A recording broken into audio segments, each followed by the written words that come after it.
Hey everybody, Jason Burmis here. Now, normally I would be doing the radio show right now over at WQUD 1077, but they have had some serious technical issues, and that got postponed till next week. I had all these stories lined up. I haven't really done a broadcast, especially a large ranging live stream broadcast in some time. So I thought I'd hit some of the national news stories, but really start with the reminder uh, we live amongst monsters.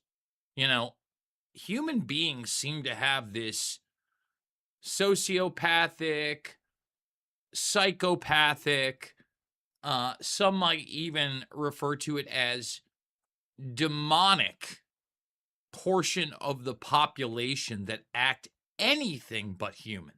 And unfortunately, I have way more than just one story on that.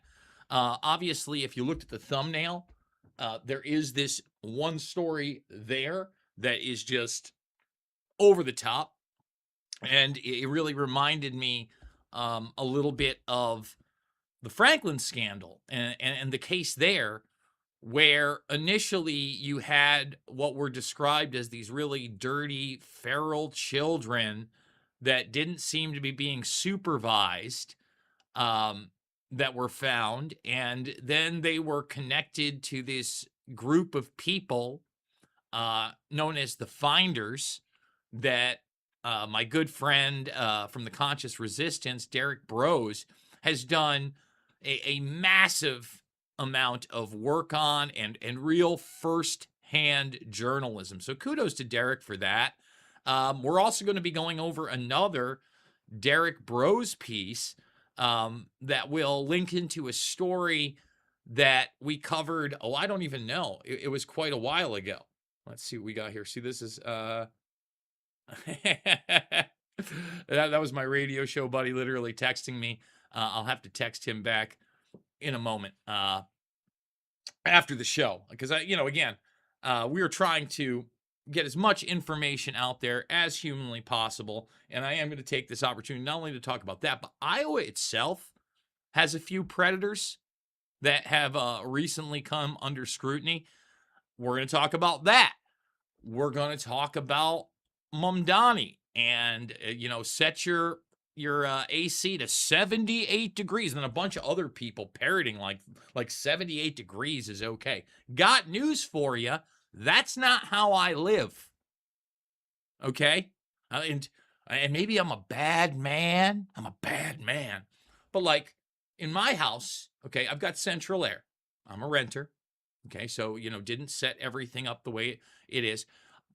When like it's 93 degrees out, I have to set my AC central air to like 65 degrees because down here in the basement office, all the air is pumped down here. Okay. And, even the ceiling is just a little bit above ground level, right? So it's very, very cool down here. I go upstairs, that 66 degrees in a 93-degree day, 72, 73. And quite frankly, although that feels extremely comfortable when you walk inside from like 90 plus degrees when you're sweating, still not enough. And when you look at some of the European nations, they just don't get AC at all. They're on smart meters. And the smart meters have come to the United States. They've been put all over the country.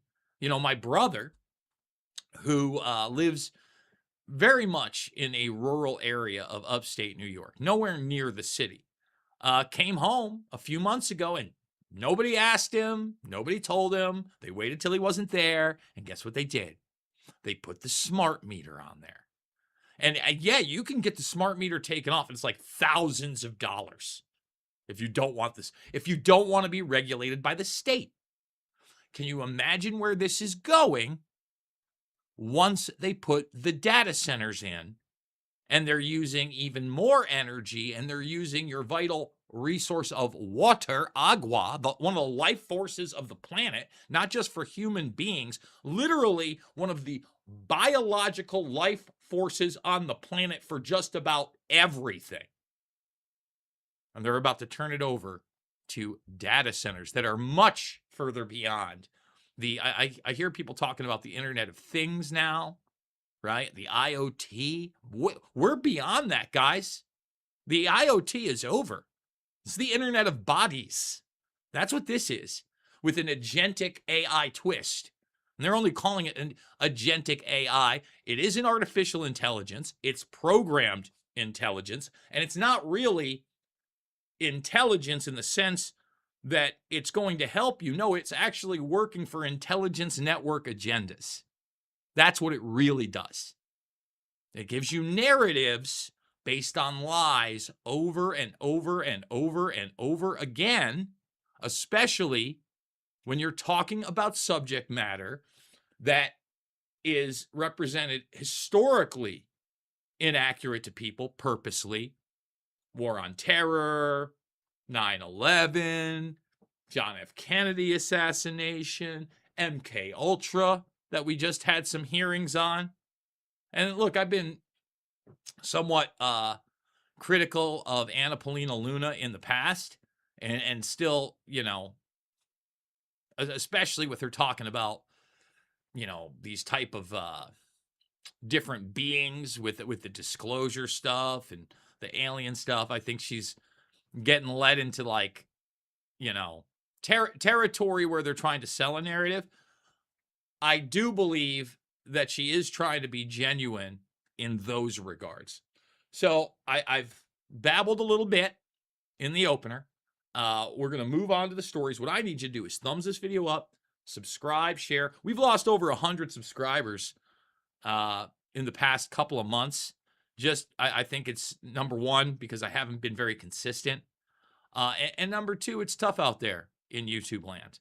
I'm just blessed to be able to continue to be doing this, to be working on other projects, the 9/11 project, really coming along. A lot of new stuff regarding 9/11 research that I think is going to come to light in the next few months, especially in the next couple. We're right around that 25th anniversary of 9/11. And then, of course, the Epstein project. But a lot of that stuff, the past, 2+ weeks have been rough with the kidney stones, with my leg blowing up. I'm finally able to walk around without being in extreme pain, which is great. So like I said, we're trying. We're going to be moving and grooving and trying to, maybe even put together some more videos over the weekend. If you like what I do, consider supporting the broadcast. $5, $10, $15. It means the world to me. Big donors. Thank you. Thank you. Thank you. Truly would not be able to do it without you. And in the next coming months, with, these projects kind of coming to a close, I'm going to have to be full board again. We got the PayPal and other means of support. I just want to say, again, thank you to my audience for keeping me afloat. Everything we cover here, you can find the raw stories and the raw links on X. So please give me a follow there as well. We've lost well over 100 followers in the last month. Where are we at? Yeah, 360. Well over. We've, again, these aren't really free speech platforms. They are highly curated. It's get verified. The verification did absolutely nothing. I mean, literally absolutely nothing. Gave me no more traction than I'm getting today. That's a total scam, a total lie. They're picking winners and losers in the digital sphere. All right? That's the reality. So let's get into it. This is the headliner. 16 children who looked like feral animals found living in a tiny dilapidated home in scenes described as pure evil, as parents and grandparents are charged. And this one comes out of Vinton County, Ohio. I'm just going to play you a local news clip here so you guys can get an idea how crazy this one really is. New details we have uncovered tonight in the gruesome case that we have been telling you about in Vinton County, Ohio. Investigators say they rescued 16 children from what they called pure evil and deplorable living conditions. Charlie Roth has our details. In the village of Hamden, Ohio, population of just around 720, the community is left stunned after authorities say they rescued 16 children they found living in a 12-foot by 12-foot room. I'm not surprised. I never thought it would happen here. I thought it'd be more in a bigger city, but not here. When you used to drive by that house, what did you think was happening in there? Nothing. Let me just stop you. That was the mayor of Hamden. Nothing. Just no clue. I mean, sometimes, folks, I hate to tell you, they tell you not to read a book or by its cover. The cover of this book is horror story. Okay? Horror story. Family members, a mother and father, Elizabeth and Gary Jr., and 2 grandparents, Gary Jr.'s parents, Gary Sr. and Christina, all arraigned Wednesday on 16 counts of child endangerment. WSAZ uncovering new details Thursday, including additional charges filed against Gary Siders Jr., the same day as the children were found in the home. These charges, 4 counts of public indecency, dating a month prior in late May. During a press conference Wednesday, investigators said it was a parallel investigation that brought them to the house in the first place. Again, something unrelated. It wasn't about the welfare of these 16 kids.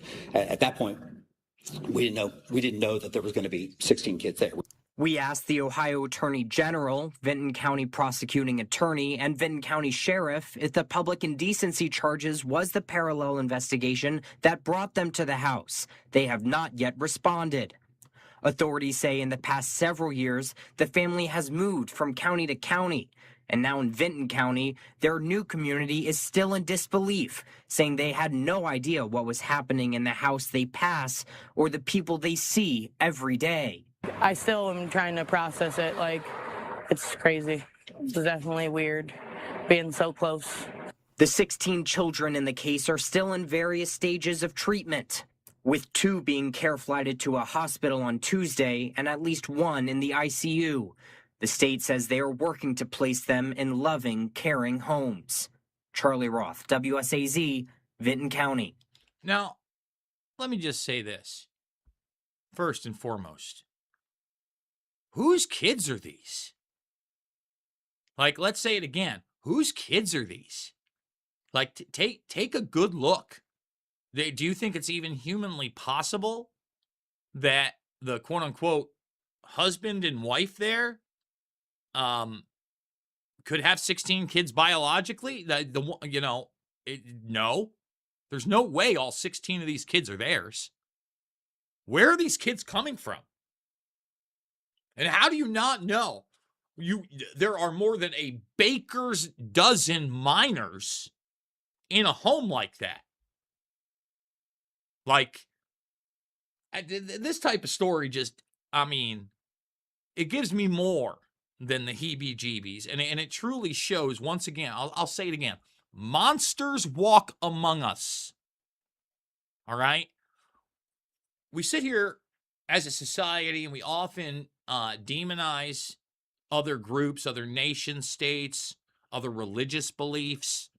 You know, the propaganda here that's put out against nation states that we aren't friendly with, whether it be, a North Korea and they're starving their own people, or, when you want to try to justify what's happened to the Palestinians, you talk about how they are intolerant to homosexuals.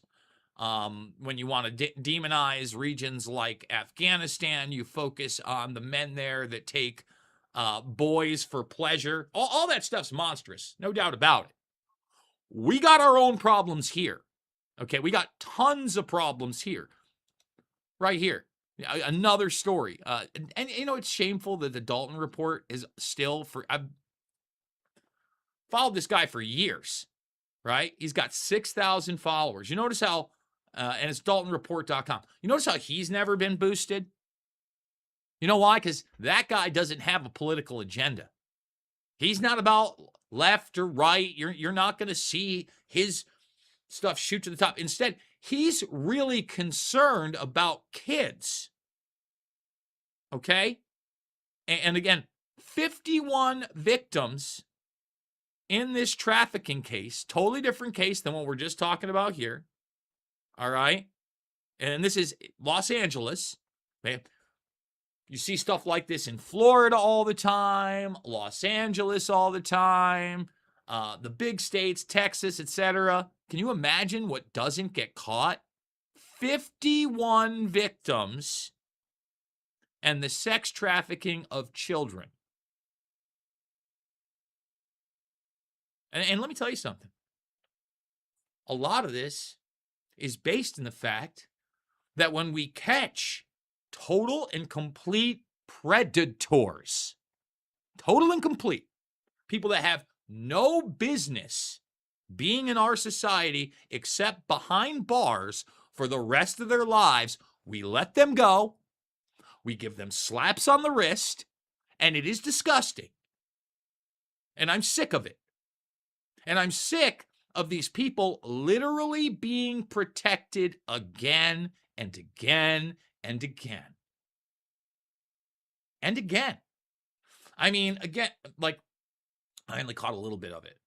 But Bill Maher sitting down with Kevin Spacey. And I realize Spacey's won in court. All right. But did I believe the actor that said that when he was 16, he's in a hotel with Spacey and he's plying him with alcohol and then trying to take advantage of him? Yeah, I believe that guy. I absolutely believe that guy. Wasn't hard for me to believe. Okay? I mean, Spacey worked very closely with another monster that is not behind jail or behind bars, not in jail. You don't hear about him much anymore. Bryan Singer, Hollywood director, who I was personally told years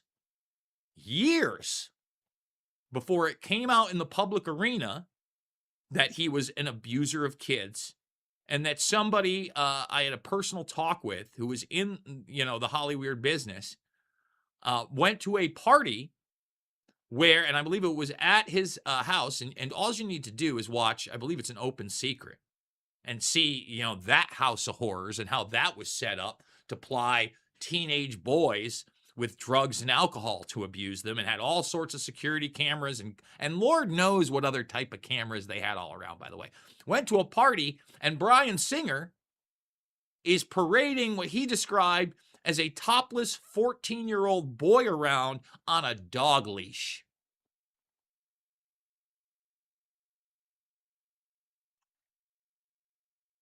I mean, and honestly, we're going to get into some darker stuff than that. Sucks. I don't enjoy having to talk about these things. I wish they didn't exist, but if they're going to exist, can we please actually punish the people properly that do them? Can we put them away for life, please? I want them nowhere in my society. Full stop. So when I say things like that, I mean things like that. And predator poachers came to town, came to the Quad Cities, okay, and busted this guy. We're just going to get into it right now because this guy's just under investigation. I don't know how he's not in jail. From what I understand, when these guys caught him to meet up with what he thought was an underage person, he had plenty of stuff on his phone, and he was talking about how he was into kids as young as 10 years old. And by the way, this is somebody that was pretty high up in the fine arts community here. Let's just watch the clip here. Want to get all your local news, weather, and sports? Well, I do want to get all my local news, weather, and sports from somewhere, but I don't want the commercial that I guess we're going to have to talk through here for a second about telling me to get the, what is it, the QWC app or something like that? QWOC app. All right, that's fine. We'll go through the commercial. But we've even got more stories out of Iowa. In fact, what's worrying me about this story right here is another story, and I'm just going to try to get it right on the spot. Okay, here we go. On this one. Here we go. Let's go to this one, and then we'll go to the other story, okay? All your local news, weather, and What is going on here? So maybe they just posted an ad. What is this? Sorry, guys. I'm rolling with it. QC Arts leader resigns after confrontation with predator poachers. I don't know that there's anything other than the app here. I may have to, read this. A guy named Ben Morris. This is at a Rock Island. I believe they found him in Moline. Really disturbing story. Just over the top disturbing. Let's see. Let's see what it does here. Yep. No, just to download the app. Thanks for the video, QWQC. But I've watched the video. The guy looks guilty as sin. Rock Island police came over about 2 p.m. at the 1700 block of Second Avenue outside the Quad City Arts Building after being tipped off. And Morris didn't get arrested or charged with any crimes. Gross. And then you look at this one. Iowa Supreme Court throws out charges against man arrested for human trafficking. And let's see if this one works. Let's see if this goes. Let's see if KCCI 8 will give us this without an ad. Today, the Iowa Supreme Court released 2 opinions in regards to a convicted sex offender from Urbandale. The court threw out human trafficking charges against Kevin Lind under the state's 2024 law. The justices said the law, as written at the time, required a real trafficking victim or a real trafficker. In both cases, that was missing, so the charges could not stand. The court also noted that Iowa lawmakers changed the law in 2025, which would now allow charges in cases like these. I mean, you couldn't find other charges? You couldn't do a warrant? And I'm sure that this guy has a ton of stuff that's just totally disgusting. Can't do it. Can't figure it out. Really disturbing. Now, I will say this.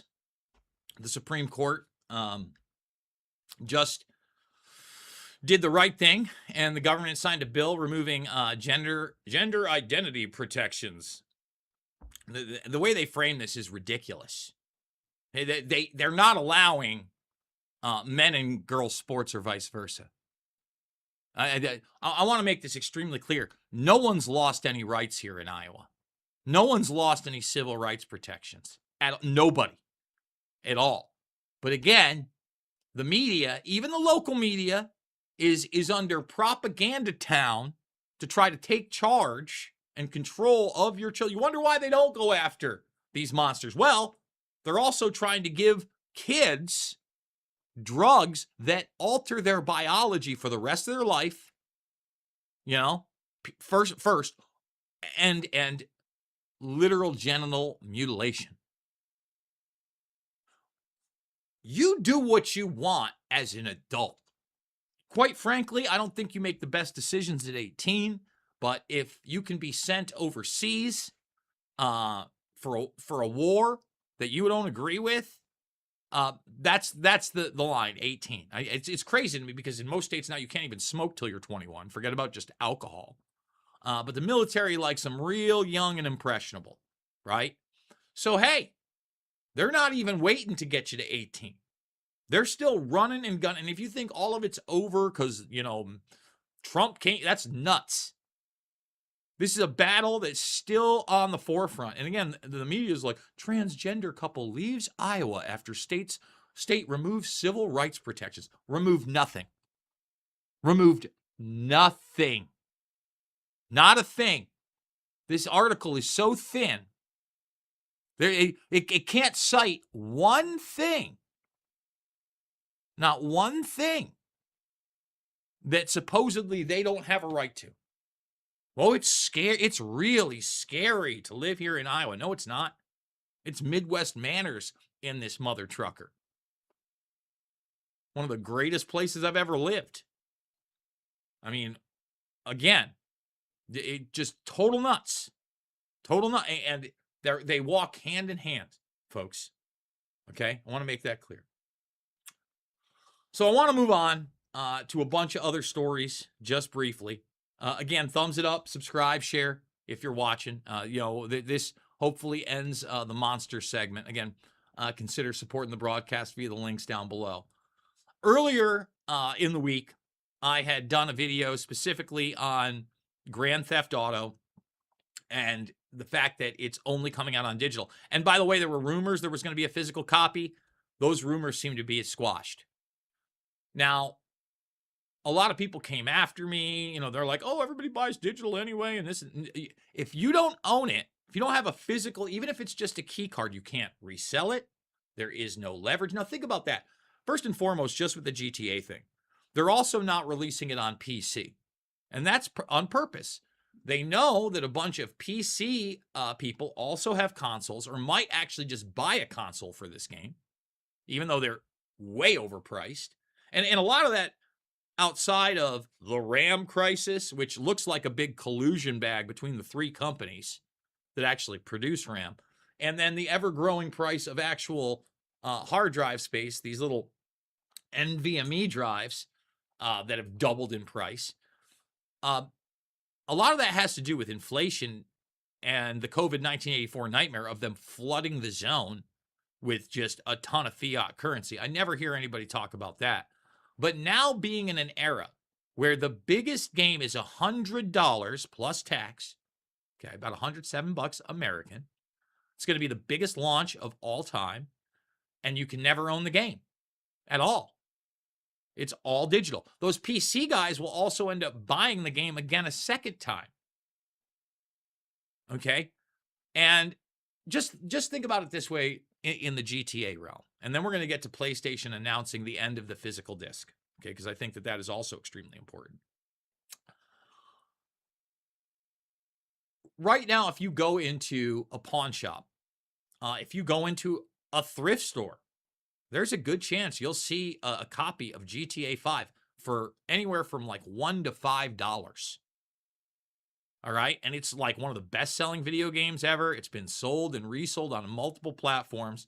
But there was always leverage to bring the price down, because if I didn't want to pay the full retail price at the store or the full retail price in the online market, I can always go to the used market. Game's a decade plus old. Okay, that's going away. That's a scary thing. Talk about not having any value afterwards. It's just like the car market, right? Yeah, as soon as you drive a car off the lot, it's worth 3/4 to half of what you actually paid for it. Same thing with, a physical video game or whatever. But it also has leverage to now I can get that car for less money. Not anymore. Not in that respect. And Sony announced that beginning in 2028, so literally less than a year and a half from now, not just them, they're not going to have physical discs. Okay. I'm telling people right now, I'm not going to support that. And I have a digital library. Everybody goes, well, look at Steam. That's fully digital. Well, I do look at Steam. And one of the reasons that I like the platform is, again, because of competition, because they're available on other platforms, because they're available physically elsewhere, sometimes you're able to get a much better price. And then people will buy multiple keys, and you can get them literally, not just for half of what you would see on another platform, sometimes literally 90% off. Okay, and then there's the other thing where Steam doesn't charge you a monthly or yearly fee to play online games.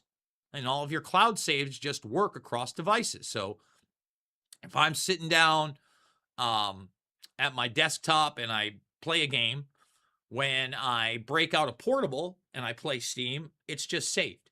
PlayStation literally makes you pay to do that with the PS5. It's $80 plus tax a year. Because if you don't have PlayStation Plus, you can't do that. You can't save your own game, and they don't allow you to physically save your own game to a USB stick anymore. That's criminal to me. But it shows you, again, you're not going to own anything. And then PlayStation also pulled this move out in Europe where people had purchased movies on their online store, their online Sony store. They've lost the license for them. And now if you're online, they just delete them off of your machine. Go look it up. Now, to Microsoft's credit, a couple years back, they also weren't able to come up with a licensing arrangement to sell movies and TV shows, which is wild to me that Microsoft can't do that or Sony can't do that, right? It's totally crazy, but they can't do it. And at least you got to keep on your machine those things. Not with Sony. Again, you will own nothing and you'll love it. You can't get enough of it. And you can sit there and argue, oh, this is just entertainment. They want to do it with everything. They want to make you a permanent renter. Look at the housing market. Even look at where the automobile industry is going. They're trying to overregulate that industry. It has become extremely expensive. And they want to push you into ride shares and into Waymos. Be a cold day in hell before I get into a Waymo. Sorry. I want a physical driver. I want to know that if I'm being driven off a cliff, there's somebody at least in the car doing it to me. Okay, and I get it that, most of these modern cars can get hacked anyway and maybe be remotely controlled, etc. I don't like that either. But again, these autonomous vehicles, hell no. Hell to the no. I'm going to save the big monster story right here for very last. And if you don't know about the Utah County Attorney David Levitt story, or the David Hamblin connection to that, well, it's the stuff nightmares are made of. Okay, so we're going to save that one for last. We're going to continue on. John Bolton admits to basically treason. The man, the myth, the mustache, the warmonger, the neocon, the talking head that has been out there for decades now, warmongering, trying to get aggression, continue aggression in Middle East. The charges were dropped in the beginning, and then they retried him, and now he's actually admitted to this, and he's going to pay a fine. And I think max he can get 5 years in jail. They ain't sending him anywhere. He's going to a country club with a slap on the wrist, and he'll probably be out in 18 months if he does any time at all. That's not accountability to me. That's not real. That shows you the system is a rigged sauce. Okay? And he's far from the worst too, which is sad because he's not a good man. He's a very, very, very despotic, evil individual. He is an advocator for death. And I am an advocator for life. He is an advocator for authoritarianism and surveillance. And I am not that person. I am the opposite of John Bolton. So, you can't even call it a win. I briefly discussed this, but I want to read it to you. New York, it's hot out there, and the power grid is working overtime to keep us cool. Set your AC to 78 degrees. Turn off lights, electronics you're not using, and unplug what you can. Our city is doing its part too. No, you're not. No, you're not. Maintaining the 78 degrees rule. There's no rule in our buildings. Dimming and turning off our lights during peak electricity demand. Asking private partners to do the same. And powering down non-essential equipment. A stable grid means the AC stays on and lives are saved. Let's ease demand and get through the heat together. Everything's about together and collectivism to these people. Barf. Barf. And again, New York, building the data centers, going for the fresh water. I mean, this guy is dangerous, and it's not because he's a communist. He's a globalist. It's a globalist plan. You know, the new term that I keep hearing is democratic socialist, democratic socialist. These people are puppets. They don't have an original idea in their head.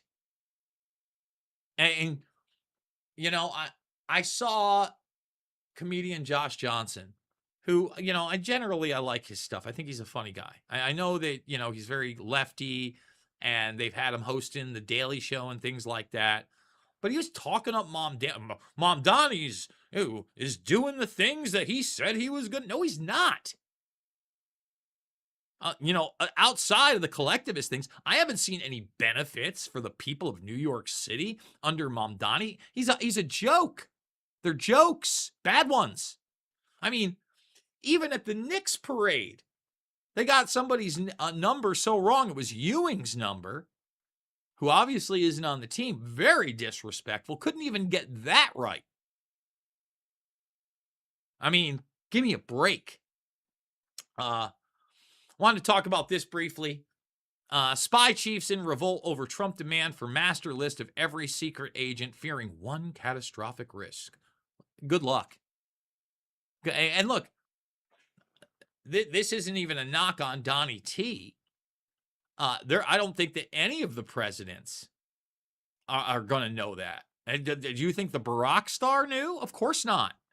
Listen, the intelligence community, with their agents, their assets, their informants, their sources and methods, they want to compromise everybody.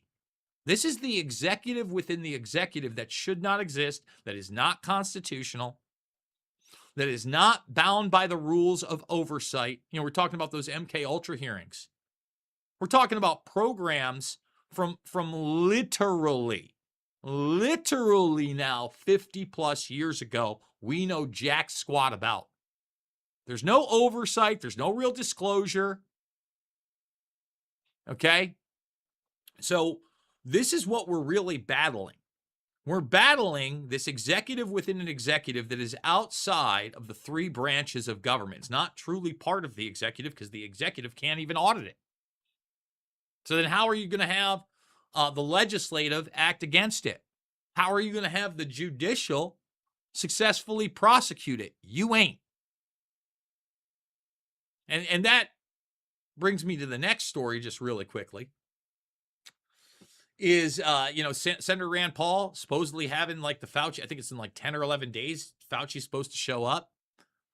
He released more documents on Fauci, just totally part of the COVID-19 84 cover-up, and move forward into the hate and lie shots. And, you know, people act like it doesn't exist. Like, people act like what Tulsi Gabbard did on her last day. I keep hearing about this cult that she's in. I already knew she was a Hare Krishna.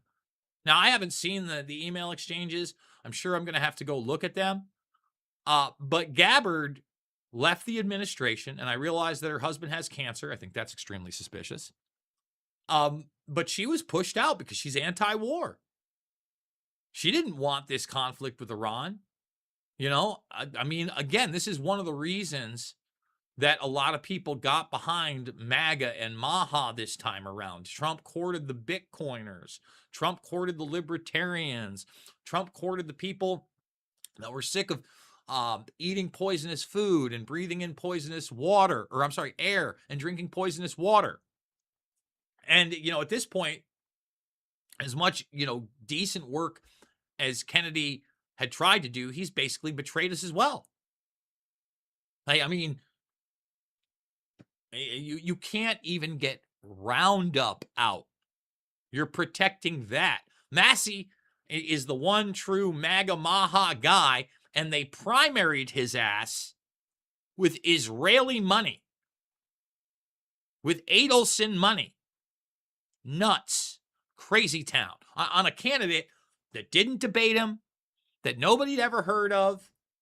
I mean, you want to know why we're not fixing the election system? I mean, it's pretty right out there in the open. And I want to close it out today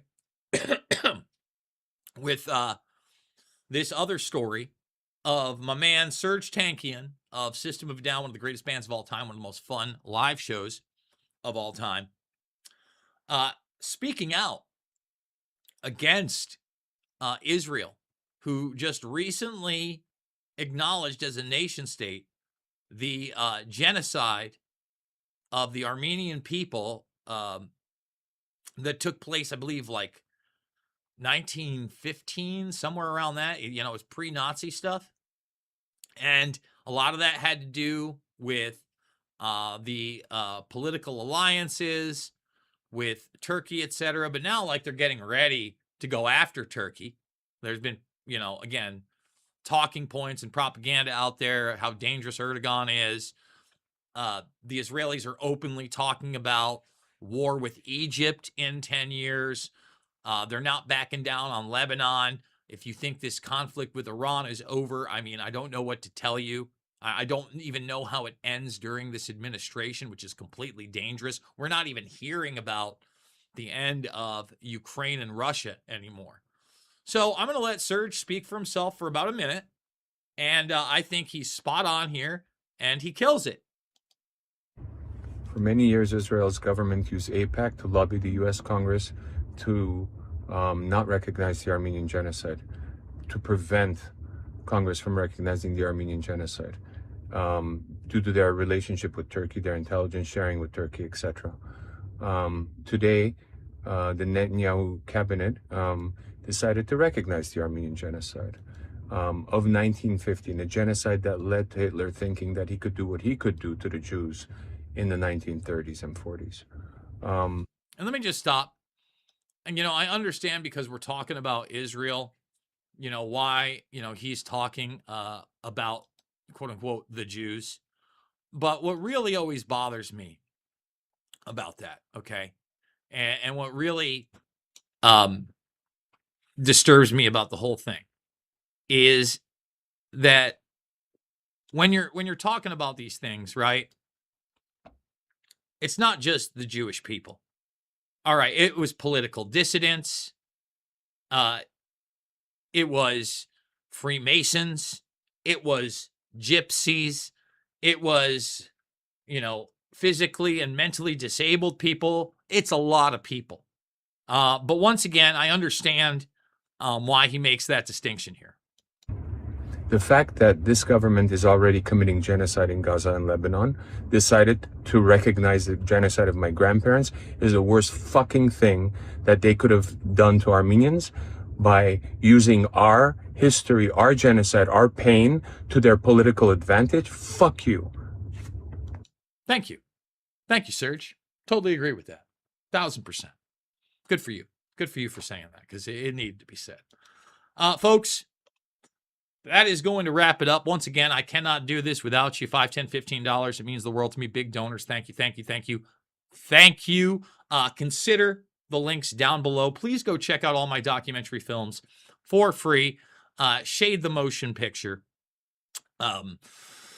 Fabled Enemies, Loose Change, Final Cut, and of course, Invisible Empire, a new world order defined. As always, it is not about left or right. It is always about right and wrong. I absolutely love you guys, and I will see you all on the flip side.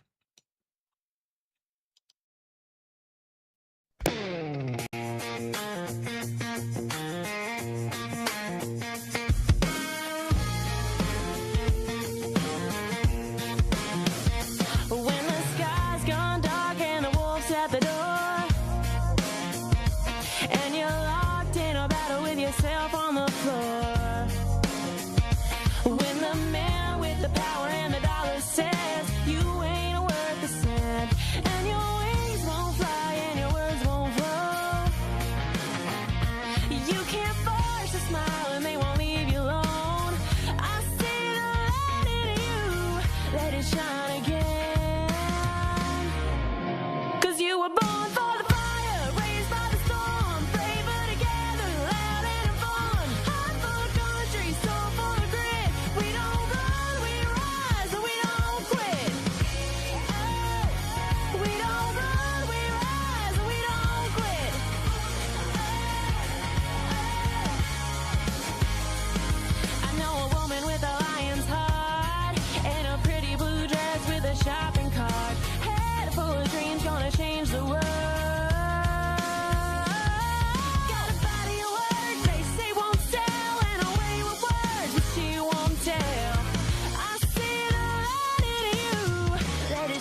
Good morning, Patriot family. Happy Friday. Happy Independence Day Eve. Independence Day Eve. Yeah. Happy birthday Eve. Happy birthday. Declaration of Independence celebration Eve. That, yes. Happy, some of you don't have to work today. That's good. Yeah. Happy, I hope you're enjoying all of the festivities. And what it took to get here. I mean, when you think about what an experiment our republic is, 250 years is not no small task. It's not. It's not. I think we are, actually, I know we are the only country that does it. So does it the way we do it. And happy to be here. And it is under full-fledged attack. We're going to talk about this later. The amount of, there's no more Democrats. No, they're communists being elected. Like now they're coming out. They're full-fledged communists. Like quiet part being said out loud. It's crazy. So today, guys, we're going to be covering a little bit about America 250, what you'll probably see across the country in the next 24 hours. Supreme Court updates. They've had a couple issuing a couple of arguments.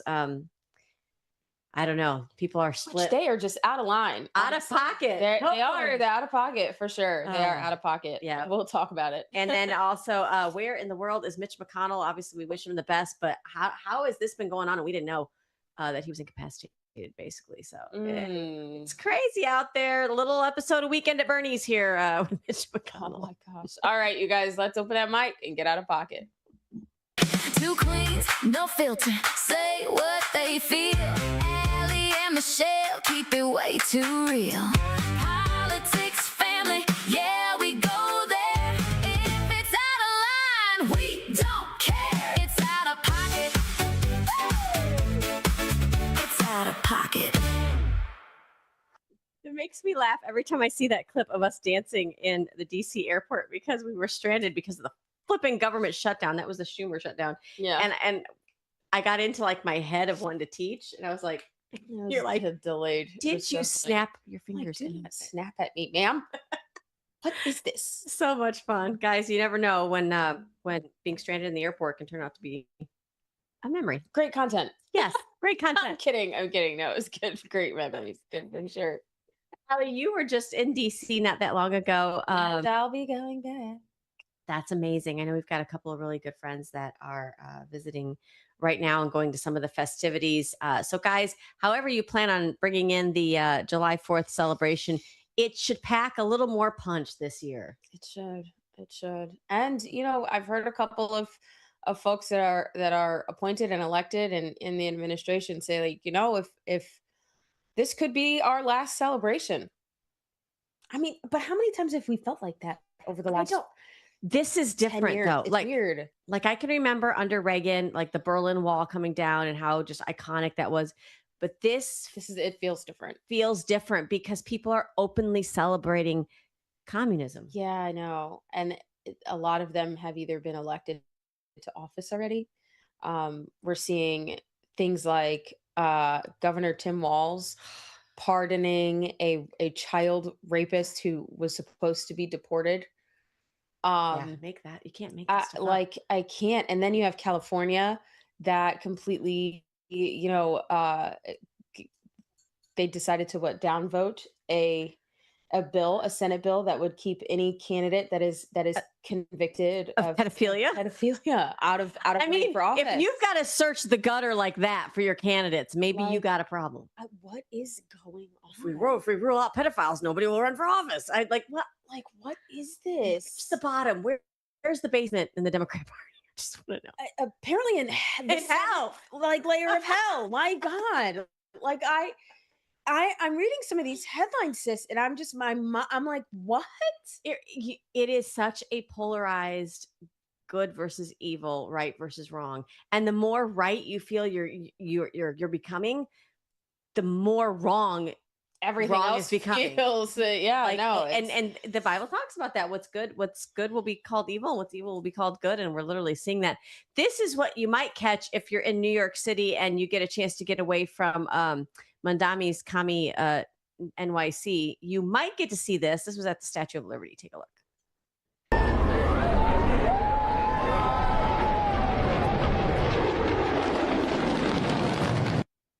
there's going to be so many flyovers like today and tomorrow. It's going to be insane.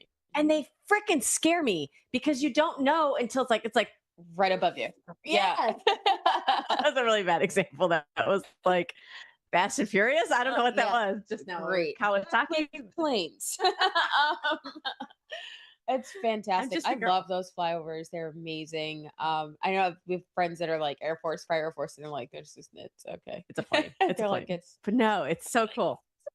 It is so cool. So guys, make sure that you get out, take lots of pictures, post, tag Out of Pocket Live on your family. And are you doing anything out of pocket this weekend? Maybe I don't know, maybe it's just the way you celebrate. What I would like to see is all the pictures of families out there showing their Americana. Yeah. Iconic. For sure. Make sure you tag us, guys.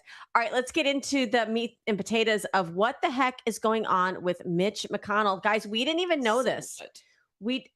I hate finding out 10 days later. Take a look at this.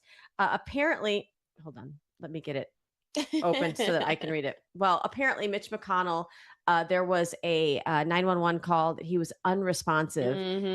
So they go to his house. He's now I don't know where he's at. He's in a hospital somewhere. He's in an ICU somewhere. What's his condition? Is he responding? I can't find a lot of information. Of course not, because he's an elected representative, an elected official. So you're not going to find anything unless they want you to. But I think we should know what is going on. And the fact that it seems like this is some kind of geriatric wing of Congress. I don't understand why if you're having these amounts of health issues. Like, do you remember that one rep where we didn't know where she was for like 3 months? Nobody knew. No one knew where she was at for 3 months. How are you not, how is your attendance record not public? You know what?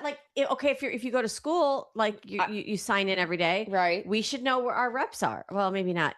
I'm saying that whether or not they're showing up or not. So he's not doing anything. He's not working. Still, I'm sorry to make this sound so bad, but still collecting a paycheck. That means all of his aides and staffers have their own little auto pen situation going on. They run everything anyway. And they all have his card so they could go vote.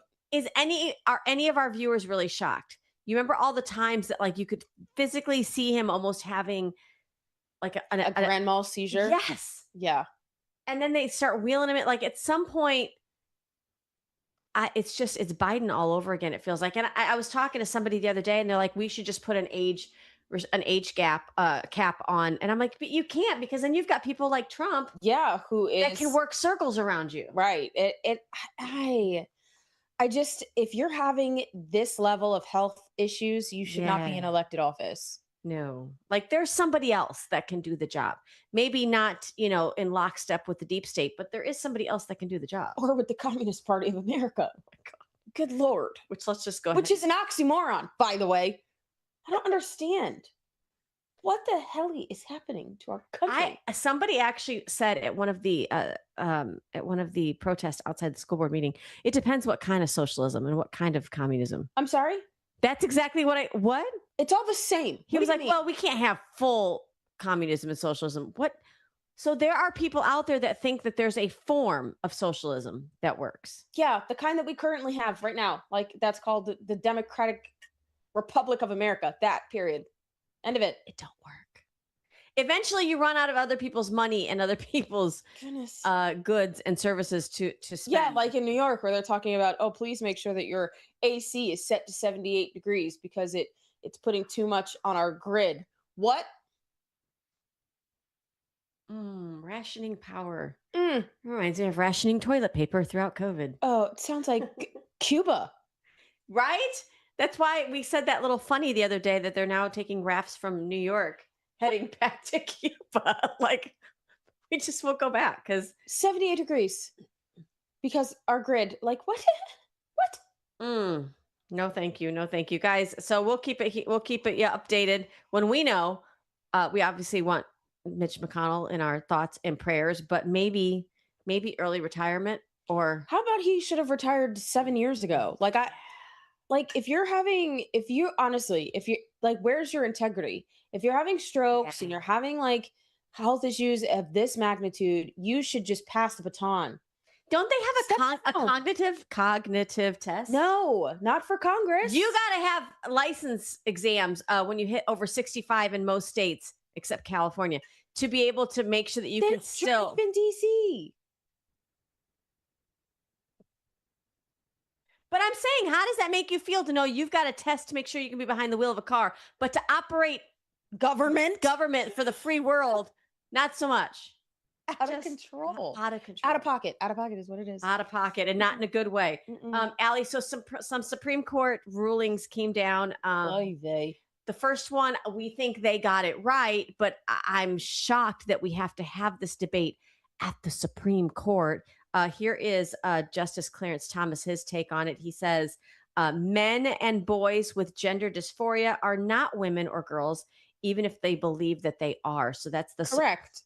That's actually Nancy Mace that posted that. But so even though you feel like you might have some kind of way about it, the Supreme Court has now made a ruling that you cannot have biological males in biological women's sports or girls' sports. How your state has not picked this up and already set legislation, you need to be on that because we did it here in Florida. So this solidifies and it takes a minute. I mean, unlike some things, right? I mean, because we have seen our legislature move like at like the speed of a bullet to get something done. But God forbid we're trying to get constitutional carry in this state, or God forbid we're trying to get the Parental Bill of Rights passed, or medical freedom. Or not the SAVE Act, but with better language. Good Lord. God, it's like pulling teeth. Takes years. But we love you, Tallahassee, but damn. So yes, it can be done. I would still solidify this in your state legislature, guys. Get even I've seen counties, even county charters, even adopt this if you have a charter, which is like a constitution in your county. But you're going to now see this. This is going to be forced. Obviously, Gavin Newsom had a lot to say about it, and I'm sure he'll try to fight it. But it's the Supreme Court, so even you and it's just common sense. How are we? Okay. Oh my gosh. Somebody did it's the clothing group XXXY. Yes. They did a great video. They did. Former gymnast, I cannot remember her name. Last name is I can't remember her name, but she former Olympian gymnast who started this company for women's athletic wear. It's really cute. But they had a great video, Allie, that said we knew what a woman was back when Nadia Comaneci won the gold medal in gymnastics. We knew what a woman was, and they named like Ruth Bader Ginsburg. Okay, I don't really like her policy, but we knew what she was enough to say, and we knew what Kamala Harris was as the first woman vice president. Right. Like, you knew what a woman was, and then they played the sound. Oh, Jennifer Say, thank you. Yes. That you knew what a woman was, and then all of a sudden, like in the opening arguments of this case, the Supreme Court, Clarence Thomas simply asks, what is your definition of a woman? And they could not provide it. Of course not. And so you just wasted all of our tax dollars providing that, like something that literally a show and tell from the waist down. It was insane. Could have given us, but it was insane. Like listening to those arguments, I was cringy. It was so bad. It was very bad. It was very bad. So good news on that front for the Supreme Court. Not so good news for birthright citizenship. Yeah, let's go to because what in the actual. There's a post from Nancy Mace again. She says the 14th Amendment was never a welcome mat for illegal immigration, and it's past time we made it clear. So birthright citizenship, if I guess in a nutshell, because I was having this conversation with somebody the other day, is that the birthright citizenship clause in the 14th Amendment was more towards slaves. That's exactly what it was intended for. It wasn't intended for, like, if you are here in Florida and pick up a newspaper or, read the headlines, these baby mills out of Miami where they literally fly in people who are about to give birth, let them have their baby in Miami. They provide expenses paid so that baby can have U.S. citizenship. And then most of the time they go back to their country until they're ready to come here. But that baby has citizenship here. Like there's baby mills that this is what they do. They provide. China does this, right? And it's lucrative. Well, yeah, and I think it's lucrative here too. It's a way. No, China does it here in America. Have people come here, yes, and it's lucrative for them. And it's another way to invade and take over a nation, especially when our own citizens have a birth rate of less than 2%. So as our population is declining, so they closed the southern border, but they opened the delivery wings across the country. So, and I think Charlie Kirk said something to this effect was, imagine if a pregnant woman came and gave birth into your house. Now does she have ownership of your house? Oh, God, I miss him. I miss him so much. Like, it doesn't make any sense. And then you have Chrisanne Hall, who makes she posted that there are 2 errors. I haven't gotten to the second one, but the first one is Section 5 of the 14th Amendment reads, the Congress shall have the power to enforce by appropriate legislation the provisions of this article.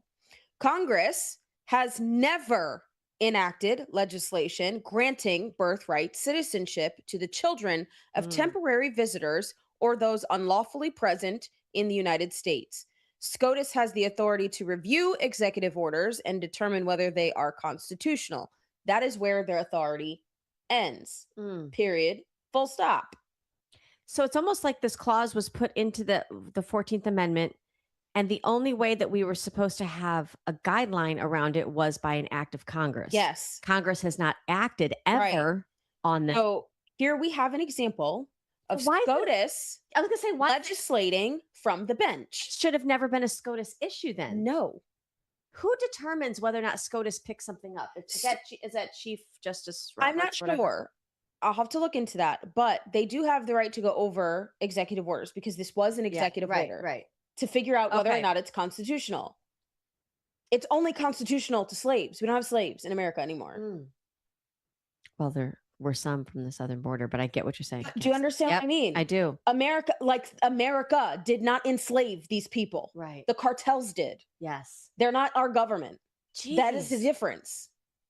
And this is why it's so frustrating, because people that don't get proper education in not even just, civics. Yes, I know we're pushing that now in schools, but constitutionality. Yes. This is crazy. It is. And the fact that I think there's maybe only a handful of people that are in Congress that understand that it's Congress that needs to act on birthright citizenship, not the courts. Well, I'm excited to say, guys, that, this is how you know the Democrat Party hasn't always been that far off. Senator Harry Reid, which I almost throw up a little bit in my mouth when I say his name, because he wasn't, obviously, and I wasn't a fan. I don't think many of us were, but he had pushed through, I believe it was I'm looking for the date. Anyways, it was either late 80s, early 90s. He pushed through, 93 bill I love Zach in our ear. You're like the voice of the Lord that just has the information. Thank you. A 1993 bill eliminating birthright citizenship for children of illegals. Now, this is the former head of the Democrat Party, Harry Reid.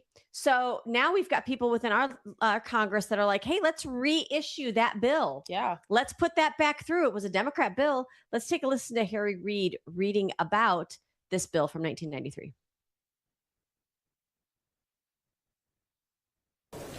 And we wonder, in this country, why we have an illegal immigration problem. If making it easy to be an illegal alien isn't enough, how about offering a reward for being an illegal immigrant? No sane country would do that, right? Guess again. If you break our laws by entering this country without permission and give birth to a child, we reward that child with U.S. citizenship and guarantee of full access to all public and social services this society provides. And that's a lot of services. Is it any wonder that 2/3 of the babies born at taxpayer expense at county-run hospitals in Los Angeles are born to illegal alien mothers? Just when the American people think nothing can be more absurd than the way we deal, or rather don't deal, with illegal immigration, they discover that we have a political asylum system that would qualify us for Senator Proxmire's Golden Fleece Award 1,000 times over. I don't know why he didn't make this award. He should have. Last year, more than 100,000 people showed up in this country, landing at our airports, washing up on our shores in leaky boats, crossing our borders illegally, overstaying their visas, saying 2 magic words, political asylum, and virtually assured themselves of being allowed to remain in the United States forever. Anyone, no matter how specious the claim, can utter those words and usually within a matter of hours be released on their own recognizance onto the streets of our country with a promise that they'll show up for a hearing 18 months later. Can anyone really say they're surprised that the vast majority of asylum applicants never, ever show up for these hearings? And so, I feel like In this happened 93. yesterday. 100,000. Remember those good old days when it was only 100,000 that were coming in illegally? Goodness. This is how far the Democrat Party has shifted off the Marxism ledge, because that was common sense. That, to a Bill Clinton administration, aside from Monica Lewinsky stuff, that sounded like common sense. It's why when you woke up the next day after electing a Democrat, you were like, it's 4 years. Because it really didn't feel like it was, a jump off of a Marxist cliff like it is now. Yeah. So this is going to be reintroduced now onto the floor. We'll see. They're going to keep all the same language, basically stopping birthright citizenship as a reward for being here illegally. Let's see what the left does and how they attempt to debate this or not. That's debate their this. only voter base. But if you think about this, think about what you think about what you know now in 2026, right? So as Allie was saying, I don't know if you heard her while the video was playing, a lot of them are coached when they claim political asylum. You've got charities, even like Catholic charities, NGOs that get a lot of your tax dollars to help coach them for political asylum. It's not political asylum if you marched up through Mexico, because that's where you should have claimed the asylum is the first place where your foot landed outside of your country. But if you're flying into here or whatever, I don't even know how that's done, because try boarding an airplane and going through customs, like as an American citizen, it's like you got to give your kidney to do that. But I guess they're coming here, no problem. But the issue is, they come in and then they're given all these welfare systems. He said something about hospitals. It hurts your school district. Well, all those are free programs that they're getting. And what do we know about the free programs? That's what they have been committing fraud against. Yes. So they've been lining their pockets the whole time. They don't care anything about these political refugees. They're lining their pockets. And it's just been this and a lot pay of to the play. political refugees are lining their pockets by committing fraud against the American people, the people that they've come over here to say, oh, I need political asylum. That's how you end up with a Leering Academy. That part. Out of pocket, y'all. I don't know, guys. Anyway, so we'll monitor this over the course of next week and see how see what happens with it. I'd love to hear the argument against it. I don't know how people would argue against it. Allie, shifting just real quickly before we go to break, we have been saying I'm going to say we were one of the first to say that it feels a lot like price gouging, the fact that the cost of oil per barrel is going down and our gas prices were not. And we're very familiar with that in Florida, it was because, price gouging. they try to do this with water or toilet paper or gas. They do it with gas when it's hurricane season. Yeah. And so we've got stopgaps here in Florida that allow you to report that. President Trump has just come out, and this is not something you would think the president would have to do, but he's such a daddy. He comes out and says this. Take a look at this post. Gasoline retailers must get their prices down immediately. They're too high, considering that oil is now, $68 a barrel. Wow. And it's continuing to head south. He said, drop your price for our great American people. There will be no gouging, which is totally illegal. It's totally illegal. If retailers do not do this, big problems will be ahead. Start targeting around $2.50 a gallon. Can you imagine what's happening in California? They haven't had $2.50. I don't care what the cost per barrel is. The average median price in California has been about $5.25 for the longest time. Yep. So can you imagine if they drop it to $2.50? Oh my gosh. It should be $2.50. Right? It should be. I don't understand. Gas per barrel is like the lowest it's been in a long time. In a really long time. So why are you gouging prices? It's this fabrication. It's the same thing they did through COVID, where they said that you were non-essential and they had to shut down mom and pop businesses because we had a booming economy under Trump. I feel like there's somebody somewhere that's a cog in the wheel that's like, well, Trump is, let's see what we can do to give it to Trump, and because they did run on making things more affordable for the American people, both him and JD Vance. So if you can try to, screw over the American people by gouging the prices, at least it makes it feel like in the gear up to midterms that maybe the Republicans haven't held well, we have issues with Republicans, but that they haven't done what they said they were going to do. And I think, listen, this is what happens when you get these third parties that completely control an entire industry, like the Federal Reserve does, and OPEC controls this. It's like, that's antithetical to what we're celebrating on the 4th. For sure. For sure. It's wild. I don't understand. Thank you, Daddy Trump, for saying. I mean, when you have lower gas prices, people tend to travel more. Yeah. They can, take their families and go, either visit other family members or go visit all of the wonders of America. Why wouldn't you want to participate in that? I don't understand. Airline tickets come down, like everything. Yep. People get in their RVs again and they go camping, and it booms the economy. It does. And it's almost like they don't want to allow that before a big midterm election. Of course. All of that, it seems like we can connect everything back to elections. And being okay screwing over you, the American people, as long as they don't let the man in the White House win on anything. And that's just can we stop playing FF games, please? Well, guys, you go get you a good cigar because you're going to need it. Either you're going to need it to help relax for what's coming down the pike, or we're going to be celebrating massively. I'm choosing B. Yes, that part. Guys, we'll be right back after this short word from Liberty Cigar. Stay tuned. From the heart of Marietta, Georgia, comes a tribute to the spirit of liberty. Liberty Cigars, where history meets craftsmanship. Each cigar tells a story. The Founders Collection honors the visionaries who shaped a nation. The President's House Collection celebrates the leaders who steered it. And the Naval Series salutes the heroes who defended it. Handcrafted with precision, each blend mirrors the essence of its namesake. From the boldness of George Washington to the elegance of Thomas Jefferson. Indulge in a moment of reflection. Light a Liberty cigar and savor the legacy. Discover your story at libertycigars.com, because every great nation deserves a great cigar. Liberty Cigars, smoke the history. And don't forget to use promo code OpenMic for 10% off your order. Welcome back to Out of Pocket Live with Allie and Michelle. Guys, thank you so much for joining us on this. I feel like it's like a fast forward Friday because we're like rapid firing like these stories, but there's been so much that's been breaking and so much that we want to make sure we get to you because we figure, you're going to be busy over the weekend with a lot of family. Why not bring up some of these well-intended stories like, hey, Democrat friend, there's a Democrat bill that was formerly from Harry Reid that's about to hit the floor. I'm sure you're totally in support of it, right? No, because they're communists. They're not Democrats anymore. They're communists.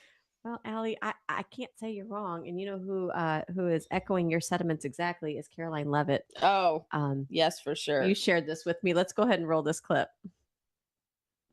Never would I imagine I'd be watching videos like that. Candidates running for the modern day Democrat Party. This is not your granddaddy's Democrat Party. This is not the Democrat Party of JFK. This is a full-blown communist revolution that is taking over Capitol Hill right here in Washington, D.C., just a few steps away from where we are sitting right now. The inmates are running the asylum. These are crazy people who are advocating against what I call the 3 Ps: prison, police, and private property. They don't want any of those things, and those are the ideals that founded this great country 250 years ago. But as President Trump says, communism is easy to sell. You just promise people free stuff. Until a few years, you're living in squalor with no free home, no free food. You're just sitting there with a whole bunch of communists looking around and saying, what the heck happened to our failed state? And I agree with her.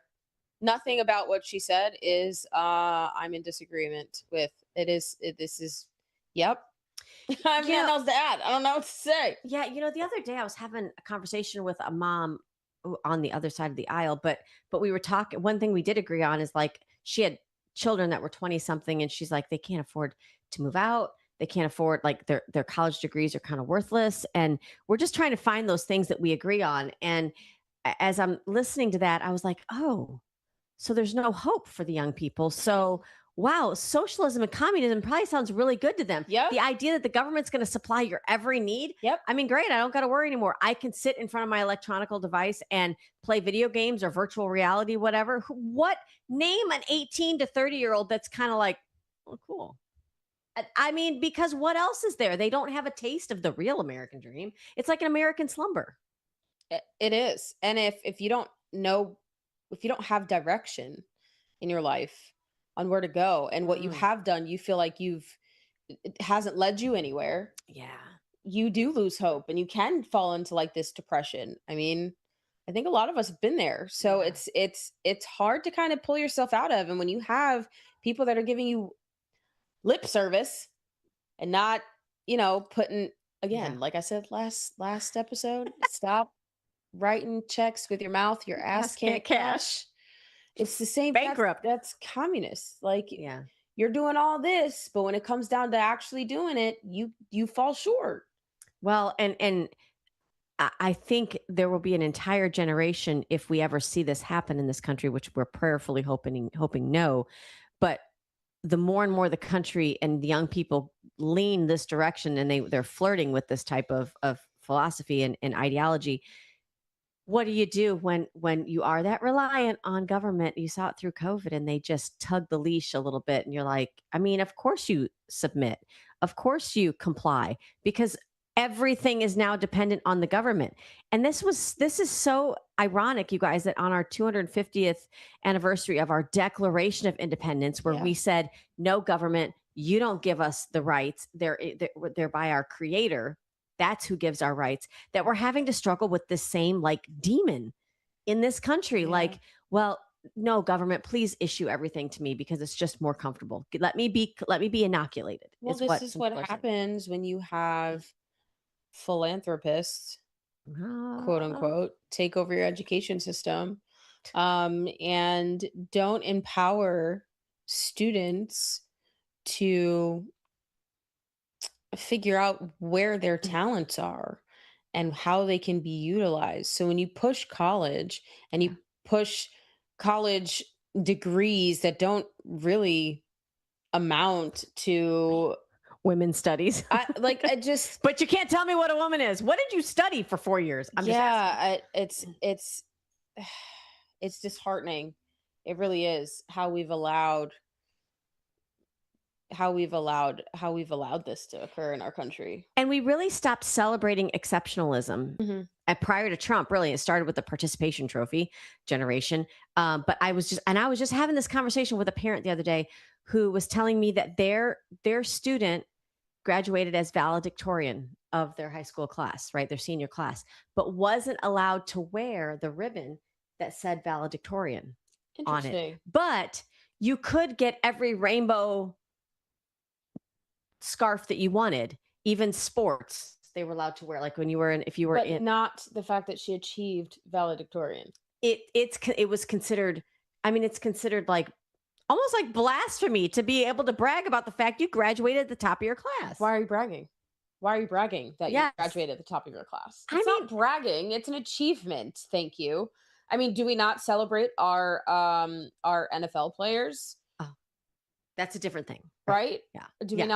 Are we not celebrating the fact that, like, we have like, no, who's the last time we actually heard of a scientist like inventing something new? Yeah, no, right? No, that doesn't happen because science is bought and paid for now. You're exactly right. This is something that I think Trump has been, it's been on his heart to push is this idea that we're going to not only celebrate exceptionalism now, but even what's been exceptional about our country in the past. That's why it's so important that we celebrate even our founding fathers, as flawed as some people are. You can still celebrate what was good. Well, people are flawed. That's the whole point. That's quite literally why we have Jesus. I'm just saying. It's just, there's a whole thing with a cross and all. Like, it's like, yes, there are going to be flawed people that do good things. Yeah, David. I mean, we can go down the list, Gideon. Moses. It's everyone in the everyone. You can still do good things and still be an asshole. Yeah, like you can still like not have it right all the time, but at the same time, this is what happens when you have philanthropists, right? That bunny ears, right? Like, this is what happens when you allow them to invest in education and the education goes south, because now you're feeding kids this ability to go to college, but they're not really graduating with skills to make them successful Yes. in the real world. I mean, Right. how many people do you come across that have like a business degree? But do you have your own business? Do you have the opportunity to go into business? I mean, that's tough. That's exactly. And yet, if you would put just like 4 or 5 credit hours behind a business class and tie it to an HVAC, like HVAC or a trade, any kind of trade. oh my gosh. Yeah. You would actually come out 12, 18 months later, not only being able to go get a job making, I've seen $30, $32 an hour, but also you can go into business for yourself. This is what my son is doing. 18 years old. He's like, 'Cause Mom, you're right, why? you're He's like, why am I going to go to college and waste all this time and all this money Yep. when I can and be in debt thousands of dollars that I'm going to be up to my eyeballs trying Yep. to work forever to be able to get out of, and renting houses and always moving, like not putting roots down somewhere. He's like, not buying a house. Like, when I can go into a trade, spend 18 months learning something, and then get out and make 3 times as much as a college student. Yeah. Smart. Well, but my generation was told you needed a diploma, that a college degree was going to be the new high school diploma. And Yeah. I mean, and I'm grateful that I went back to school, but But you know what's interesting is like all the jobs that I wanted, all the jobs that I had looked at were like extensive. I wanted to be like an FBI profiler. she's good. That's why I went to I did psych. I studied psych because I wanted to be a profiler. Yeah. Oh, And then yeah. I, like, started doing research. I was like, these people are cray. I don't know if I really want to be in the room with like a serial killer who, like, I don't know, rips the eyelids off somebody, and like I can't. I was like, wow, this is crazy. Too much Silence of the Lambs. Oh my God, I don't understand. But I mean, that's honestly why I went into psychology, because I wanted to be an FBI profiler. It was That wild. explains Or I so wanted much. to be a lawyer. That explains so much.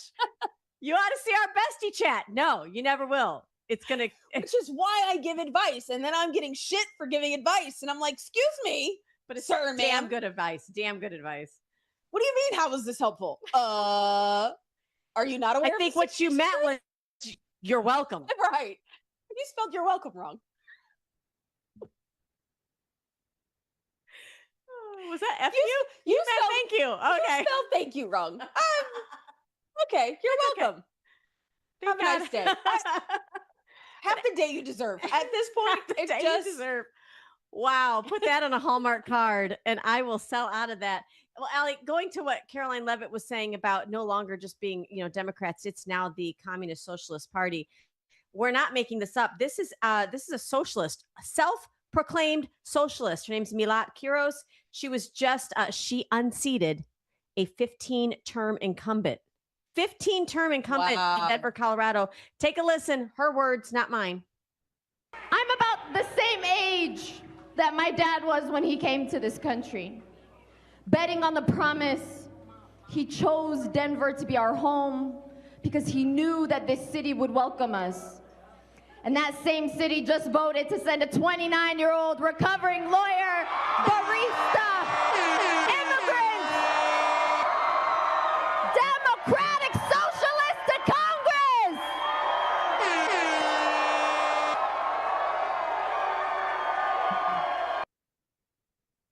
There goes the neighborhood. Sorry, but like Your property taxes just declined.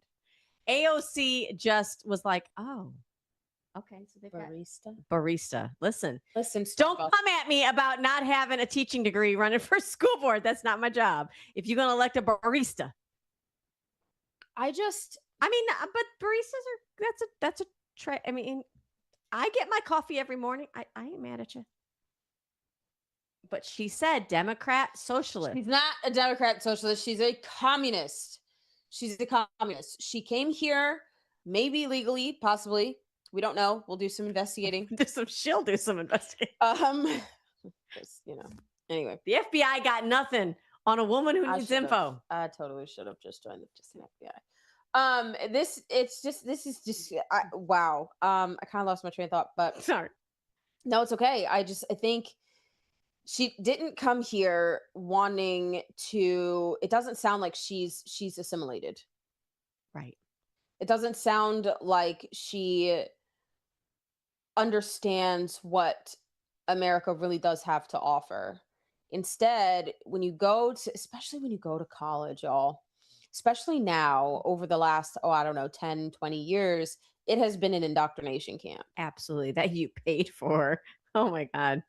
Yeah. They lent you money to go. Isn't that nice of them? And now you're in debt 6 figures and now you hate the nation that you are so privileged to live in. Well, I think that's why I'd like to know where this young woman is, where her family escaped to come here. Where did they escape from? And what was the Looks like Somalia. government? I'm sorry. I'm profiling. My bad. FBI, love it. But hey, we get profiled. Well, you more so than me all the time. I'm getting comments in my thread right now off of a post I made like a week ago. And it's like, girl, don't you know that the Republicans want to see you not get all your rights taken away? And I was like, what rights don't I have that you have? Where's proof of that? You have the right to shut your mouth on social media, people. Like it's like foot and mouth disease. You can scroll. Like you're not re-educate. Like they think they're trying to like re-educate me and save me from some kind of like indoctrination or brainwashing. And I'm like, literally, what? It's like white guilt on steroids. I don't understand why people have to take to your comment section, but I'd like y'all seen my mama? Probably not, because I don't post my family. But she's Blanca. Like, go ahead, say it. She's whiter than you, ma'am. I know. Listen, I tan easy. So what are y'all talking about? But Allie, I'd like to see where this woman's family came from. And I'd like to see what they escaped, because the apple didn't fall next to the tree. It rolled all the way down the hill. I think she missed the point that they came here. Maybe she was hit in the head with the apple because like you came here for a better way of life to now make the country look like what your family escaped from. Tell me the elevator doesn't go all the way to the top floor. Something's wrong with that. But it's not the only idiocracy we've seen recently. You know, Pete Hegseth, Secretary of War, was having a celebrating our National Guard, and you can hear in the background they are somebody's protesting something. Let's take a listen. No matter what. In fact, this background noise this morning is perfect. It's the sound of ingrates, of ingratitude, of people who are so blinded by ideology they can't see law and order and common sense in front of them. That there's nothing ideological about this group. There's nothing political about this exercise. Law and order is something all Americans deserve. Black, white, rich, poor, man or woman from D.C. or far-flung places in this country. And the beautiful thing is when I look out at this group, that's all of you. From all across this great country. You're not from Washington, most of you, but this is your capital. And you believe in this 250th year that it should be safe and it should be secure for every single citizen that lives here and every single citizen that comes to visit in this 250th year. Amen. Ooh. I love Pete. I love men. I mean, not like in general. I'm saying like manly men. Yes. That's going to get clipped. Okay. That's fine. Yes. I'm glad that you love men. Right? That kind of like, I don't know, you just stand up to like the nonsense. And it's not even like a totalitarian kind of thing. It's just you speak truth with boldness. Yeah. No, for sure. That's so refreshing. That's so refreshing. And the things that he's saying in that is 1000% true. Who doesn't want law and order unless you are a participant of chaos? I mean, and there are plenty of places in the world anarchy. that you can go witness firsthand anarchy and chaos. You can go and live in that if you choose really to, can. but you don't want to because you're a hypocrite. And we don't even really know what they're protesting, but we do know this, that the rhetoric on the left, you know, that same rhetoric that was contributed to the political assassination martyrdom of Charlie Kirk, that's taken multiple attempts on our president's life. Let's not even talk about the attempts on J.D. Vance and his family and others within the administration. That rhetoric is getting dialed up. Allie, you sent me this, and I thought, you know, I don't like to give people any kind of platform for their hate, but I think our viewers need to realize this is in Wisconsin. This is Trump derangement syndrome at its finest. What are we going to do about this? Take a look. Hey, T7T here, and we're going to make this the moderate position for the state of Wisconsin, but I need your help because we have 1 month to do this. So let's do it. Kill your local Republican is what that says. I'm going to tell you something, guys. When you see people, God, I don't even want to say this. When you see county commissioners being targeted and school board members being targeted and hospital board members being targeted, this is the shit you got to thank for it. This is the mindset. This is the ideology. And it's not that far removed from your local neighborhood because you always got one or two loonies. I mean, you never know where they come from. They travel these days. They migrate. Right. They can come from anywhere. I mean, we had a friend recently who had a box sent to her house that literally said good. It was a package of good nights, like the Pampers of good nights. And she's like, this is a signal. Yeah. So you're trying to tell me, like, that's what happens. It's like mafia ties, right? Like mafia, like signaling. You don't, when you're about to, like, you know, send somebody off to sleep with the fishes, like, you give the analogy, the allegory, right? Yeah. Oh yeah. And so she's like, come for me. I swear. But it didn't have her name. It had her daughter's name. That is lower than low. Exactly. So she's like, y'all come for me all day long. Come for my kids. I'm putting the full extent and the full weight of the law behind it. Absolutely. Because don't be with my kids. And I feel that way too. But also, you know, you have to, one, keep your guard up. And two, this is the craziness that we're dealing with. This is communism. And then the fact that he throws a challenge on it was like, we only have a month to do it. Like, he's talking about the midterms. Wow. The primaries coming up. It's sickening. And this is what happens when you make your political enemy or your political adversary less than human. And they did it to us through COVID. Remember, they just determined that, well, if you're not going to get inoculated with the Fauci, don't even come to the hospital. Yeah, I haven't been to a regular doctor and I don't even know how long because I refuse. I was refused care. Why do I trust a medical industry? Why do I trust the industry? You refused care. That's how people feel about the school system. You allowed the teachers unions to advocate for keeping schools closed for a virus that only touched about 0.002% of now children. We're supposed to listen to you cry because you don't have enough students and seats in order for you to get funding from the state? Because the funding is all you freaking cared about. You took the COVID dollars like it was to and then gave it to the administration and not to teachers and not to classrooms. So what exactly am I supposed to be empathetic about? But that makes you extreme. No, extreme was telling our boys they can be girls. Yeah, and girls they can be boys. That was extreme. And putting sex toys in front of them and dildo ring toss. Look it up, Sarasota. And we're not proud of it. Pornographic reading material in front of them. That's extreme. Lord. And I know he's up there going, I know, girls. Not taking accountability. That's Believe extreme. Me, I'm thinking about asking y'all to build another ark because it's looking shady there. I would be glad. Okay, I know we're going a little long today because we long-winded. But listen, I want to touch on this next story. This is, oh gosh, this is so heart-wrenching. This is Sheridan, if you're not familiar with her story, murdered in cold blood by an illegal alien here, obviously illegally released onto our streets. This committee hearing was heart-wrenching, but I want you to hear it because she's one of the angel families and we want to give her time to speak. Take a listen. On March 19th, Sheridan went with friends to the lakefront in Chicago because they hoped they might see the northern lights. She never saw those lights. The man accused of murdering my daughter is Jose Medina, an illegal immigrant from Venezuela who should not have even been in this country. And even after committing a crime and having an outstanding warrant, he was left on the streets of Chicago to murder my innocent American child. But this story, it's not about him.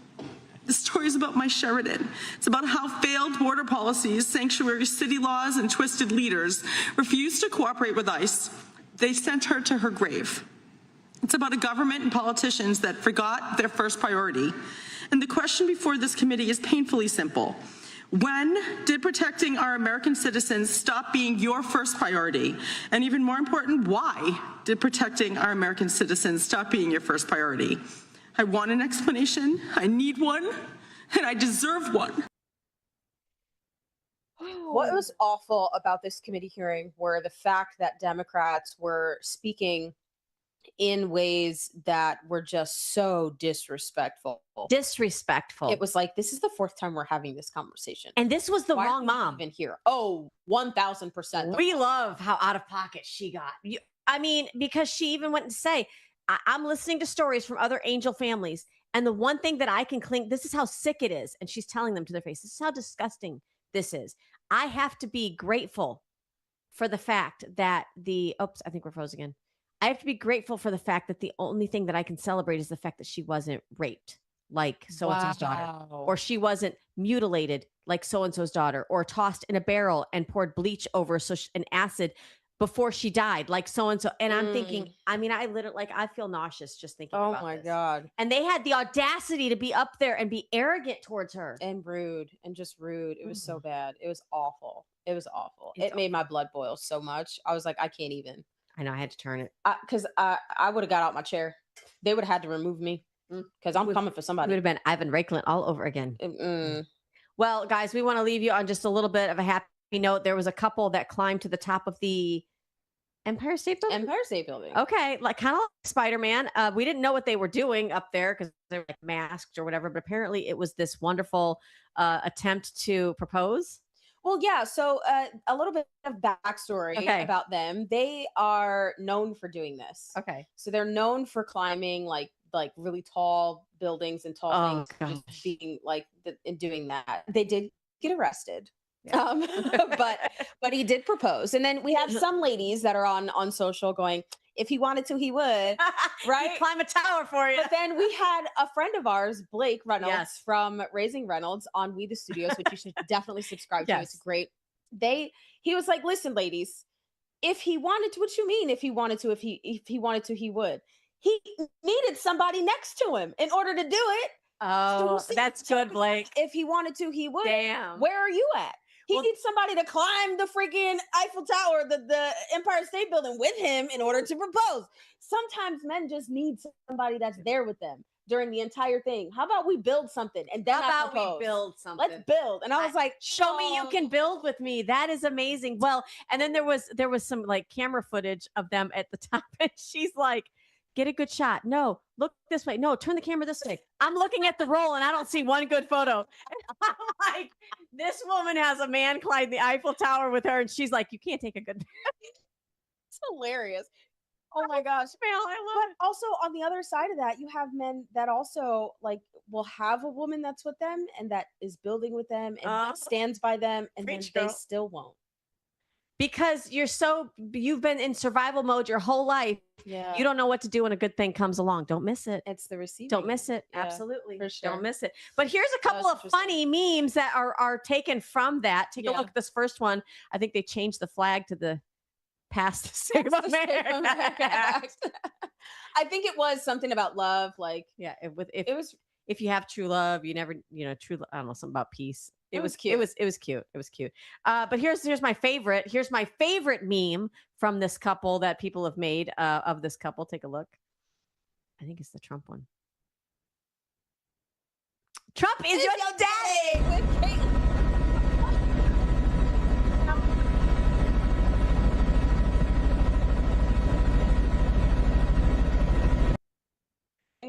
You're welcome.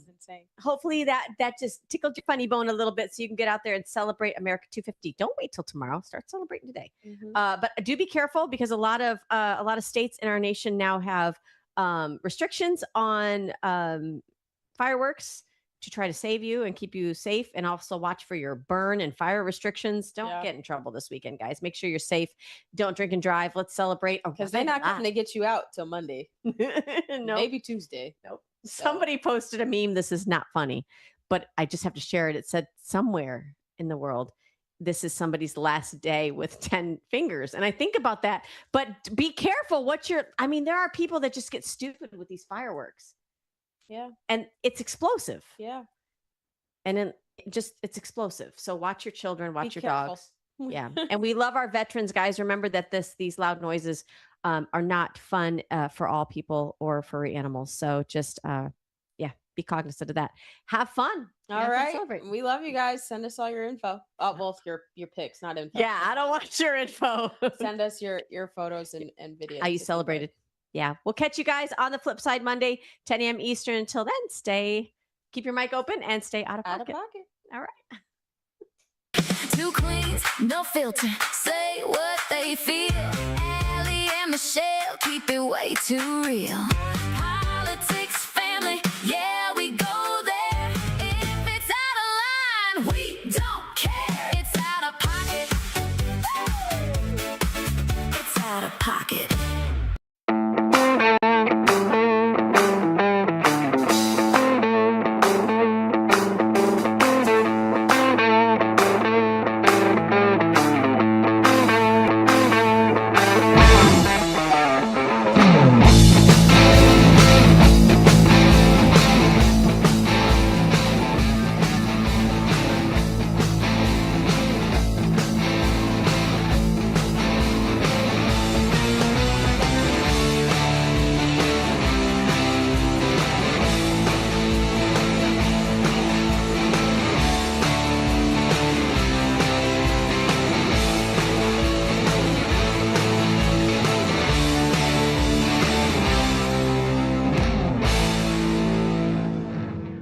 Got a lot to cover today. We got Supreme Court decisions. I'm not going to beat that dead horse. It is what it is, but we'll talk about it a little bit because it's in the news. Going to talk a little bit about American patriotism. Why? July 4th, 250 celebration. We need to get it out there. We need to remind patriots that we're not those pussies in France.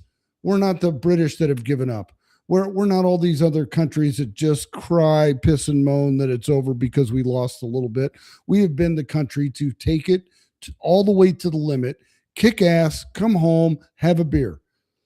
And that's part of, been looking at this all week, and I've been watching all the network news and all the other shenanigans. And I see people talking negatively about Secretary of War Pete Hegseth and his firing of generals, and they're concerned, dismayed. They don't understand. Well, let me see if I can lay it out for these boneheads in Congress that have never served a day in their freaking life. I realize there are members of Congress that have, and they probably will agree with me on this issue. But when you have these non-serving idiots, some of these governors going out and scratching their head, well, we just don't know what's going on with the Secretary of War. Well, maybe they need to pull their head out of their ass and ask a veteran. I'm sick and tired of these organizations. Oh, we support veterans and we really, yeah, you don't do fucko. You just don't. And I'm tired of hearing it. I'm tired of hearing it all the time. I'm tired of these congressmen going out. And I can speak freely now because I'm no longer, well, I am still an elected representative, but I'm no longer voting on bills. So my opinion is my opinion. I can say what I want. I will keep it clean and factual and to the point. But let me just tell these people what the core function of the United States military is. Number one, I'm not going to bash any of the branches like we do. You know, Army, we're always picking on everybody. Marines think they're the best. All that nonsense.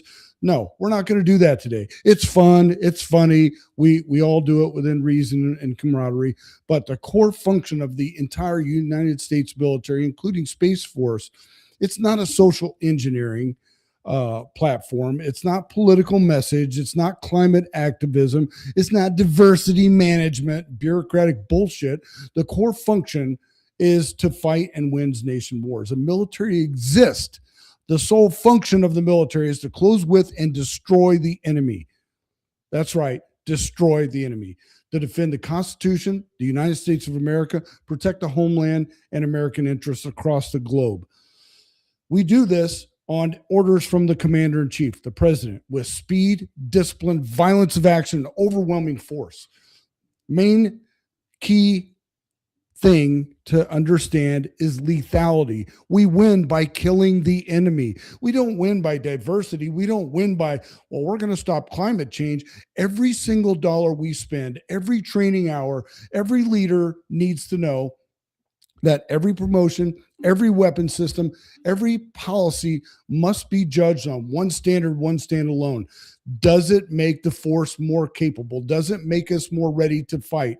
Does it make us more disciplined in battle and able to take that lethality, push it out across the globe and kill our enemy.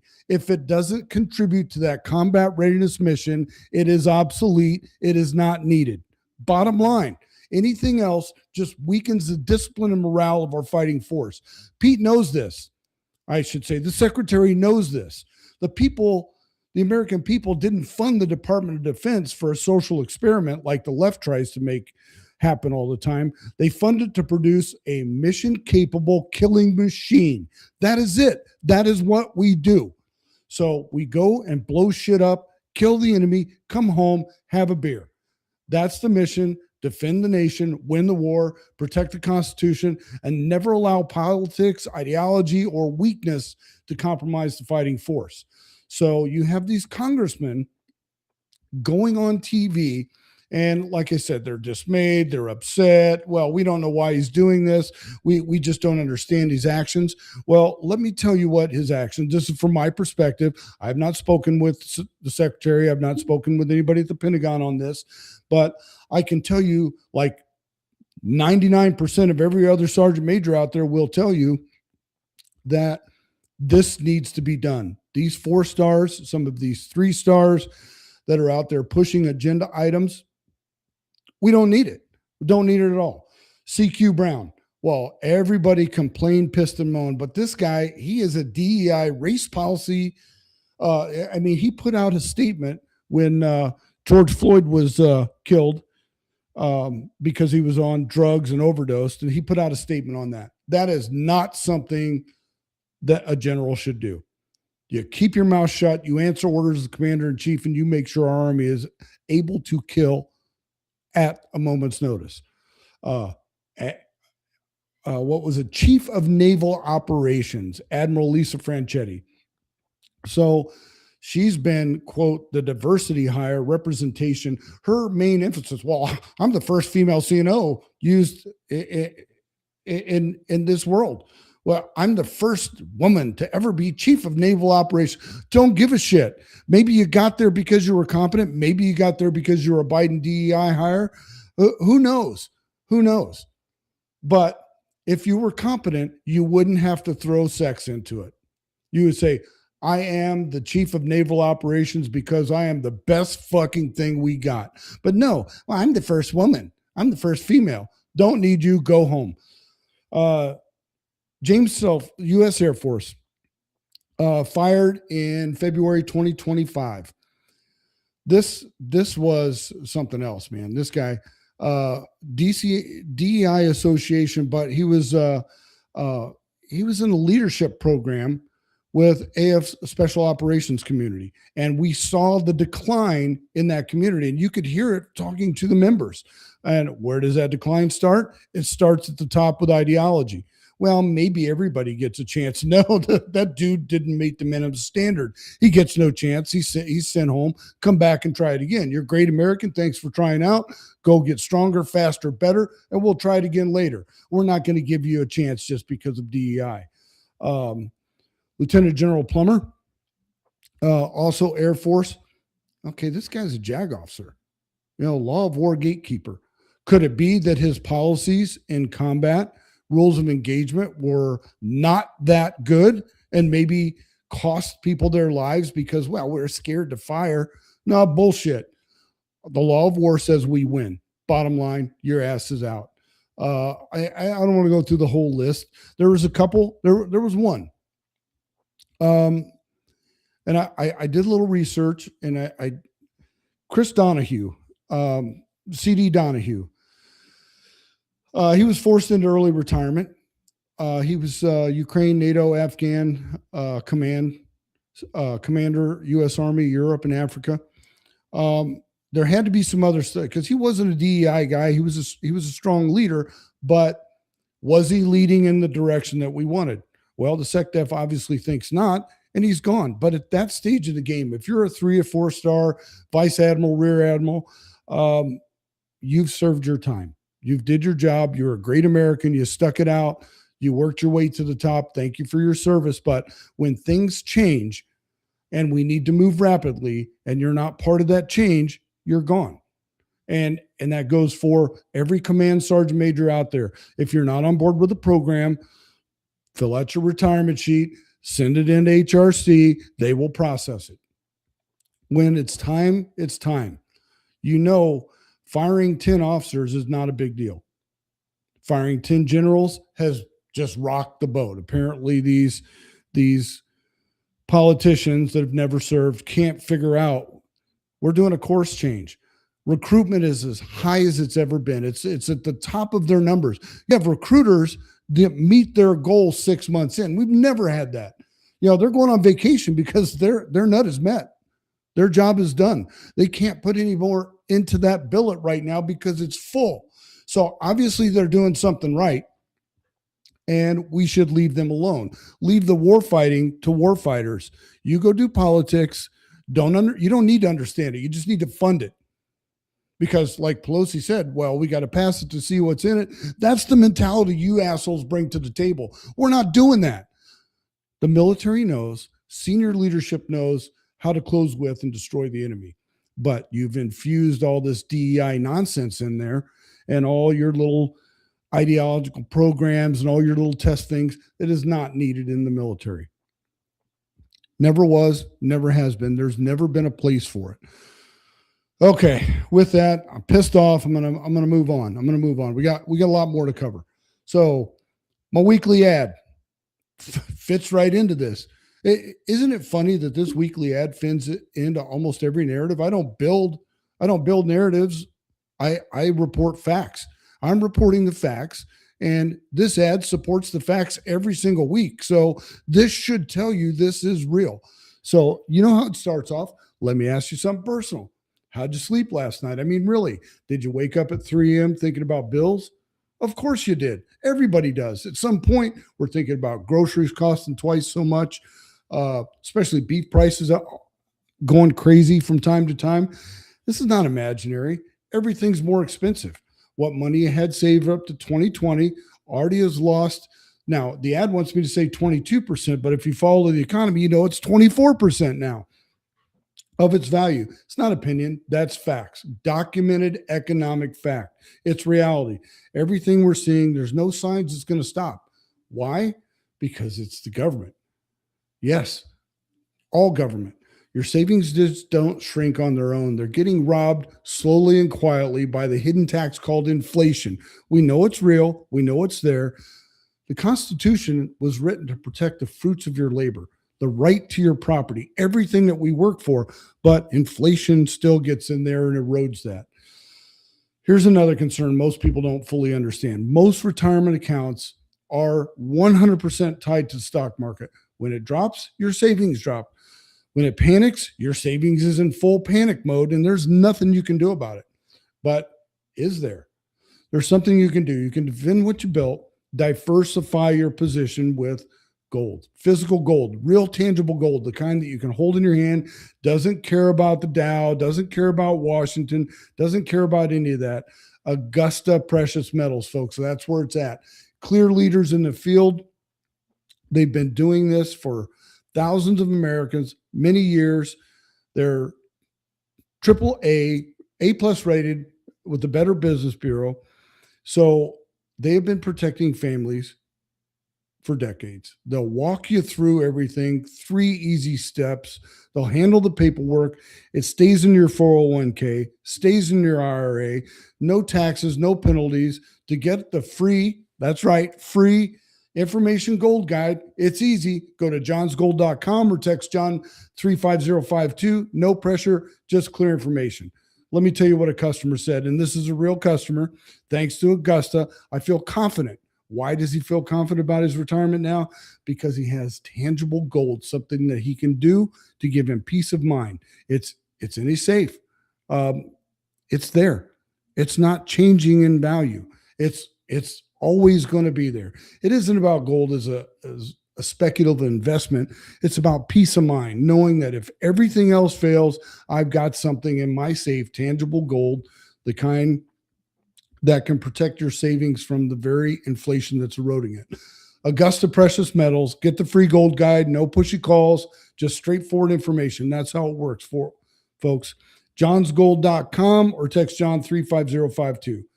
Understand your options, see what Augusta can do for you. make that difference in your life. Okay, we got that out of the way, and it's relevant. Always relevant every time. It's not a sales gimmick, folks. It is the truth. Okay. So moving on. I kind of laid it out a little bit earlier. Got a video clip. I'm going to play it.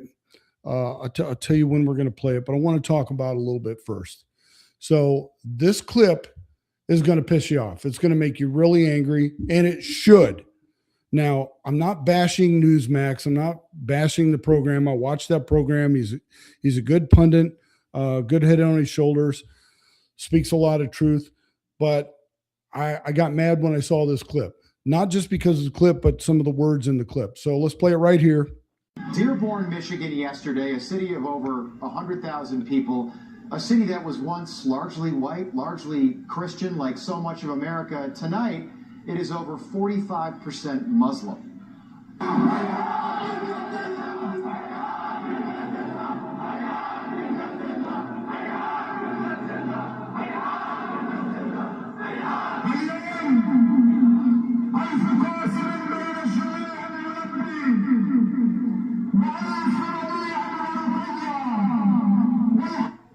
If it looks frightening or intimidating, it is supposed to.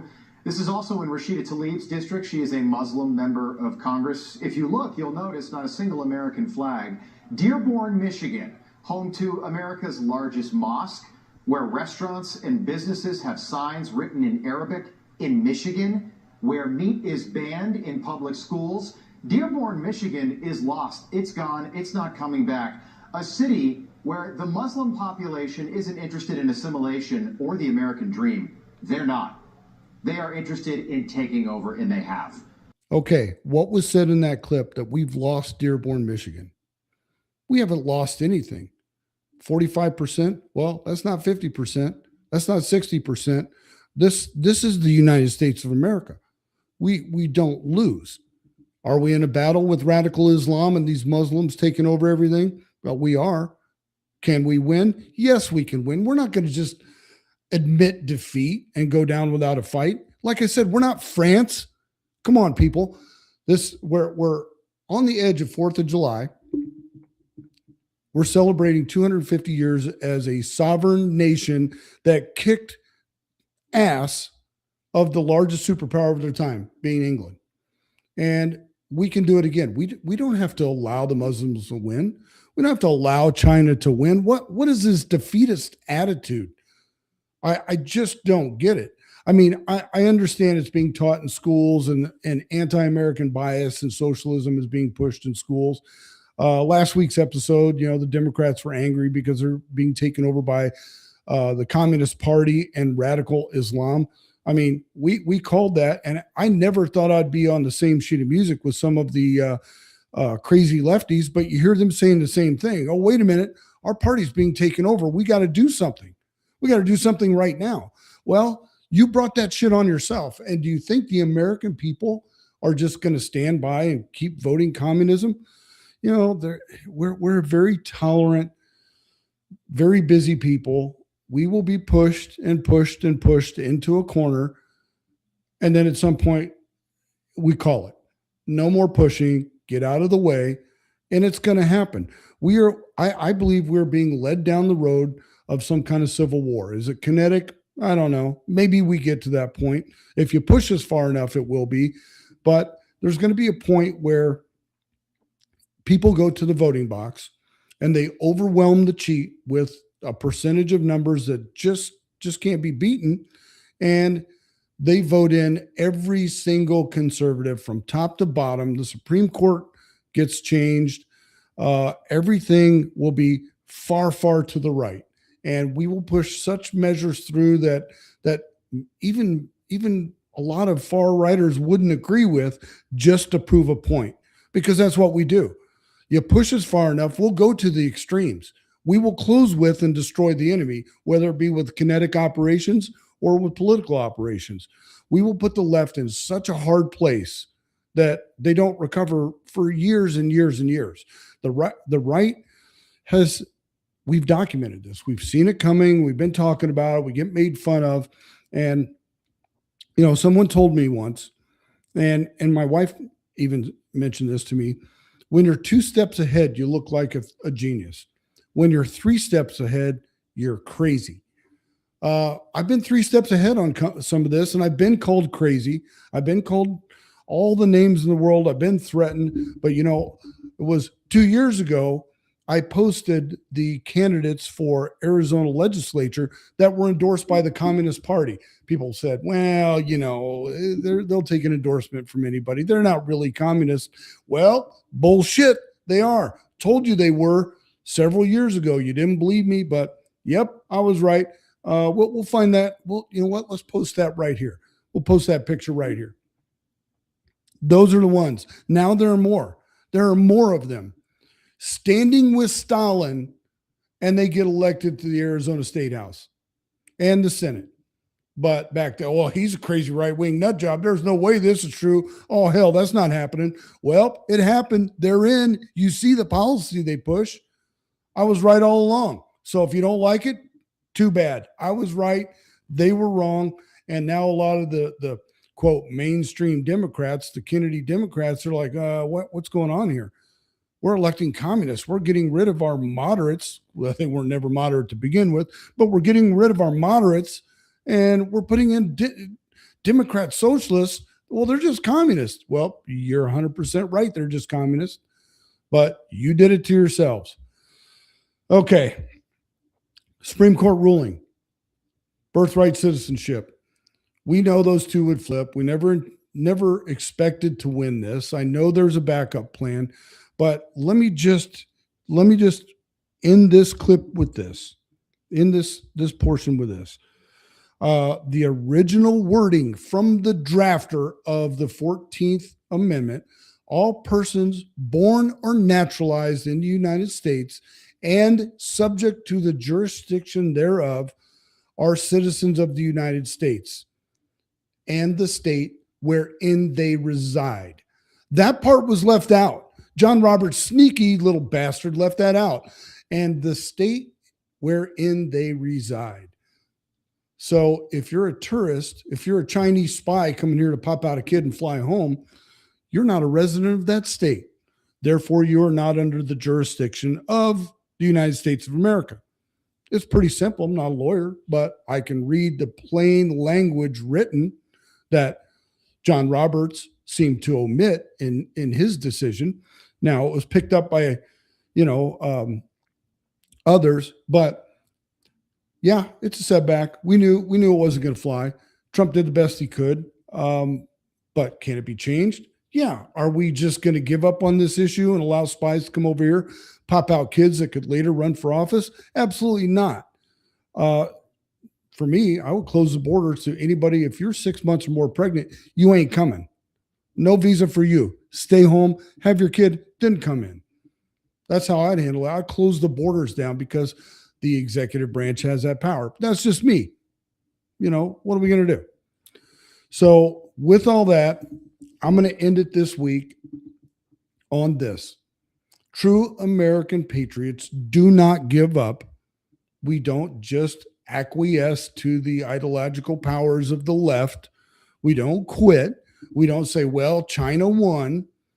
They might win a battle here and there. The lefties win a battle here and there, but they are not going to win this war. We are going to maintain the United States of America as a sovereign nation and a representative republic, not a 51% democracy like the left wants. We're going to win this all the way through and through. Do not give up. Don't fall prey to the false narratives and the lefty narratives that they push. Don't vote for any Democrats, any communists. Don't vote for a Democrat at all. Even if you're a Democrat, send them a message that you don't want to be involved with the Communist Party. That'll teach them a lesson. Then they'll start kicking those folks out. They'll have to be a third party. They'll have to run as, quote, Democrat socialist. Everyone that thinks I'm wrong on this, just listen to the leader of the Democrat Socialist Party. He says they are using the Democrats as a platform to get their candidates in office. You know what? We ought to show that video right here. Matter of fact, we will. Let's show it right now. We'll pull that video in. Didn't have that one planned, but we're going to stick it in there. So you see the words. Listen to the words. See him say it. Our candidates run as Democrats. We're on the Democratic Party ballot line. We contest the primaries, and when they're in the legislature, they're part of the Democratic Party caucus. But we don't agree with the way the Democratic Party establishment organizes or runs its party apparatus, and so we try to build independence by focusing on volunteer-led movement. We think that everyone should be able to be trained and to become someone who can participate in the political process, and we don't really think that Democratic Party campaigns in the establishment are run that way. And I think you really see that difference in the races like we're having tonight. And I think in terms of the agenda, there's a problem in the Democratic Party where they are funded by billionaire donors, and at the same time they're trying to represent the working class. And in our opinion, you have to choose between the billionaire class and the working class. It's just impossible to satisfy all of them. There it is, folks. Democrats were taken over. You brought it on yourself. I can't understand why anyone, especially coming up in this election after our 250th anniversary, would vote for a Democrat for any office. It all starts at school board, folks. That's where it begins. You get these radical lefties hiring a radical lefty superintendent, pushing communist and socialist theory, anti-U.S. bias, and you train a whole generation to appreciate socialism, something that has killed more people than anything else on this planet, to include disease, famine, war. Socialism has killed more people than anything on this planet, and now you got Democrats voting for it. So with that, patriots, stay strong, don't give up, train like they hate you, because they do. That's the reason I say it every week. They do hate us, but we're going to win. Don't give up. That American fighting spirit is there. We're going to kick their asses out. Until then, we'll see you next week.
Underneath all of that is the Bible.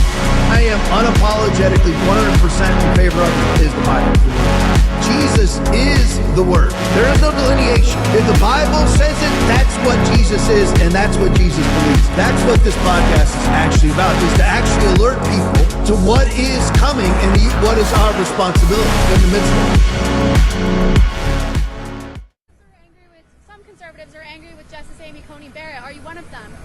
Well, look, do I think she made a mistake in the ruling? I do. I don't know how anybody can say that if a person who is an illegal alien, or a person, for example, who's pregnant and comes to the United States on a vacation, they have a baby and all of a sudden their entire family gets the benefits of American citizenship. I don't think that's what the framers of the 14th Amendment had in mind. I don't think it's the right case. But look, it was 5-4. Sometimes the Supreme Court makes mistakes. We're going to try to correct that mistake, but nobody's perfect, including the Supreme Court. Newly released financial disclosures throwing President Trump's crypto ventures into the spotlight. The report showing more than $1 billion in revenue. The president says he does not personally manage his investments. Madeline Rivera's got this story for us. Hi, Maddie. Good morning, Dana. Well, The money from President Trump's cryptocurrency businesses now makes up more than half of his income from last year. Here's a more detailed breakdown of his wealth. Federal disclosures show the president took in about $2 billion in 2025. That's up from $622 million in 2024. He reported more than $500 million from sales at World Liberty Financial, which is a crypto venture he and his sons founded. A meme coin featuring the president's image also generated about $600 million in revenue. And the president made millions from real estate holdings and sales of Trump-branded gear like watches. The White House is dismissing concerns that there may be a conflict of interest. They argue the president's crypto-friendly policies are allowing everyone to benefit, including regular Americans. The president also says there's a separation between him and his assets. I have funds that run my money. But you are benefiting. Well, I've made a lot of money before I became president, and they invest my money, and I don't talk to them. I don't even speak to them. So I have many people, I don't know what they call it, closed accounts or something. You put your money in, and that's it. I don't talk to them. I can't imagine a nominee in 2028 being the Republican nominee. If you want to run for president as a Republican in 2028 and you don't show strong support for Israel, I don't think you can win. To our friends on the Democratic side, I hope you'll up your game. I hope you'll realize that Israel's not the problem. The problem for peace is not Israel. How a Jewish person can vote for a Democrat is beyond me. Well, because I've been the best president in the history of Israel, and they acknowledge. And by the way, in Israel, I think I was at 99% or something. But Joe, you can't let Iran, whether it's Israel, the Middle East, or not, you can't let Iran have a nuclear weapon. What did I say at the National Conservative Convention to that whole group of phony nationalists, totally phony? I told them right there, it's all a Mossad front. I said the problem of the issues in the United States of America are not on the streets of Tehran. They're on the streets of New York City. The enemy is inside the gate, and the enemy is getting stronger.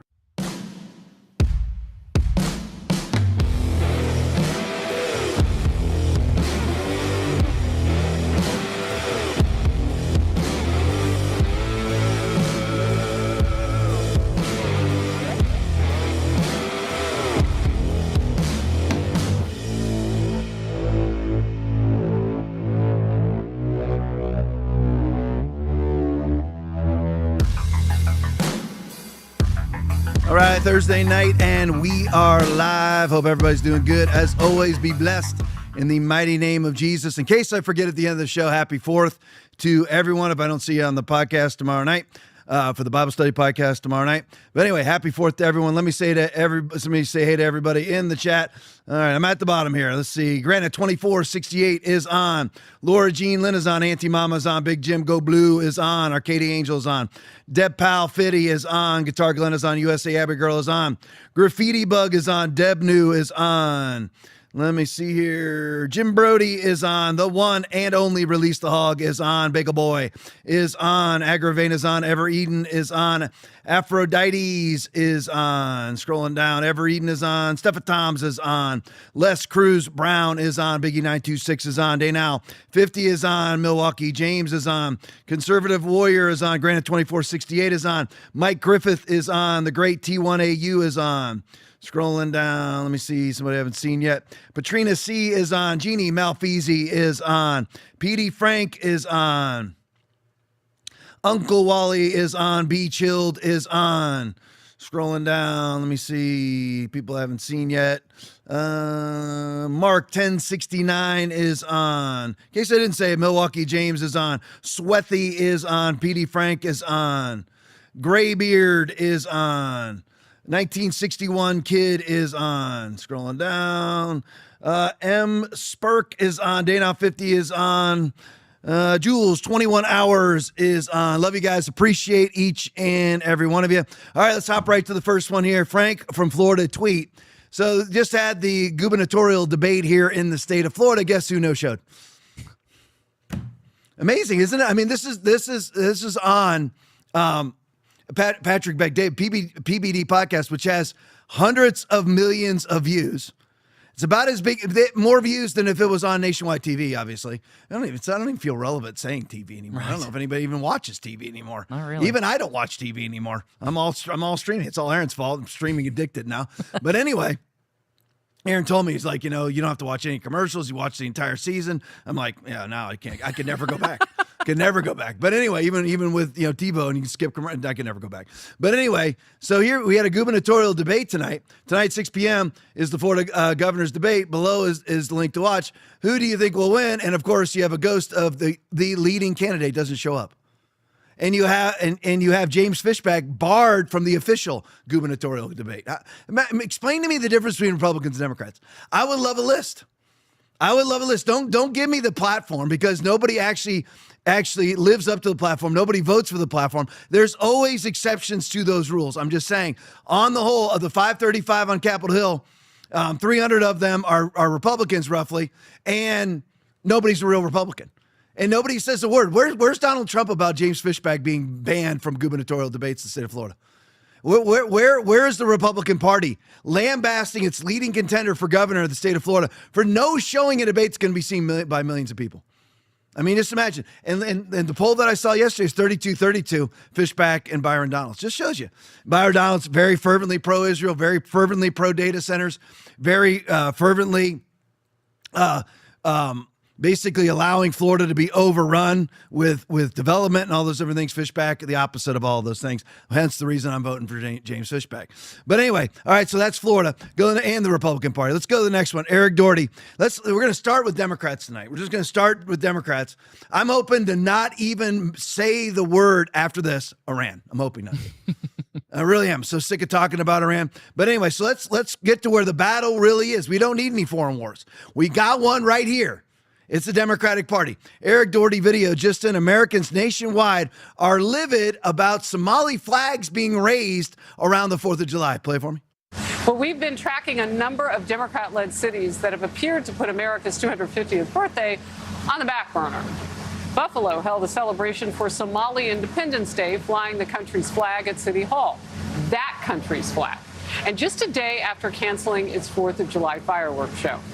The city said it ran into logistical issues. In Boston, Democrat Mayor Michelle Wu also celebrated Somalia weeks after she proposed cutting nearly $1 million from veteran services. That is so unpatriotic. Wu eventually restored the funding after fierce backlash. Yeah, they gave her some oxygen. She woke up. In Columbus, Ohio, the Parks Department is backtracking after a now deleted social media post that promised a similar celebration.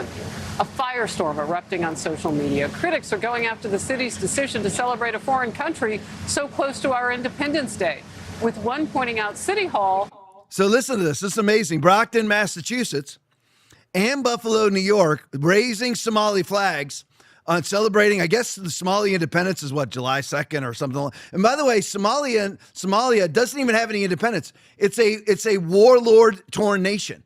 It's basically a bunch of states fighting against themselves constantly. There is no Somali independence. There is no Somalian nation. That's why they're all here. They're all in Brent's favorite town, Columbus, Ohio, which are these different various towns raising Somali flags, celebrating Somali independence. Why would we ever do that? Can anybody explain that to me? Well, I mean, I guess they want more and more Somalis, I guess you call them, I don't know what their actual, Americans, I don't know, Somalian, whatever they are.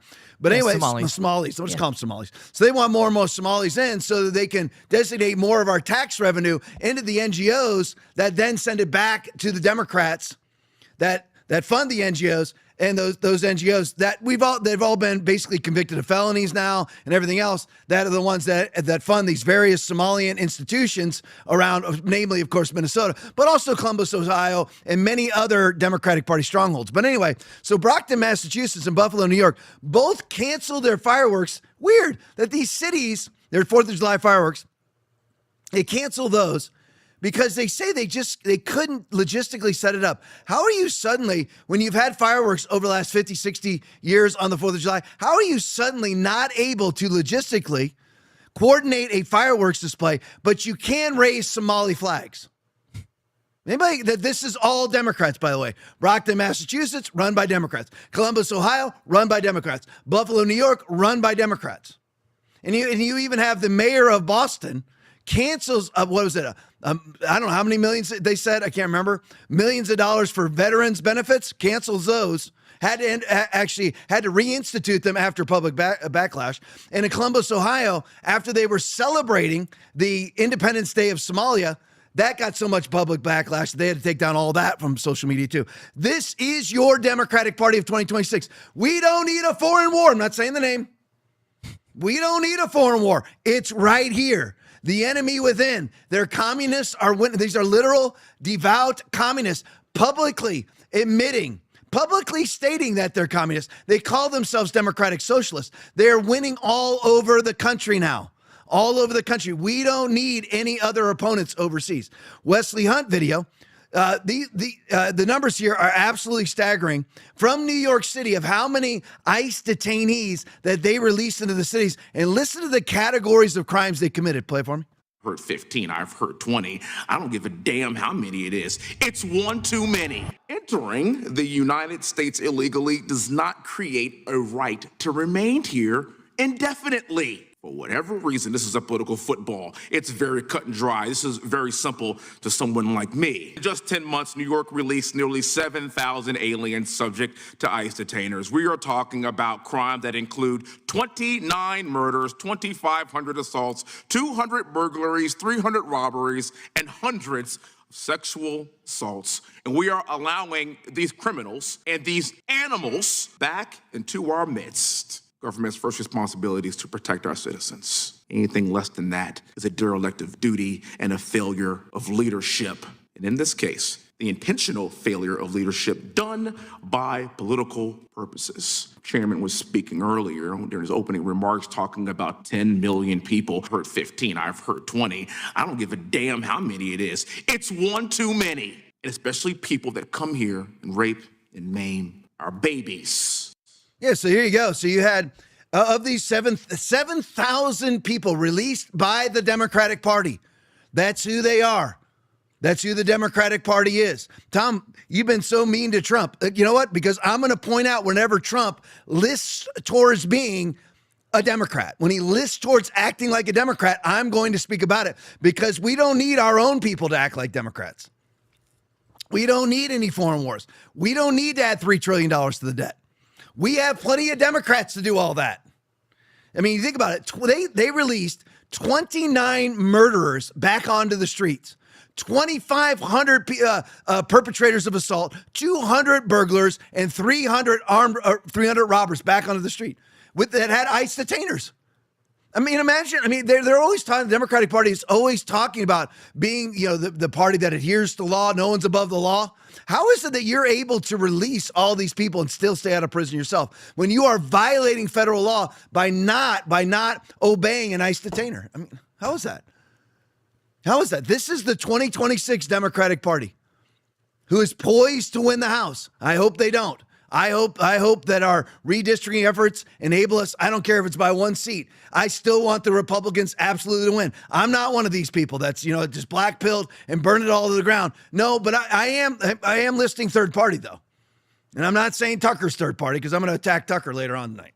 Be ready for that. But anyway, so go to the next one for me. Paul Sperry tweets, speaking of Democrats, the people that you need to pay attention to are not the Chuck Schumers and Nancy Pelosi's.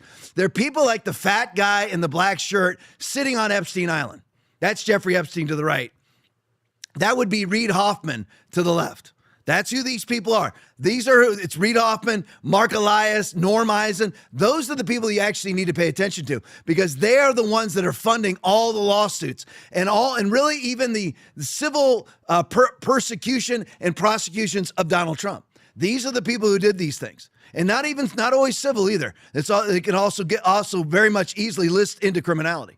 So Paul Sperry tweets, so let's get this straight. Reid Hoffman, a regular at Epstein's rape island, bankrolled Trump's rape accuser, E. Jean Carroll's lawsuits. Now, Trump just lost in the Supreme Court. How do you lose in the Supreme Court when he tried to get his defamation case overturned? What's his involving E. Jean Carroll?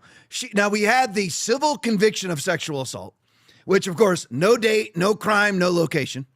no witnesses, no DNA, no video, nothing.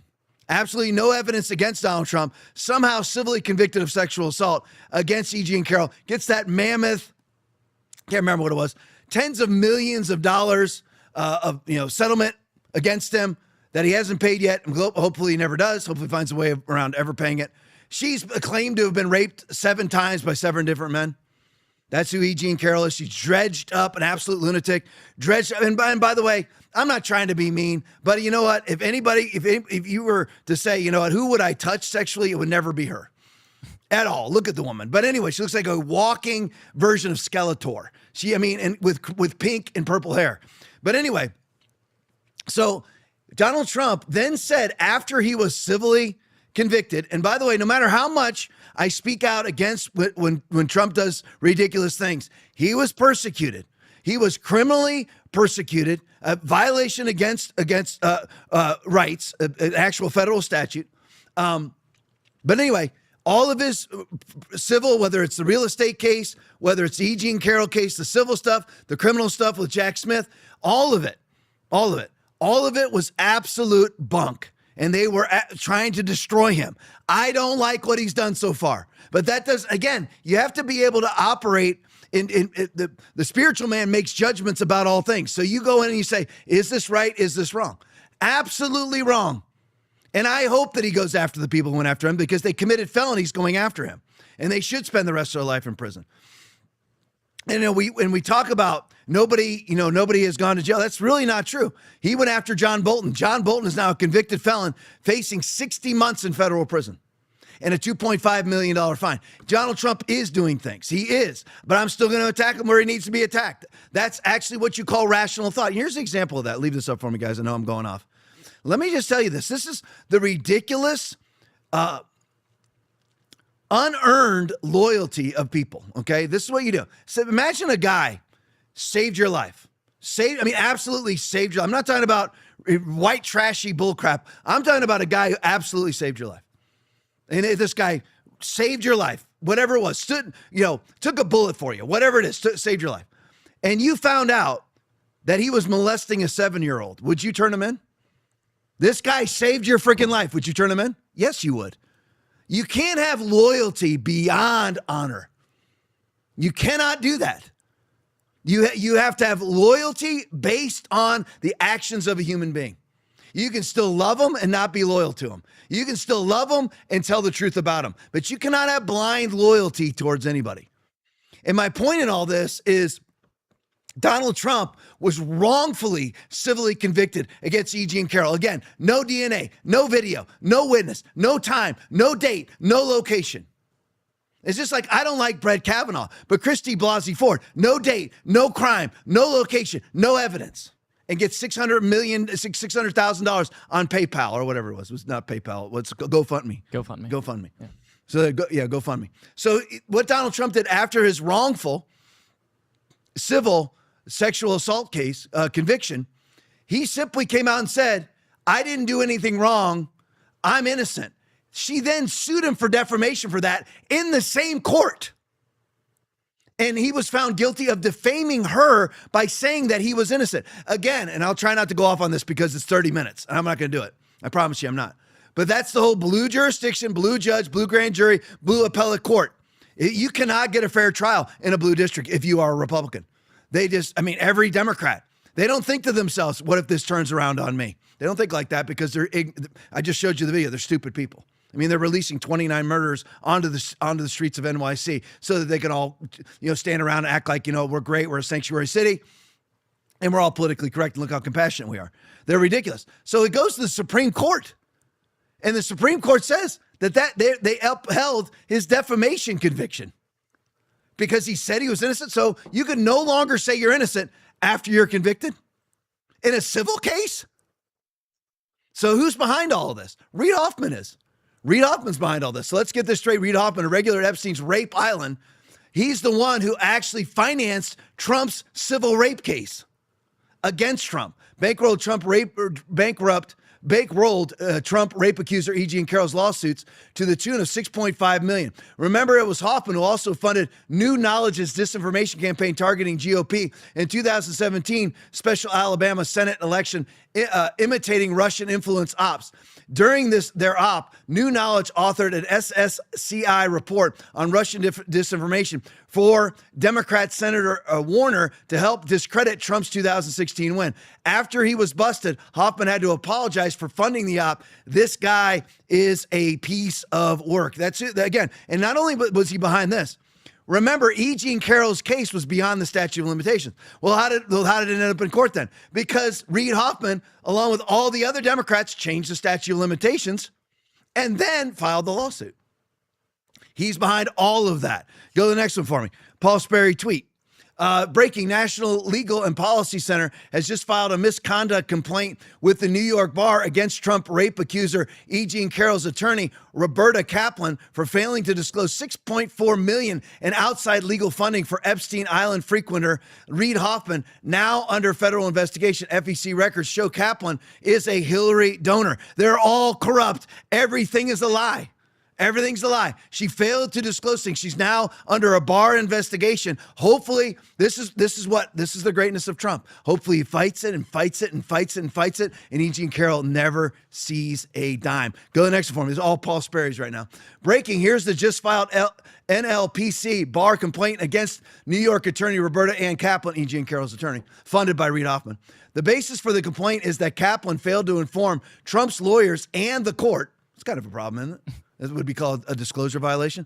When she knew her client, E. Jean Carroll, provided false testimony. She knew her client, that's not just false testimony. This is a crime. She committed perjury. Provided false testimony by denying outside funding for her case, which was Reid Hoffman's $6.4 million.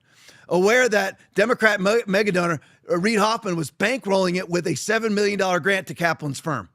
So E. Jean Carroll lied under oath saying, you know what?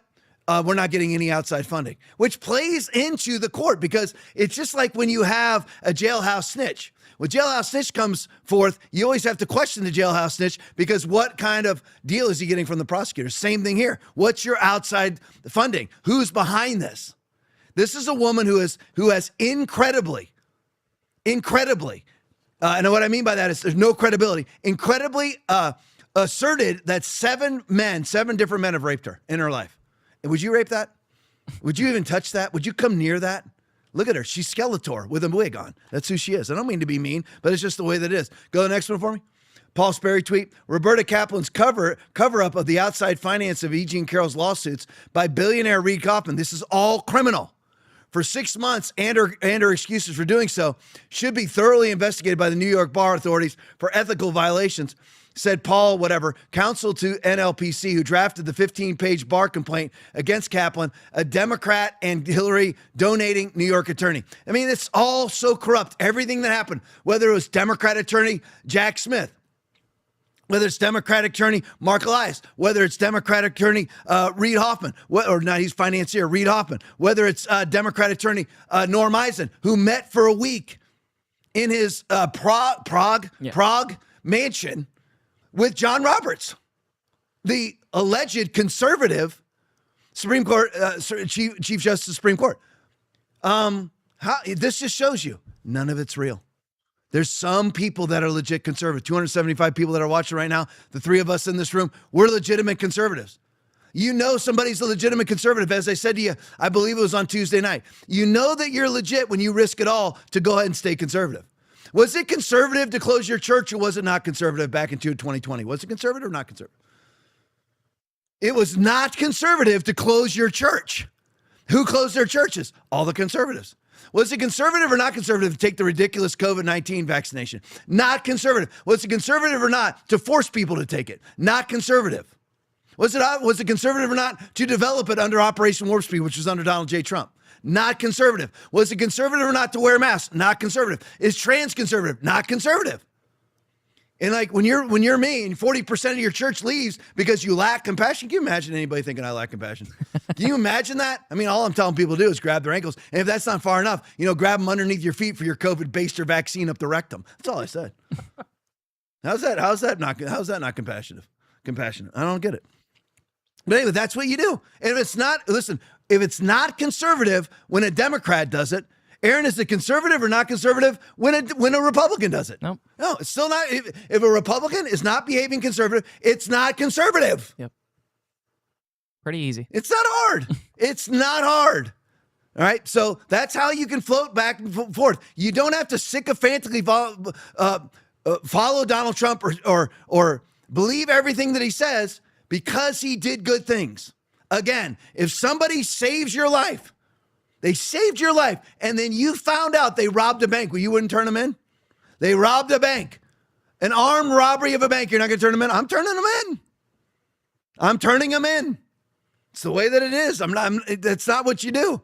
And maybe I need to use a more heinous example because, bank robberies are so glorified. Again, what if they committed a sexual crime? You're not going to turn them in? You know they're guilty. It's on videotape. You know they're guilty. You're not going to turn the videotape in to the police? Not going to do it? See, that you can't, it's always case by case with people. It always is. That's the way that it is. You can either learn that the easy way, or you can learn it the hard way like I have. Learned it the hard way. All right, more on the Democrats. Breitbart News video. Here's Rep. Sarah McBride, who's actually Tim McBride. That's him. Says many Republicans privately consoled him after consoled him after something he chose is a missing word here, chose to turn the other cheek to criticism from Marjorie Taylor Greene and Nancy Mace. Play it for me.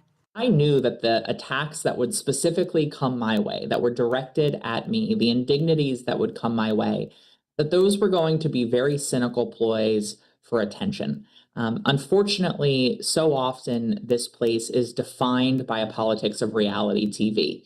And how do you get attention on a reality TV show? You throw wine in a person's face. That gets a person a little bit of airtime. But the way to get a season-long story arc is if the person who you threw wine in the face of responds by throwing wine back, because then you have a feud, you have a beef, and that gets a season-long story arc. And so I knew that these folks were coming after me for attention, for clicks and virality, and that they would not get as much attention if I turned the other cheek. And fortunately, that has resulted not only in those indignities diminishing, it's also resulted in so many of my colleagues on the other side of the aisle coming up to me and saying, not only welcome to Congress, not only I'm sorry that you're facing these indignities, but also let's find opportunities to work together to show people that not everyone here is like that. Now, I just want to make this clear to everybody as a public service announcement, once Aaron gets that pic of him side by side, this is a man with a penis and balls. I just want to put that out there. I mean, again, it's not time, that's not very pastoral. How's it not pastoral to simply point out that there is a man here with lipstick on, long hair, claiming to be a woman, who right under his pants is a penis and balls? He ain't cutting them off. He's not cutting them off. He's devout. Okay, he's keeping his penis and balls. He currently has it. And the reason why I show this video is, if it's true what Timmy is saying here, that Republicans are going up to him and saying, we got a lot of respect for you, way to stay the course, we support you. This shows you where we're really at. That's why nothing ever changes. I thought Trump would be the answer. He hasn't so far. He's got 2.5 years to prove me wrong. And by the way, we're going to get to the greatness of Trump. It's coming up next. But because he is, and he's amping up deportations again right before the midterms. That's classic Trump. That's great. I hope he's doing it. But that just shows you. This shows you there's not a lot of dichotomy between the two parties. There's really none, folks. It's all about how do I enrich myself when I'm in Washington, D.C.? How do I get clicks? How do I become famous? How do I get on the speaking circuit? How do I end up on the board of Raytheon? How do I end up on the board of Burisma? How do I end up on the Trump and dump Bitcoin scam? Okay, I meant it. Trump and dump. It's garbage, folks. That all that Bitcoin, am I using the right term, Aaron? Cryptocurrency crap. Okay, come on, folks. Come on. So, again, if somebody else does it and it's not good, or even if it's not criminal, but it's just not a very good thing to do. It's just not ethically sound. If it's not ethically sound for a Democrat to do it, Aaron, does it become ethically sound for a Republican to do it? Nope. Okay, that's it. Life is so freaking easy. It's like the Bible never changes. I will worship toward your holy temple and praise your name for your loving kindness and your truth, for you have magnified your word above all your name. Psalm 138 too. Okay, nothing. The word never changed forever, Lord. Your word is settled in heaven. Psalm 119:89. Okay, it's settled. Good is good. Listen, unethical is unethical. whether a Republican does it or a Democrat does it. But let's go to the greatness of Trump. Mario Nawfal tweet. ICE arrested 10,000 people living in the U.S. illegally over the past 5 days and plans to ramp up enforcement even more, according to DHS. If you're in the U.S. illegally, better start packing. So here's the thing. What happened was the birthright citizenship ruling from basically Amy Coney Barrett and John Roberts. Let's all just be honest. We lost that one 5-4, I think, or I can't remember now, 6-3. Yeah, I think Kavanaugh went with it too. Yeah. So anyway, just basically destroying our country. That right there is a torpedo to our country. But there's ways around it, and you can always amend the Constitution. There's ways around it. Convention of States, amend the Constitution. There's ways around it. There's ways to defeat it. But one way you can do it is deport all women. All illegal women, get them out, because if you can't have your baby here, bye-bye. And don't let in birth, tourism, Chinese people into the country. Don't let them in. That's what you do. So this is the greatness of Trump. He's amping it up. You hear the pundits around him talking about it. He is amping up, and there's no questioning the greatness of Trump when it comes to the border. Play the next video for me. Just mute it. I don't know if it's got any music or not, but you can just side by side it. Libs of TikTok video. This is what's true right here. This is still true. That was Biden's border. We played it every day. Ask the guy sitting in here right now. This is what we did all the time. Yep. Playing Biden's border. That right there currently is the Trump border. That's the greatness of Trump. Our southern border is closed. And right, the top one is Biden's border. 15,000 a day illegally crossing at the height. That's just our southern border. Not even counting our northern border. So it could have been 20, 30,000 a day at the height. That right there is the truth on the bottom. That is the truth about Donald Trump. Tom, you're just wanting to win back Trump's sports. You must never watch me preach. I never try to win back anybody. Ever. I just preach what is true out of the Bible. If that means that I'm telling you you're going to hell, I'll tell you to your face, eyeball to eyeball, you're going to hell. Eyeball to eyeball. If you're living, look at me right now. If you are right now living in unrepentant sin, I don't care how many fresh starts and new beginnings you've had. I don't care how many sinner's prayers you've said. I don't care what you've done. You're going to hell. There you go. See? How many people did I just win right now? I got 303 people watching right now. Watch it go down to like 260 right now. That's just the way that it is. No, you just simply tell the truth. This is the truth about our southern border. There ain't no wall there everywhere, but the southern border is closed. It is closed. 96, 97% closed in comparison to the top one, which was Biden. Go next one for me. Kaushi tweet, more the greatness of Trump. Odds of recession this year plummet to 8%, an all-time low. Listen, you have to give credit where credit is due. Now, listen, I can spend 30, 40 minutes attacking why this is with our horrendous deficit spending and our rating of the SPR. But you know what? I'm a nice guy, so I'm not going to mention it except that I already did. So, but still, credit where credit is due. Okay, and listen, and the least sexy thing to talk about is that debt clock. Everyone, it's real sexy to talk about Iran. It's real sexy to talk about trans. It's real sexy to talk about mass deportations and closing the southern border and gun rights and all those different things. Many and a myriad of other things. But you know what the real problem is? Right here. That's the real problem right here. Right there. That's the real problem. $39 trillion in debt. It's actually $188 trillion worth of debt if you count our unfunded liabilities, which is what our debt is. But for some reason, they don't allow us to see that. Why would that be? Why are we not allowed to see our true debt? I mean, because it's all a lie. And it's really, according to Steve Bannon, $300 trillion. That's what we really owe around the world. If that margin call comes, it won't be no recession. It'll be a depression like you've never seen before. If people start wanting to cash in these credits that they're owed, okay, watch out. This is it. So I'm glad that looks like we're not going to have any recession. I never root for a recession. I don't want a recession. But Trump has done nothing. He's added $3 trillion. When he entered office, it was $36 trillion. We showed it. We played it. Yep. Now it's $39 trillion. All right. And they're hiding the numbers from us too. It's $188 trillion, $188 to $300 trillion worth of debt. How did we ever happen? How did this ever happen? Because the politicians are profiting themselves at your expense. What they're doing, again, you can bring it back to me. What they're doing, again, I just want to put this out there, just so everybody knows what the United States is. We were until 1913 a great republic, a federalist, capitalistic republic till 1913, till we created the income tax, the CIA, the FBI. What's the other one I'm missing? The Fed. Thank you, Aaron. Okay, right there on Jekyll Island.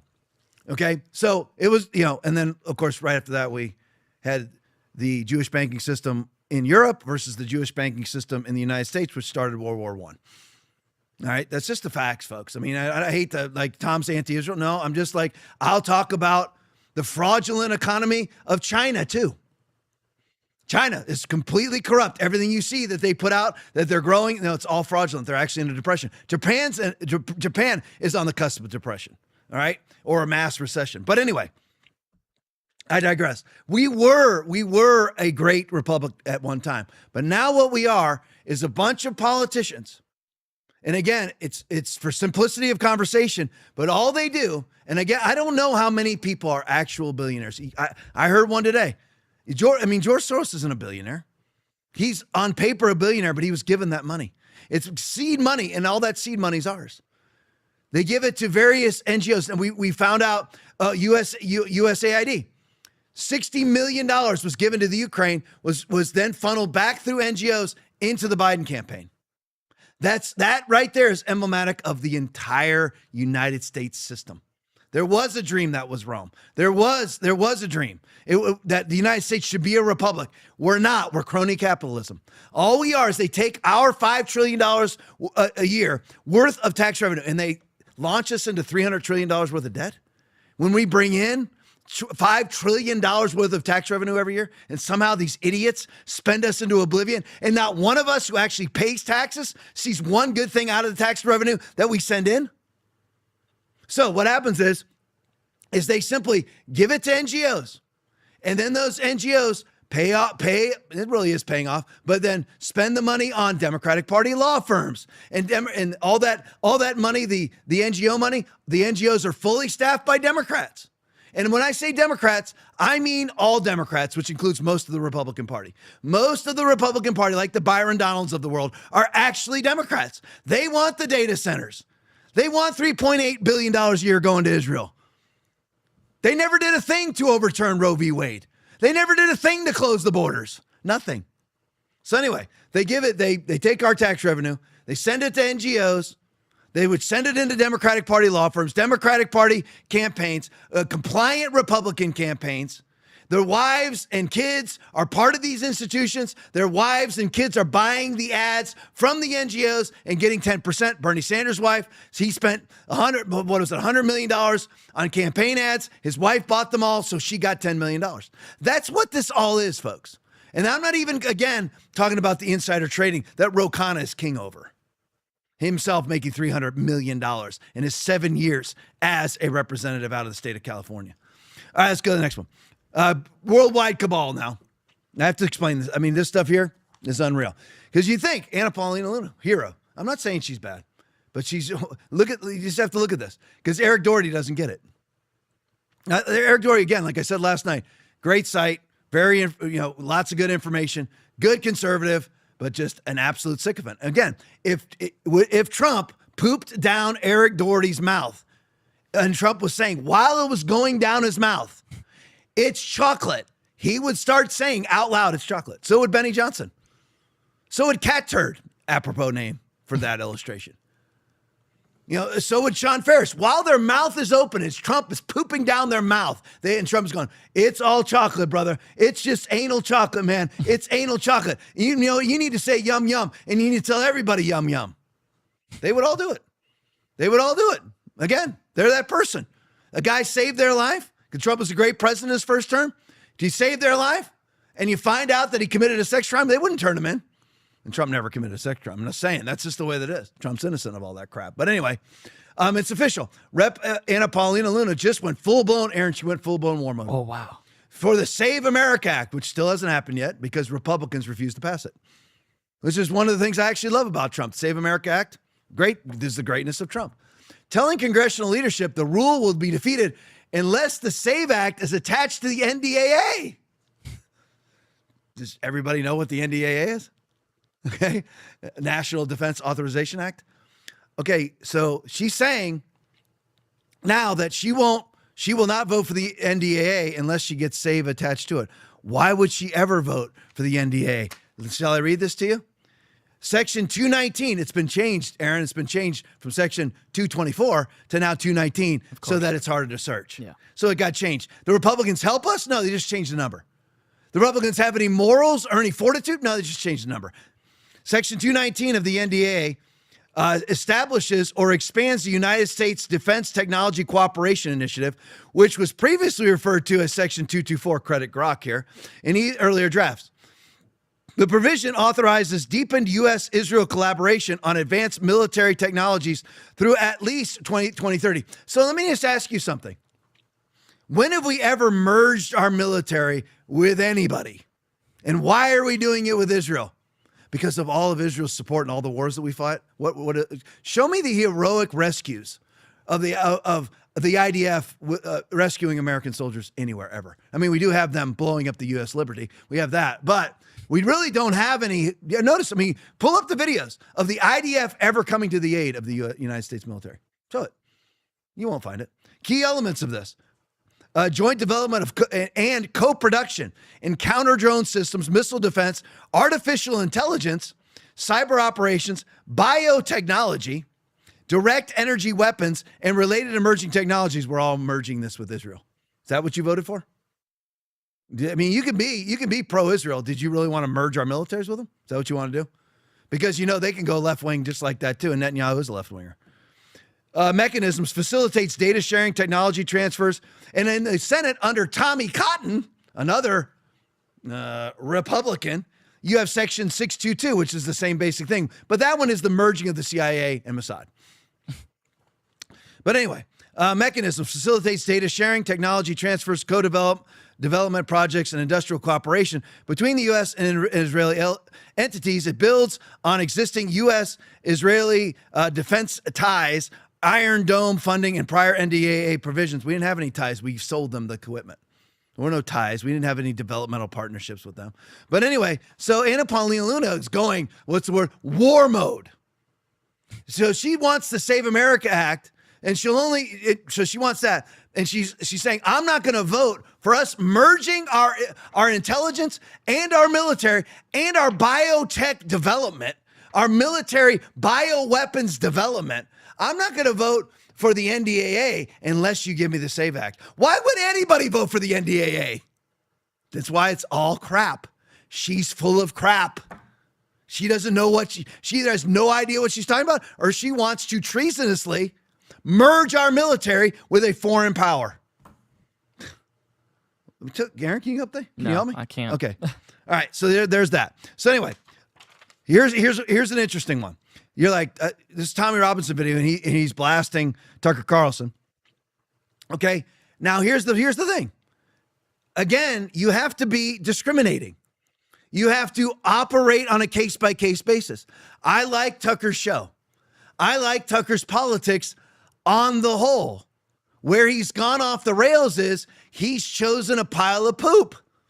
If you have the Israelis and you have Islamists, okay, Judaism is a hellbound religion. There's no blood of Jesus. Then you have an Islamic religion. Whether it's Shiite or Sunni, doesn't matter. It's a bloodless religion. Hebrews chapter 9, verse 22. Without the shedding of blood, there's no forgiveness of sins. There's no spotless lamb. There's no Jesus. Both will send you to hell. Both are piles of poop. You don't have to choose.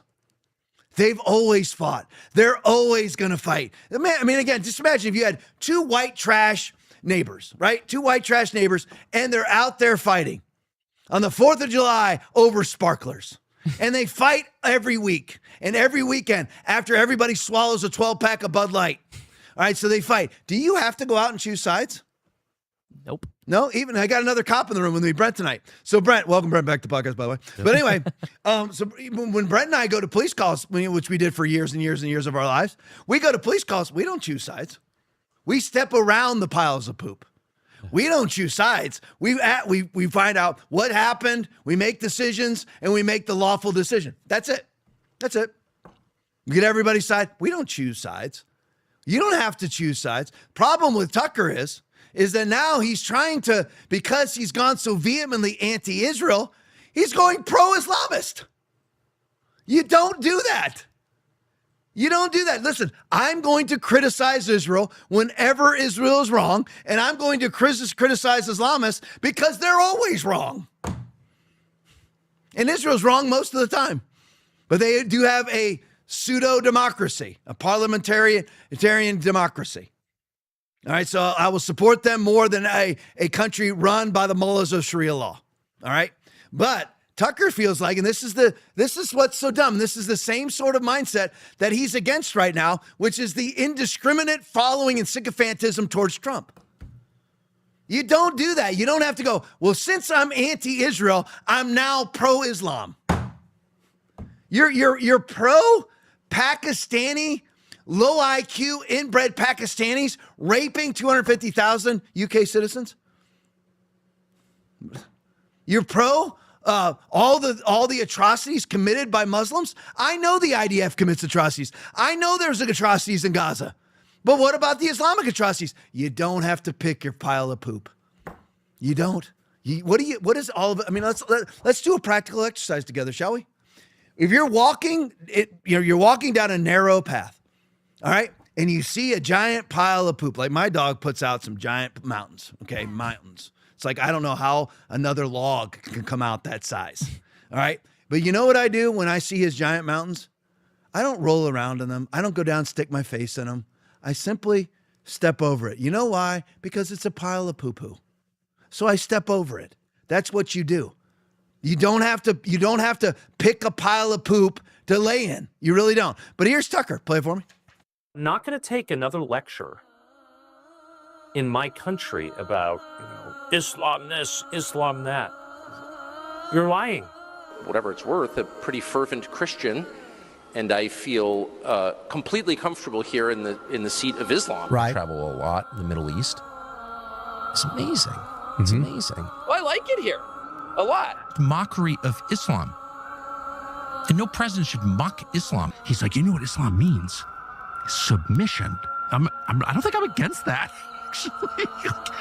Anyone who submits to God, like, I'm just for that. The Christian worldview, and by the way, also the Muslim worldview, is a universal worldview. Anybody can come to this faith. And many times I said on television, the problem is Islam, the problem is Muslims. Like, they all want to kill us. They're all crazy. They're all in this lunatic suicide cult created by Muhammad in the 7th century. And I believe that. I was hysterical. I believed that. No, that's not true. Nothing about that is true. TPUSA did a poll, and they asked the audience, what they considered to be the greatest threat to America. And they did put radical Islam at number 1. I'm wondering where you think those sentiments are coming from. It's from the Israeli government. I don't know anyone in the United States in the last 24 years who's been killed by radical Islam. How many Americans have been killed by Shia terrorism in my lifetime, which is 56 years?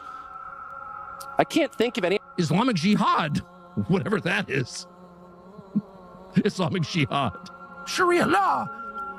Well, in sorry, Sharia law. But you should know, Seth, that the real danger is Sharia law. Sharia law. And you can tell when you go to a place like Abu Dhabi or Riyadh, like, oh man, I hope we don't ever wind up with a society like this with a rape rate of 0, where you leave your keys in your Lamborghini and don't ever worry about it being stolen. And, if people want to get wasted, they do it at home. You know what I mean? Yeah, I don't. Boy, I hope we don't wind up with that. I have more in common with the sincerely religious Pakistani cab driver. Pakistanis are all super nice to me, and the whites are all kind of craven and sad. I just like reverent people. And anyone who bows down before God and admits I'm not God 5 times a day, but that person is not by definition my enemy. Again, not promoting Qatar. I'm not moving there. I am, however, tomorrow buying a place in Qatar. People are completely freaked out, and they're seeking solace in nations that haven't been able to compete in the digital economy, mostly the Middle East and Africa. They're taking solace in Islamism. This is not just a religious movement. It's a reaction against radical global change. If you have a society in which people bow down before God 5 times a day, I'm not against that. I should bow down before God 5 times a day. And I wish I lived around people who bowed down before God 5 times a day. This is an existential threat to the Western way of life. I really believe that. So obviously that's not what you do, but you see many people, they're anti-Israel, so now they become pro-Muslim. No, you know what? And I'm not even saying you have to be anti-Israel. I'm really not anti-Israel. I'm Israel honest. I'm not a racist, but I'm racially honest. There is a black on white crime problem. It's put out by the UCR every year, Uniform Crime Report, every year. Does that make me a racist? No, it makes me a realist. All right, so that's the whole thing. You're like, are you I'm anti-trans. Yes, I'm anti-trans because it's a giant lie. But the person who's trans, I'm not going to be mean or nasty to them, but I'm not going to abide by their ridiculous rules, which I have to call them by their wrong sex. But anyway, so that's the problem. Then I see people do this stuff, and you can simply say, you know what? We're not going to entangle ourselves in the never-ending thousands of years worth of war between the Islamists and the Jewish state or Israel. We're not going to do it. It's as simple as that. And then we're going to point out where everybody is wrong and where everybody's right, and that's it. And we're going to act accordingly. I mean, some of the asinine things that Tucker said in there were, I mean, you're just ignoring the Islamic invasion into the United States of America. You're ignoring the Islamic invasion into, I'm trying to remember the numbers, because I believe it's over a 26 or 25 year span, where in the EU, there was around 500,000 Muslim, oh my God, I'm trying to be nicer than say invader, but like immigrants, Muslim immigrants into the EU. So it's like 500,000 back in 2001. Now it's like 14 or 19 million. And Tucker just ignores that. Ignores the rape rates, which are all Muslim. Ignores all those various atrocities. Ignores the Muslim persecution of Christians globally. What are you talking about, Tucker? You lose all credibility when you become sycophantic. It's over for you when you're sycophantic, which again just simply means that you will not see truth because you believe something. My beliefs are based on the written word of God. When Jesus dealt with the devil after his 40-day fast, I mean, imagine no food, 40 days. And you're pretty vulnerable. What did Jesus do with the devil? And even the devil was quoting partial scriptures. He answered with, "It is written," not "I believe" or "what I think." What I believe and what I think is sycophantic. It is written is what counts. The truth is what counts. Islam is, when he talks about praying to God, they're not praying to God. They're praying to the devil. When they say Allah, that's not Yahweh. They're praying to the devil. Simple as that. Oh, here we go. Thank you, Aaron. Here's the stats. And Tucker just, oh my, it's way worse than I thought it was. So in 2000, there was 500,000 Muslim immigrants in the European Union. Now there's 46 million. And Tucker just, that's all fine. And the rape rates are through the roof. You look at Epic City, Texas. I know they're calling it something else now. You look at Minneapolis, St. Paul, Dearborn, Michigan. We have been invaded by Islamists.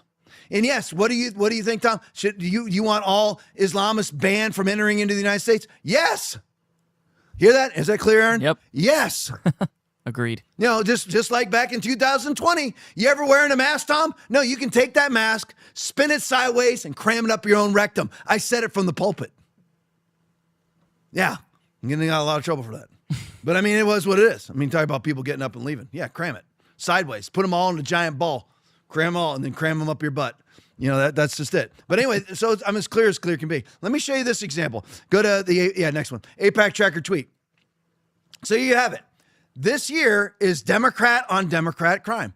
All right, so you have Malat Quiros has defeated 30-year incumbent Diana DeGetti in the Colorado Democratic primary. Now, this woman, Malat, is a Democratic socialist. Now, this is the line that you're going to have to walk with nuance. All right? Because you have AIPAC supports a Democrat, and then you have a non-AIPAC supported Democrat. Do you root for the non-AIPAC supported Democrat? No, you root for neither.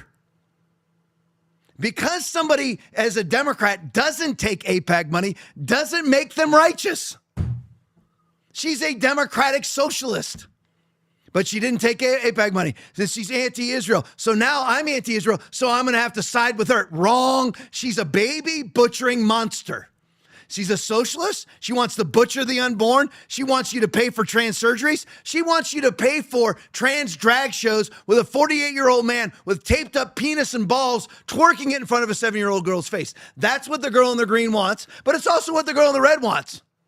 So just because AIPAC is or is not behind somebody, all right, that doesn't mean everything. It means something. It's a consideration, but not with Democrats. Democrats are evil no matter whether AIPAC's behind them or not. It just shows you, though, the same people that wanted Diana DeGette to win are the same people who eliminated Thomas Massie from Congress. They've given who knows how much to Schumer, how much to Pelosi. There's only a few Democrats on the House who are AIPAC free. So again, it doesn't make, well, the Democrat, you have just the example would be an AIPAC supported Republican versus a non-AIPAC supported Democrat. I'm still voting for the Republican. All right, because the Republican has more, it's politics. Nobody's pure. Nobody's perfect. You vote for the lesser of two evils. So if he's getting AIPAC money, but he's still pro-life, pro-Constitution, all right, I'm still voting for him. It's not some line of demarcation. That's my point. And the reason why I put this in here, because people, they list towards what Tucker's doing. There's Republicans that are Republicans or libertarians that vote Democrat solely based on the AIPAC tracker. Ridiculous. That's as dumb as sycophantically voting for people who are pro-Israel. It's just as dumb. Just as dumb. Well, you know what we should always avoid? Dumb. Speaking of dumb, let's go to the next one. Back into Democrats now. Let's have some fun. Kim Katie USA video. The 15, Aaron, you can just side by side. They don't need to see it. I'm just loop it or play it over and over again. I don't know how long the video is. I need them to see this. See the people with their fists in their hand? The fists in the air? All right. The 15 radical left terrorists from, can anybody just guess the state? Can you just guess the state? Look at that giant fat woman. Minnesota. Mixed in a frick. Yep, it is. It is Minnesota. It's like some of these people, like the woman who's literally, she's as wide as 5 human beings. You know what? As Minnesota. Yeah. I mean, do you ever start thinking, you know what? Maybe I should drop a few. I mean, just that ever crossed. I mean, look at the woman in the polka dots. She's not even the worst. Okay, I'll show it to her. Here she's coming. You're like, Tom, you're mean. I don't care. You know what? Somebody needs to tell her. Okay, these are all Democrats. These are Americans. See that woman? I mean, my gosh, woman. Jeez. I mean, stop eating freaking bonbons. I mean, stop eating chocolate. Stop eating Eskimo pies. Would you do the world a favor? But anyway, these 15 radical left terrorists from Minnesota left the courthouse making the communist fist gesture after they all pled not guilty. The evidence against these terrorists is overwhelming, including terabytes of data retrieved from the Signal chat group. What they did was 15 terrorists who violently opposed DHS agents plead not guilty in court today, even though the evidence against them is overwhelming. Signal chat group, terabytes of data retrieved, social media posts and video, and over 1,000 videos that were submitted by prosecutors. That's who the Democratic Party is in 2026. I don't know if I want to do this one. I'll do it. All right, let's go to the next one. Frontlines TPUSA. I'm just trying to show you who the Democrats are. The most expensive library in Texas is completely overrun. What you had is Austin, Texas, of course. You had all the people from California move to Austin, Texas, and then implement the policies they ran from in California in Austin, Texas. That's what they did. Play it for me. This is Savannah Hernandez in front of the most expensive library in all of Texas and also one of the most terrifying and dangerous. Now, I wanted to come to the Austin Public Library because this is a $125 million taxpayer-funded library that took over 10 years to complete, and it is now completely overrun with the homeless. Now, this is a 200,000 square foot library with 6 stories, and every single story has a homeless person either lounging on the furniture, in the restrooms, and causing what is quite frankly a very terrifying environment to patrons at this library. And to give you guys a quick example, I was in this library for 2 minutes today. 2 minutes. I got in the elevator and a homeless man who was clearly on drugs jumped on the elevator with me and was having some type of mental breakdown and started threatening the guy that was on the elevator as well. Good. You good? Well, you're surrounding me, so you good? No, you're good. Yeah. This was 2 minutes in, and then we stopped on the kids' floor, and a bunch of kids tried to get on the elevator with this guy, and I told them not to. So this is just one example of what it's like at Austin Central Public Library. But a couple months ago in March, to again highlight the danger here, you had a 62-year-old man who was utilizing a public computer. Now, a homeless man decided to come up behind him and punch him in the head. When he fell to the floor, that homeless man then stomped on his head, causing life-threatening brain injuries. And it ended up being the police chief who arrested this homeless man because she was already here at the library to give a safety meeting on how they could make the library safer. And that's just one incident. Now, back in October of last year, you had another homeless man who went to the 6th floor of the library and shot a patron who was simply using the bathroom. Now, this was a 50-year-old homeless man who was on the bus, had already pointed that gun at a mother and a child. He decided to eat some meth on the bus, and then he ended up shooting the gentleman who stood up to try to protect the mother and child. He then made his way to the public library, made his way to the 6th floor, and then shot unprovoked one of the patrons inside. See, we can argue, we can battle back and forth about whether you're on the Trump train or not. Whatever it is, how you vote, we can battle back and forth. We're all conservatives, and we don't agree on the Iran war. We don't agree with, choosing. I see Skunk 71 talking about lesser of two evils, not voting. We can choose about not voting, voting, whatever, all those different things. I'm someone who still will vote lesser of two evils. You might be against me on that. It's fine. Whatever. We can all agree, but we're all conservatives. We're pro-life. A lot of us are Christians, whatever. We can all, we're living in the same arena, what we're fighting right now. But anyway, if you're a Democrat, how do you actually look at yourself in the mirror and consider yourself to be a decent human being when this is what you create everywhere you go? I mean, how many shootings were there in a library? I've never even heard of a shooting in a library, in a public library. I'm talking schools, of course, by Democrats, by trans Democrats. But I'm just saying, I mean, how much of this, everywhere they go, they create this. $125 million library. Why, first of all, why are you spending $125 million on a building that no longer has any relevance? Right. I mean, libraries, go to Grok. It's all right there. Yeah. ChatGPT. I mean, I hate to say it. I do. And I don't want, I don't want there to be an expansion of it. I don't want the flock cameras and all those different things in the data centers, being built to support all that data that gets collected. But anyway, I won't get off into that right now. But anyway, this is what follows every Democrat, every Democratic politician. Austin Austin, Texas is now just a den of iniquity because it's been taken over by Democrats. How do you look at yourself and say, I want to be a Democrat? How do you justify it? Where everywhere you go, it's a mass increase of crime, mass increase of homelessness, bankruptcy, giant debt, disgusting streets everywhere there's a Democrat. All right, we'll go to the next one. Speaking of disgusting Democrats, the Vigilant Fox video. Here's Richard Blumenthal. This is getting classic because Ro Khanna's doing the same thing. Richard Blumenthal, whose net worth is $159 million, casually paints himself as an economy class traveler to attack Trump's new Air Force One as too big and luxurious. Play for me. The president's argument is the old Air Force One was in fact old. It's been used for 3 decades. Boeing is very far behind on delivering a new plane. Does he have a point in terms of them taking too long to produce a new plane? Hopefully Boeing will accelerate production, and they need to do more quickly. The work on the new Air Force One, we've been pushing them to do it. That is a separate issue. The President of the United States ought to be using an American plane, and he could have gotten by, I think, with the old one. It was performing safely. It just wasn't as big and luxurious as he would want. And most of us who travel in economy class put up with a good deal more discomfort. And Americans these days, remember, are struggling to make ends meet. Now, this needs to be tracked because this guy's a pathological liar. He lied about his military service in Vietnam. He's a liar. Everybody, I guess these guys like this, they're in their 70s.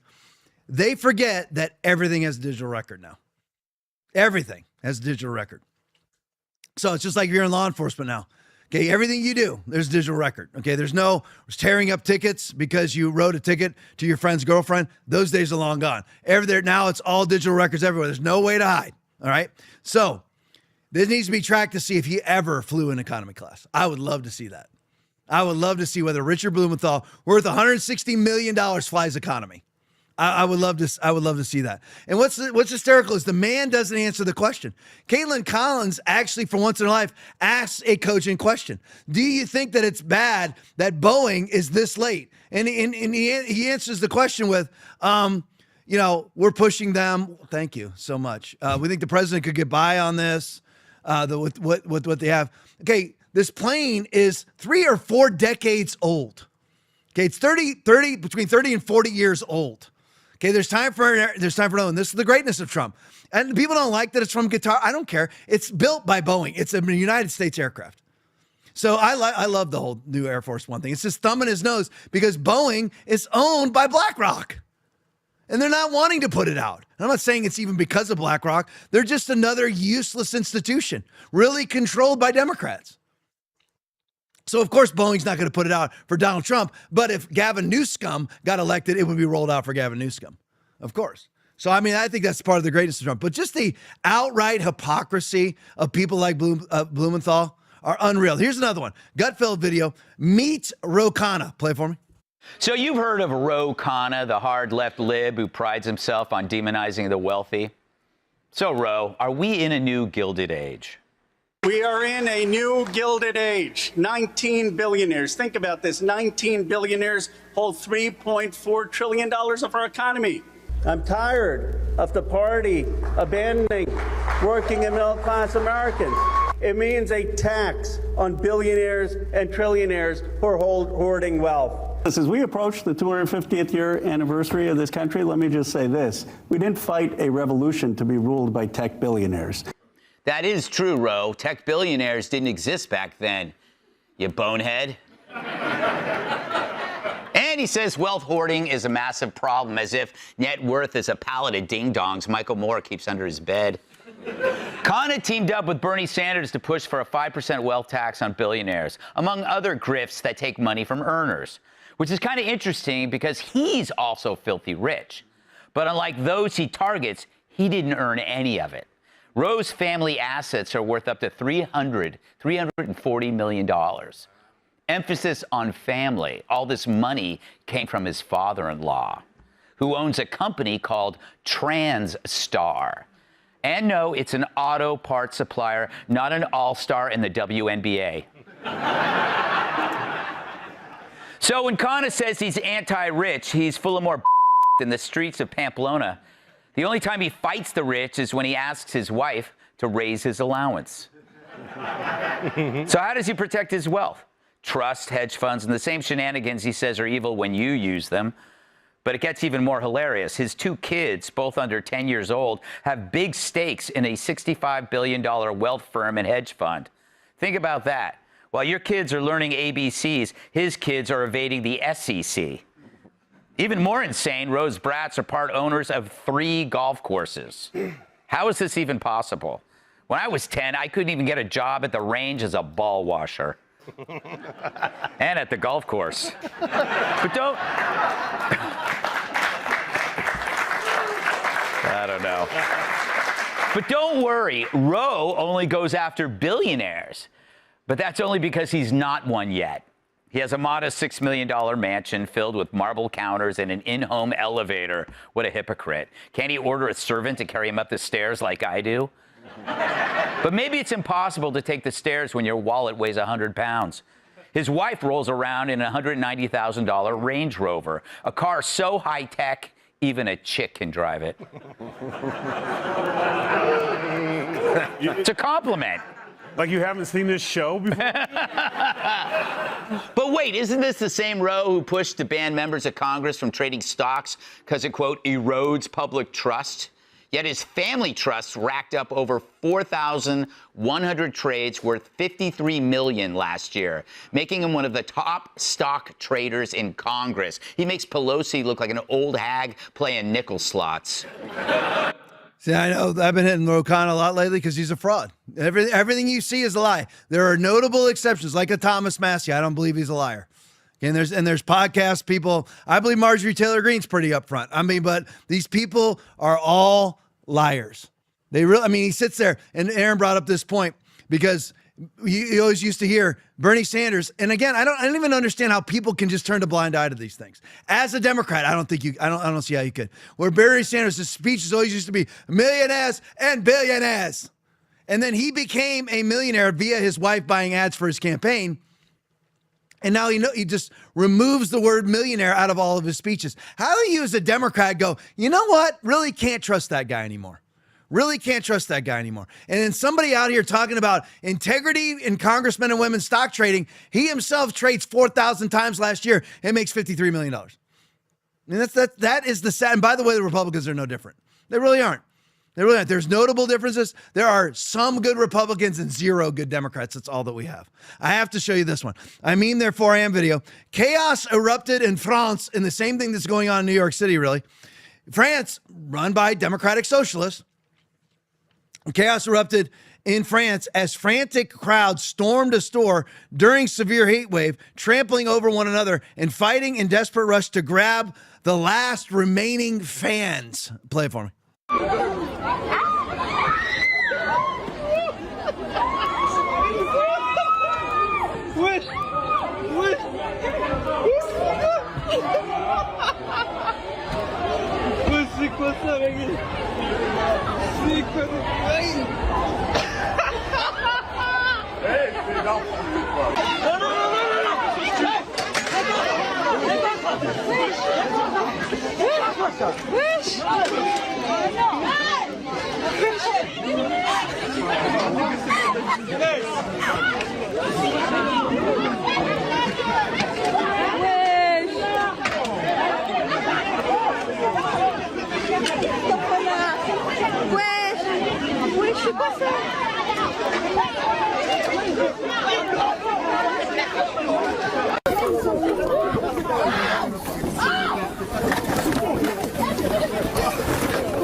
Man, Paris has changed. Aaron, can you side by side that? Yeah. I mean, Paris has really changed since I've thought of it. I mean, I'm just wondering. I mean, what Parisians look like has really changed. I mean, to me, I'm just look at here's the Parisians now. I mean, things are, and again, why are they fighting? Because nobody has air conditioning. Why? This is all Parisians. You know, this is this. I don't know. Things have certainly changed. Oh, but Tucker says there's nothing wrong with, importing Muslims. But anyway, so because they have, strict air conditioning laws for the climate, here's all the Parisians again. Look at all the Parisians. Weird. Weird. I mean, those are all weird. Is Paris in Africa? Yeah, I mean, it's Paris, France, somehow now in Somalia. Yeah. But anyway, I'm just curious. But anyway, so it's just interesting. So again, this is what it means to be a Democrat in 2026. You're like, Tom, this is France. Doesn't matter. It's all the same. This is where it ends up. Fighting over fans at a Walmart, where it looks like they have one fan per 200 people. That's what Democratic Party politics, and now called democratic socialism. This is what it gives you. You're in a store with your butt crack showing, dying for a fan, as somehow an African Parisian. All right, there we go. All right, 10-13, that's good. All right, what do we got for rants, Aaron? Any? Yep, we got 2 of them. All right, 2 rants. Jules21HRs donated $10. Prayers, please, for passing 5 tests in 5 weeks as I enter testing season for additional licenses. Stocked up on coffee. All right, bless her, Lord. Bless her with an open mind. Bless her with an absorbing mind. And give her all the answers, Lord, for these tests. In Jesus' name, amen. All right, let's go to the next one. Skunk71 donated $10. I refuse to settle. You won't get rid of me. Love and appreciate you, team, chat family. I'll be there. No, I get it. If I read what tomorrow Skunk night. was saying, if I read what Skunk was saying correctly, I don't know if I did or not. I actually tried to trace it back here, but it's hard to figure it out. I get it. I get it. I refuse to vote for a lesser. I get it. I'm not really against you in that. I am. I get protest votes, protest no votes. I'm not. I have a family member of mine's like that. He's great conservative, but he ain't voting. He's done. He's like, I'm not voting for. He'll vote, but he's just not going to vote for. If it was like, if he's not voting for Byron Donalds no matter what. Yeah. Okay, and neither am I. Yeah. I mean, if it's Byron Donalds versus Democrat, I'm just not voting on that one because I'm not going to. What's the difference? I'm with you on that. I am. If there's no difference between Republican and Democrat, I'm not voting for the Republican. I'm just going to skip it. I'm not going to vote for the Democrat either. Again, I'm not choosing Islam over Israel. And I'm not choosing, and I don't have to. I just stay out of it. I don't step in either pile. But anyway, so I get it. I'm not against that. I mean, it's not where I'm at. For the most part, if I have a deal where I can actually discern between a lesser of two evils, I will vote for the lesser of two evils because they're going to be there anyway. All right. So, I mean, that's where I'm at now. Now, that may change. I don't know, but that's where I'm at right now. All right. Tomorrow night, obviously, the Bible study live on TikTok and Instagram. Only live. There's no recording. There's no way to watch it after that. So join us. Let's try to break our record. I know it's July 3rd. But what the heck, have a great time on July 4th. Let's do the Bible on July 3rd. Tom, what are you going to talk about? I'm not sure yet. I have two things, but I'm not sure which one I want to do. So I don't want to say and then do what everyone doesn't want or vice versa tomorrow night. So anyway, join me tomorrow night, TikTok and Instagram, only live for the Bible study. Real Bible. This is not the weak church, weak sauce, lukewarm stuff. This is the actual Bible. No filter, no censorship, not just, what my interpretation is, just the actual Bible. So join me for that. If I don't see you then, Foundation Church this Sunday, 10 a.m. Join us online, join us in person. Let's have a really wacky July 5th Foundation Church service with a whole lot of people there, even though everyone's gone. Let's do it anyway. Come from out of town, whatever. I'd love to meet you at the door, shake hands with everybody. So come to Foundation Church this Sunday, either right here at this address or join us online. We're live on Rumble, live on YouTube, still on Facebook, still X. Facebook, we're still there. So anyway, it's hard to find us, but you can find us easy on Rumble, easy on X. Those are the ones that I'd recommend above the others. But anyway, love you guys. Appreciate each and every one of you. If I don't see you on any of those things, I'll see you Tuesday night, 9 o'clock. Stick around for the post game. Love you all. Happy 4th of July. God bless you.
Kennel.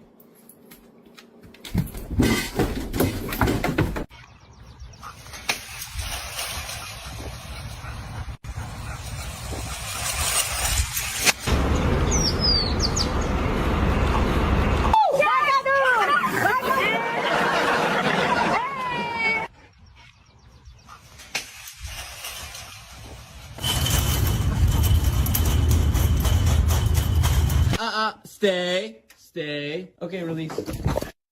Mailbox. Echo. Easy. Echo.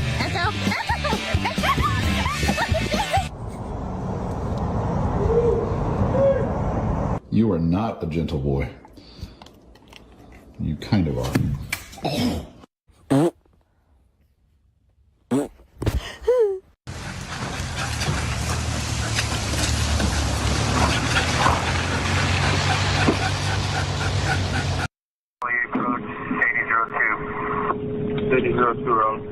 My co-pilot just ran out the back of the plane.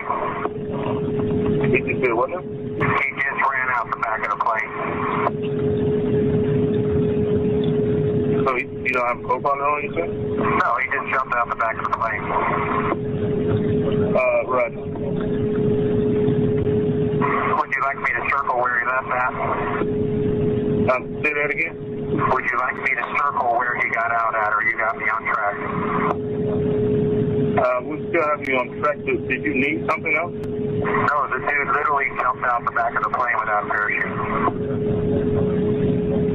Did you need to do something else, circle or something? Or?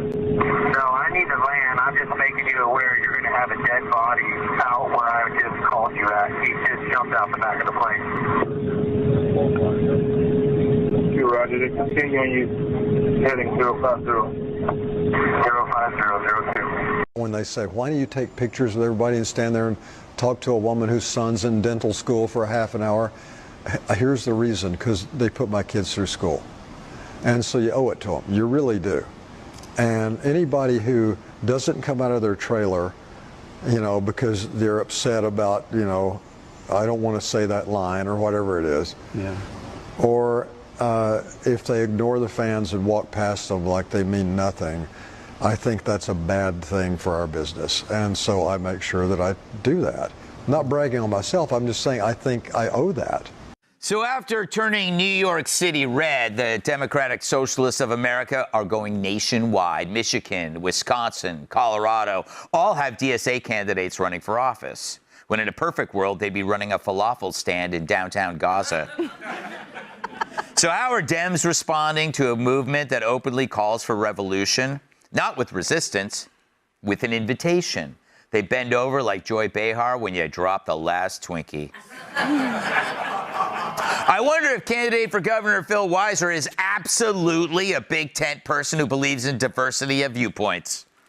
I am absolutely a big tent person who believes in diversity of viewpoints, who believes in finding common ground on our values and fighting for people. Wow, what a douche. This podcast is all about. We talk about a lot of political things, but underneath all of that is the Bible. I am unapologetically 100% in favor of is the Bible. Jesus is the Word. There is no delineation. If the Bible says it, that's what Jesus is, and that's what Jesus believes. That's what this podcast is actually about, is to actually alert people to what is coming and what is our responsibility in the midst of it.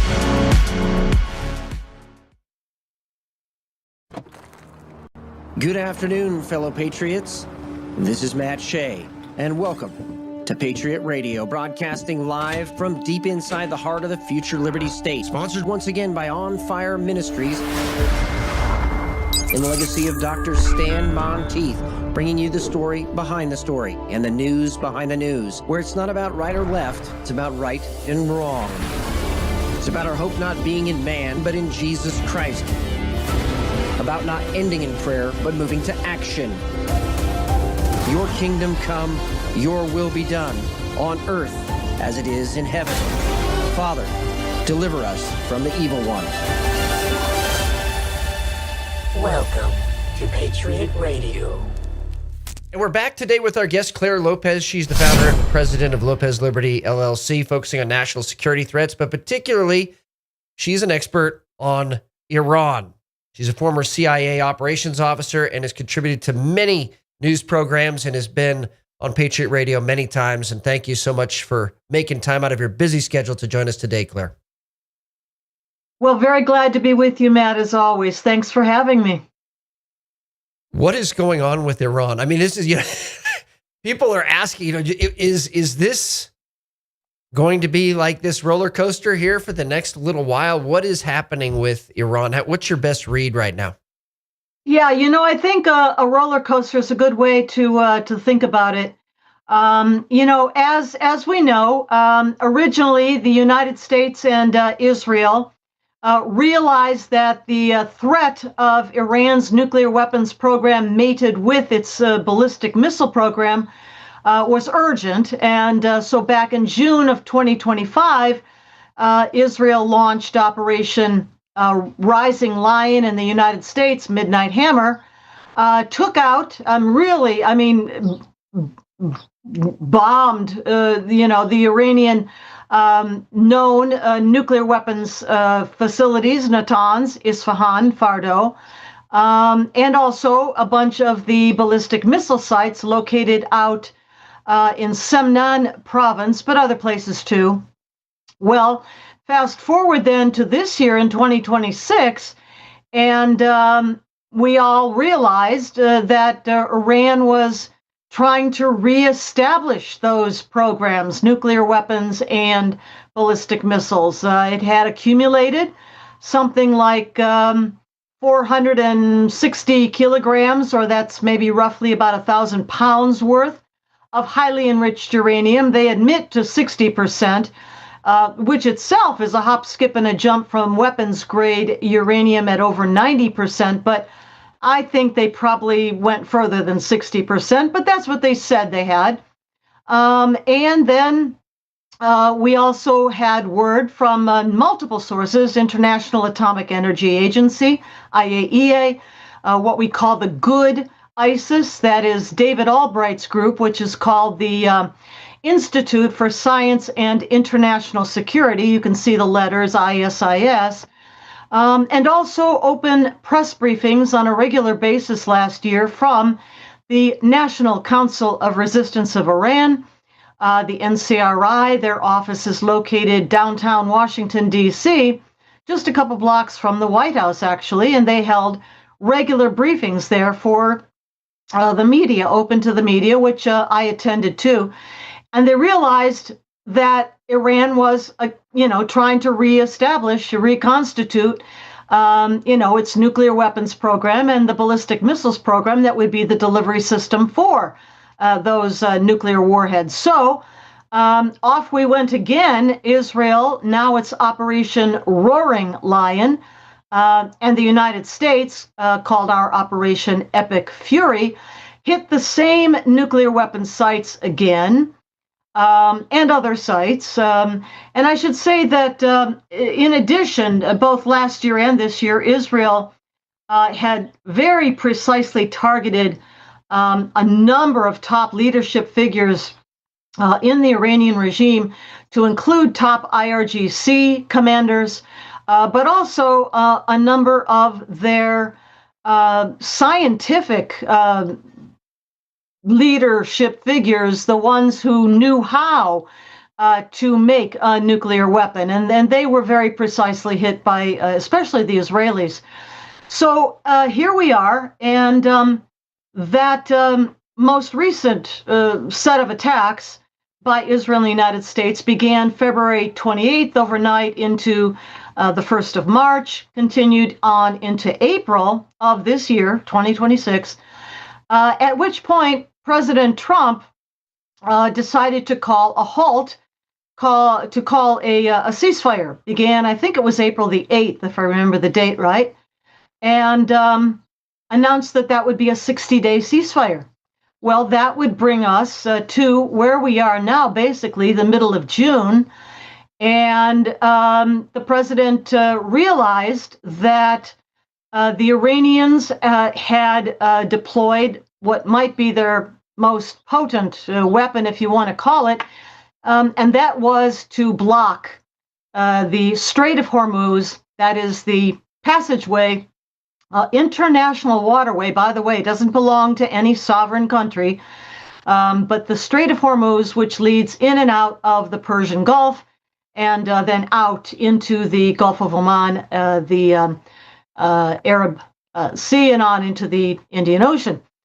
And by blocking that up, and then we topped that, raise you one, and we blockaded it as well with our formidable armada of naval assets that remain there in that area to this day.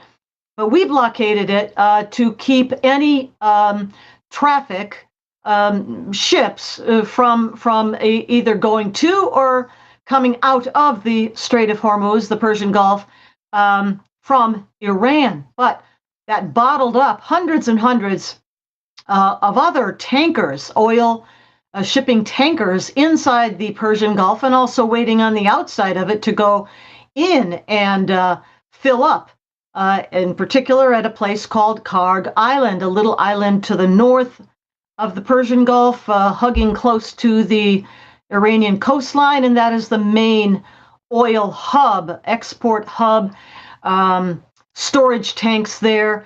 And the reason they use that is that because of the topography, I guess you'd call it, of the ocean floor close to the Iranian shoreline, the water's too shallow for the great big humongous oil shipping tankers we have these days. And so that's why they use Karg Island around which are deeper waters that can accommodate those ships. Well, in any case, all of that was blocked.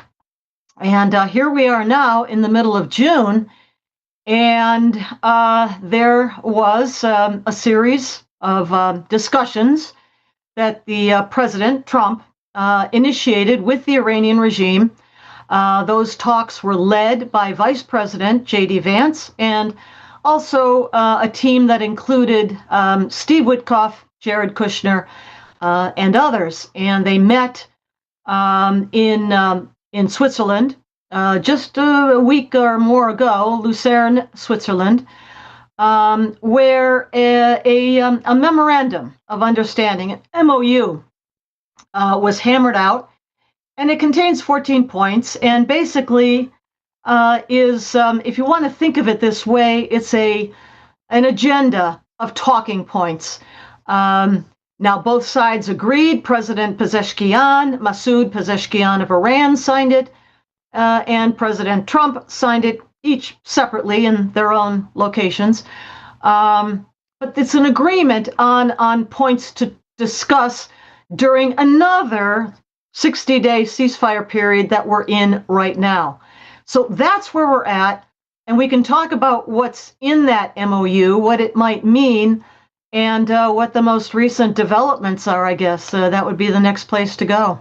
Yeah, and just for the clarity, who are we actually negotiating with? Because it seems like there is a power struggle inside Iran by the IRGC, and maybe even by the new religious leader, if I can even call him that, for Iran, and the actual civilian government that is there, that has been stamped with the imprimatur of Shia Islam. You know, right.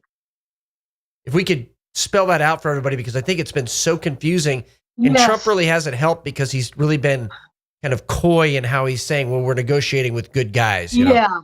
So at the actual talks, again, held in Switzerland, we've mentioned those on the American side. Again, Vice President Vance, Steve Witkoff, Jared Kushner, and a team that are there with them. But on the Iranian side, it has been representatives of what you might call their civilian leadership. For example, the speaker of the Iranian parliament, or the Majlis, it's called, and that is Mohammad Bakr Ghalibaf, who, for whatever reason I don't understand, gets a lot of credit and apparently respect from the American side. Should be noted that Ghalibaf is a thug. He is an IRGC thug for his entire career, although he now serves in that position as Speaker of the Iranian Parliament.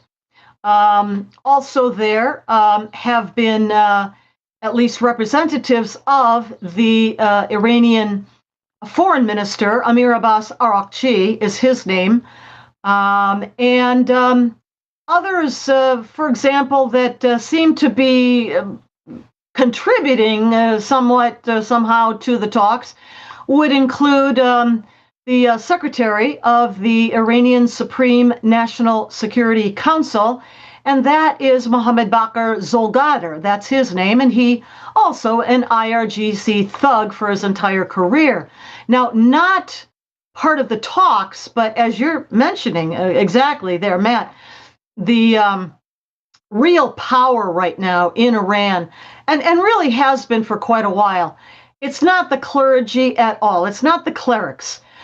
Even though, nominally, there is supposedly a supreme leader. We'll recall, of course, that bombing raid the night, as we said, of February 28th to the 1st of March that kicked off Operation Roaring Lion and Epic Fury. That raid took out the former supreme leader, Ali Khamenei. By the way, he was never an Ayatollah. He got bumped up to that rank in the sort of hierarchy of Shiite clergy in 1989 when his predecessor, Supreme Leader Ayatollah Khomeini, died. And they needed somebody quick And this guy, Khamenei, was only a middling rank Hojatul Islam in the clerical ranks of things, but they said, oh, we're just going to make you an Ayatollah. Well, he hadn't earned it.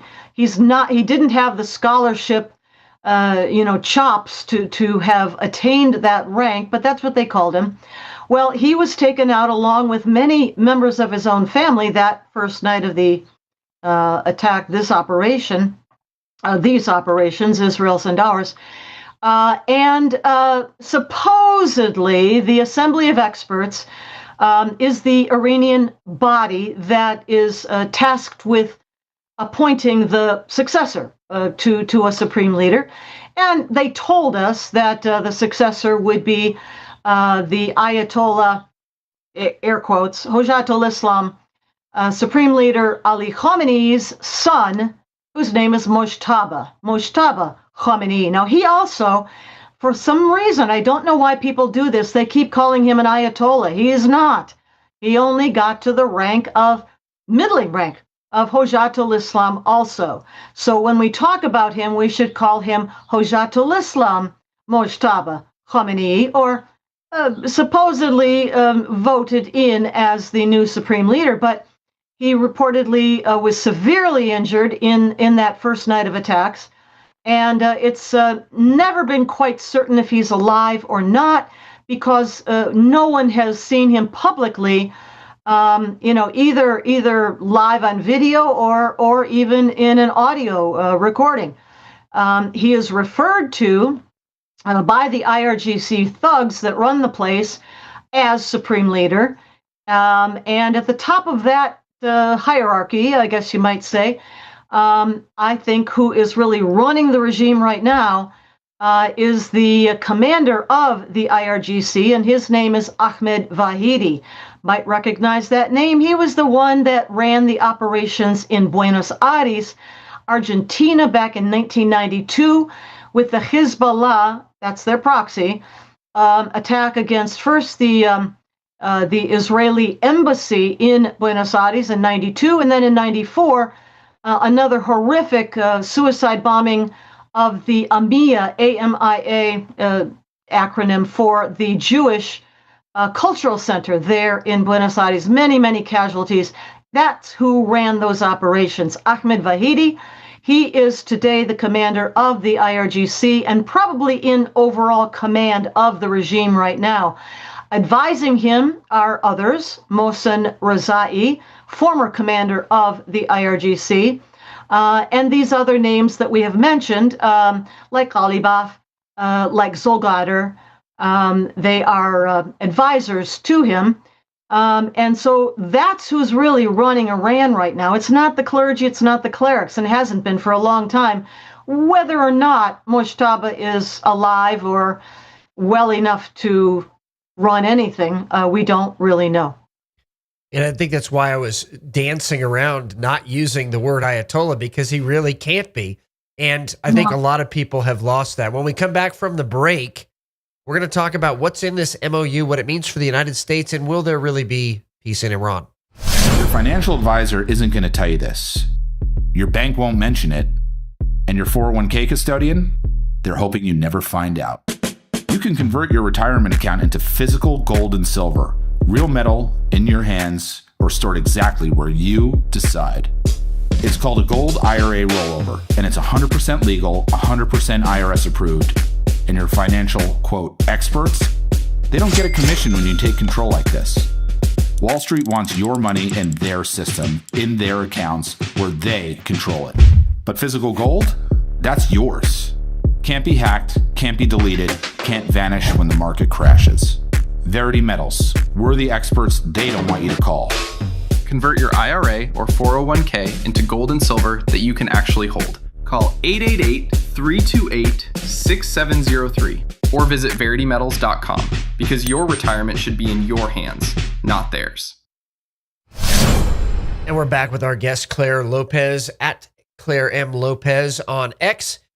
Claire, we were talking about before the break that this MOU, 14 points, a lot of people saying this can't be true. It seems like we're giving a lot away to the largest state sponsor of terrorism in the world. How are you evaluating and analyzing this MOU, and what do you think it means for the United States going forward? Well, as I said a bit ago, we should look at this MOU not as a final deal at all. It's not. It is more like an agenda of talking points that the U.S. and Iran have agreed to discuss over the next coming 60 days, more ceasefire.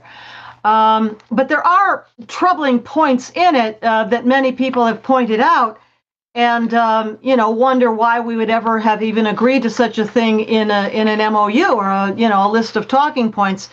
I would mention on top of that the number one includes linking Lebanon and Israel's defensive operations against Hezbollah in Lebanon as linked to the discussions, the talks between the United States and Iran. Obviously, Iran is trying its best, hardest to defend its Hezbollah. Really, it's an arm of the government. It's not even a proxy per se. It's part of the Iranian regime, and they want to preserve it. They want to protect it. So they try to link it.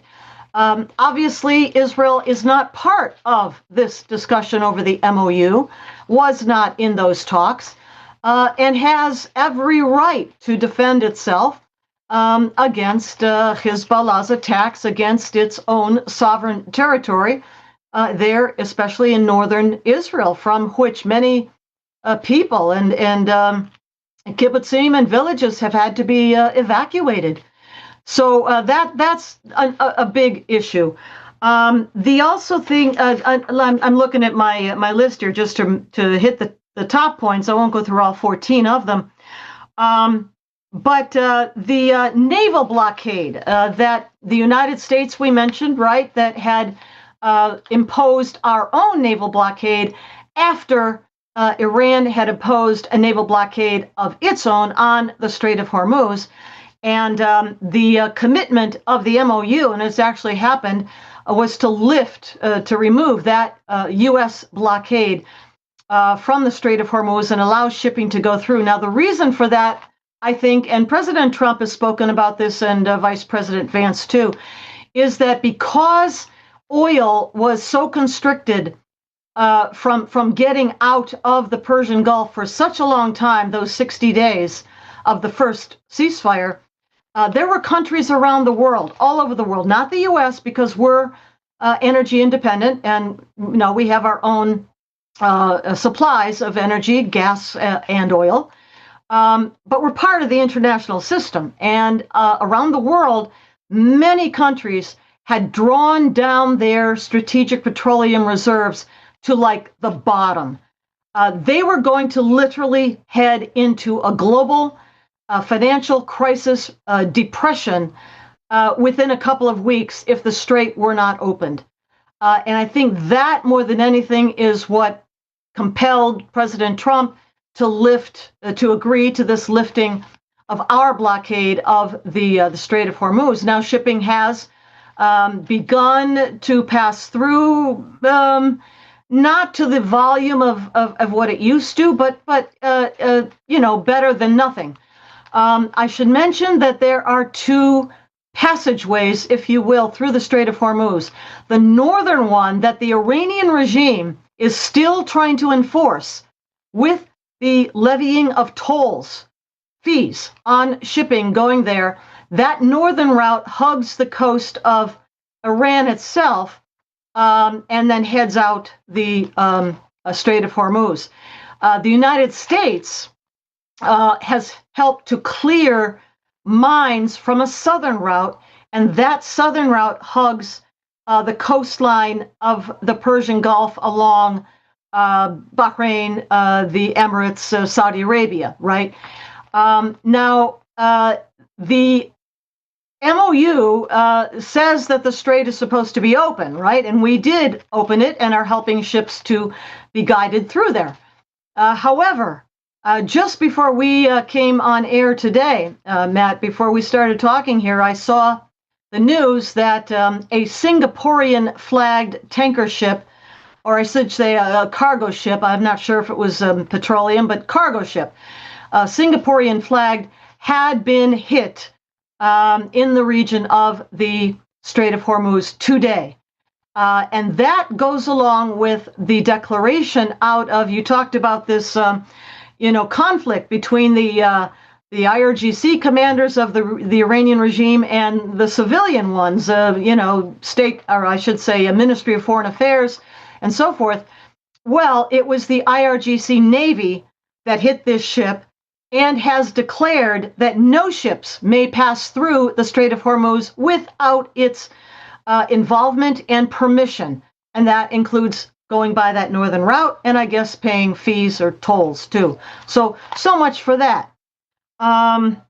Let's see what else. Oh, another really important is the fact that the MOU involves a commitment by the United States to lift sanctions on Iranian funds. Now, there are a few aspects to this. There are Iranian funds, it's Iranian money, but frozen in banks, for example, in Qatar, other places too, over which the United States does have control about where and when that money is unfrozen and where it goes. But there's a much bigger promise in the MOU, and that is that the United States Treasury, that is our Secretary of the Treasury, Scott Bessent, would lift all sanctions on the Iranian production, export, sale of oil anywhere in the world. That means in and out of the Persian Gulf and elsewhere, wherever the customers want it to go. That right there involves a humongous windfall of funding to this Iranian regime at a time when it has not, in this MOU, agreed to any of the key points the United States was most concerned about: its nuclear weapons program, its ballistic missile program, the highly enriched uranium, now buried meters and meters under rubble at the Natanz, Isfahan, and Fordow nuclear weapons facilities. By the way, the Iranians have collapsed the tunnels to all of those three places and mined the entrances. So no, nobody's getting in there in the foreseeable future, whether it be the Iranians or the IAEA, any of them, not getting in.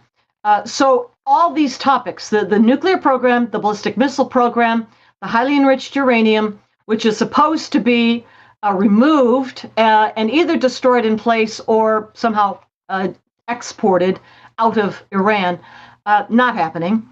And then just the treatment of their own people, the massive tens of thousands of slaughtered Iranians from the January 2026 protests in the streets. And then the one other thing not really mentioned in the MOU is the Iranian regime's support for its Islamic jihadi terror groups like Hezbollah, like Hamas, Houthis, the Hashd-e-Shaabi Shiite militias in Iraq. So all of these are points of problems, and then especially we see today, that the IRGC Navy has hit a Singaporean flagged ship. In the last couple minutes that we have, this brings up the irrationality of the IRGC that people see, and I think this comes right to Shia eschatology. They don't understand. They actually believe what they're saying, that they need to usher in the end of the world, and that explains the irrational, what we would consider irrational behavior in the West. And my question is, does Trump understand that they are hell-bent literally on bringing about the end of the world? Yeah, I mean, I don't know that he is getting that kind of advice, nor any of his other top team members, including, those on the negotiating team. And here's the point of that for our watchers, our listeners, viewers. The Iranian regime at the top levels now, that is the IRGC. These are the truest of the true believers in the eschatology of the 12th Imam. They believe the 12th Imam is the Mahdi, the messianic figure of Islam who will come back to earth at the end of time to usher in the day of judgment and the end times. Well, the way that these commanders of the IRGC believe they can hasten the return of that 12th Imam to earth for end times and all that is literally, as you say, Matt, through Armageddon, an apocalypse on earth, chaos and strife and warfare to the point that the 12th Imam will feel compelled to come back and set it all straight. And yes, they believe all this, but I don't know if our own leadership understands that, because that, if you understand that, it makes sense then that they are driving so hard for a deliverable nuclear weapons capability, because that is the surest way, of course, to, number one, destroy the Jewish state of Israel, but instigate Armageddon on earth. That's why they want a bomb more than anything else. And by the way, those ballistic missiles they already have the range right now to reach most of the capitals of Western Europe. So all of this taken together, I don't know if they understand that this is what drives the motivation of the Iranian leadership right now. I wish it would be known to them. I don't know. I've never heard them speak about it. Maybe I have not heard, but I have never heard them speak about what I just mentioned at all. Claire Lopez, as always, an absolutely fascinating conversation. Thank you for your insight, and have a happy 4th of July. Keep up the fight. Thank you. Claire Lopez, at Claire M. Lopez on X, and take a look into all of the things that we're talking about right now. In fact, I'm actually going to do a show on Islamic eschatology versus Christian eschatology, both Sunni and Shia, and we're going to talk about the differences there. Specifically, people don't understand, I think, I have to presume it, that this can't be solved with a business deal. And my message to the President of the United States would be, this isn't a business deal. These people are not businessmen. They're not going to understand an MOU necessarily. They just want to buy time. And they really believe this stuff. They really believe they want to hasten the coming of the Mahdi. They want to hasten the end of the world. And so therefore, this can be solved maybe in traditional ways where reason would normally win out. And yes, there is a split in Iran between the civilian, I'm going to use air quotes there too, civilian leadership and the IRGC. And if we as Americans understand this, we can support what President Trump is trying to do here, but also speak the truth that there is an eschatology, there is a religious belief driving this that is not going to be rational. And for the 4th of July, particularly, American independence has always been kept by patriots standing on the wall, by the blood of Jesus Christ being pled and preached from the pulpits around this great land. And with that, this is Matt Shea. Thank you for joining me on Patriot Radio today. And God bless all of you. And he is making this generation the greatest one. So keep up the fight.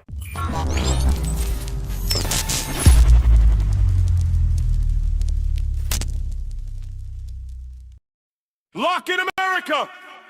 It's time for Straight Talk! This is the Wayne Dupree Podcast, hosted by Wayne Dupree, with co-host Jason Robertson, delivering powerful opinions, arcade debates on politics, entertainment, and the hottest stories.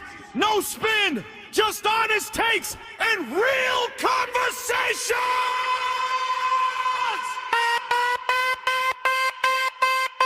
The Wayne Dupree Podcast is lit!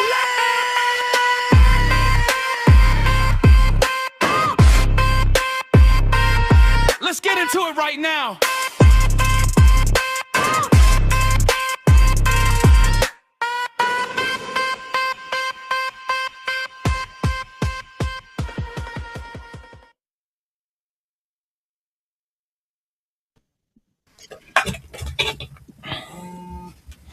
All right, ladies and gentlemen, welcome to the show. It is Wednesday, July. Can you hear me? Okay. Yeah. Yeah, I can now. It was a little delayed. Ladies and gentlemen, it is July 1st, 2026. That's right. We are more than halfway done with this year. America 250 America. We'll get more into it in just a second. But thank you for tuning into the Dupree Report. Glad to have each and every one with you. I did get those. I meant to tell you last week. I got the link for the audio. I don't know. I just haven't had time to go ahead and I haven't listened to them yet. But I will get that fixed. But Jason did send me a link or links to the new audio. So thanks to Mark. We broadcast Monday, Tuesday, and Wednesday between 12 and 1 p.m. Eastern Standard Time. Kind of cut back a little bit because we're trying to find a way to supplement some income and stay out of the poorhouse. So we're glad each and every one of you are here. Let me introduce Mr. Jason Robinson of Minnesota. What's up, Jason? Hey, folks, happy hump day. Welcome to the Dupree Report. My name's Jason Robertson. We are so thrilled to have you here. As we get going, do us a favor, hit the like, hit the comment, hit the share button, helps the show get reach. And folks, remind us in the chat, Wayne was talking about doing other things. On his Facebook profile, he shared it. Wayne Dupree, after years of us giving him grief, is finally doing something in the cooking space. So, like, there's a lot of news to talk about. There's a lot of fun. But I have pestered this man for years. Yeah. He needs to do something with cooking. And by God, I saw pictures. I saw recipes. He's going to do, yeah, there it is, baby. There it is, y'all. And those are real pictures of actual food Wayne Dupree has cooked. That's right. God love him.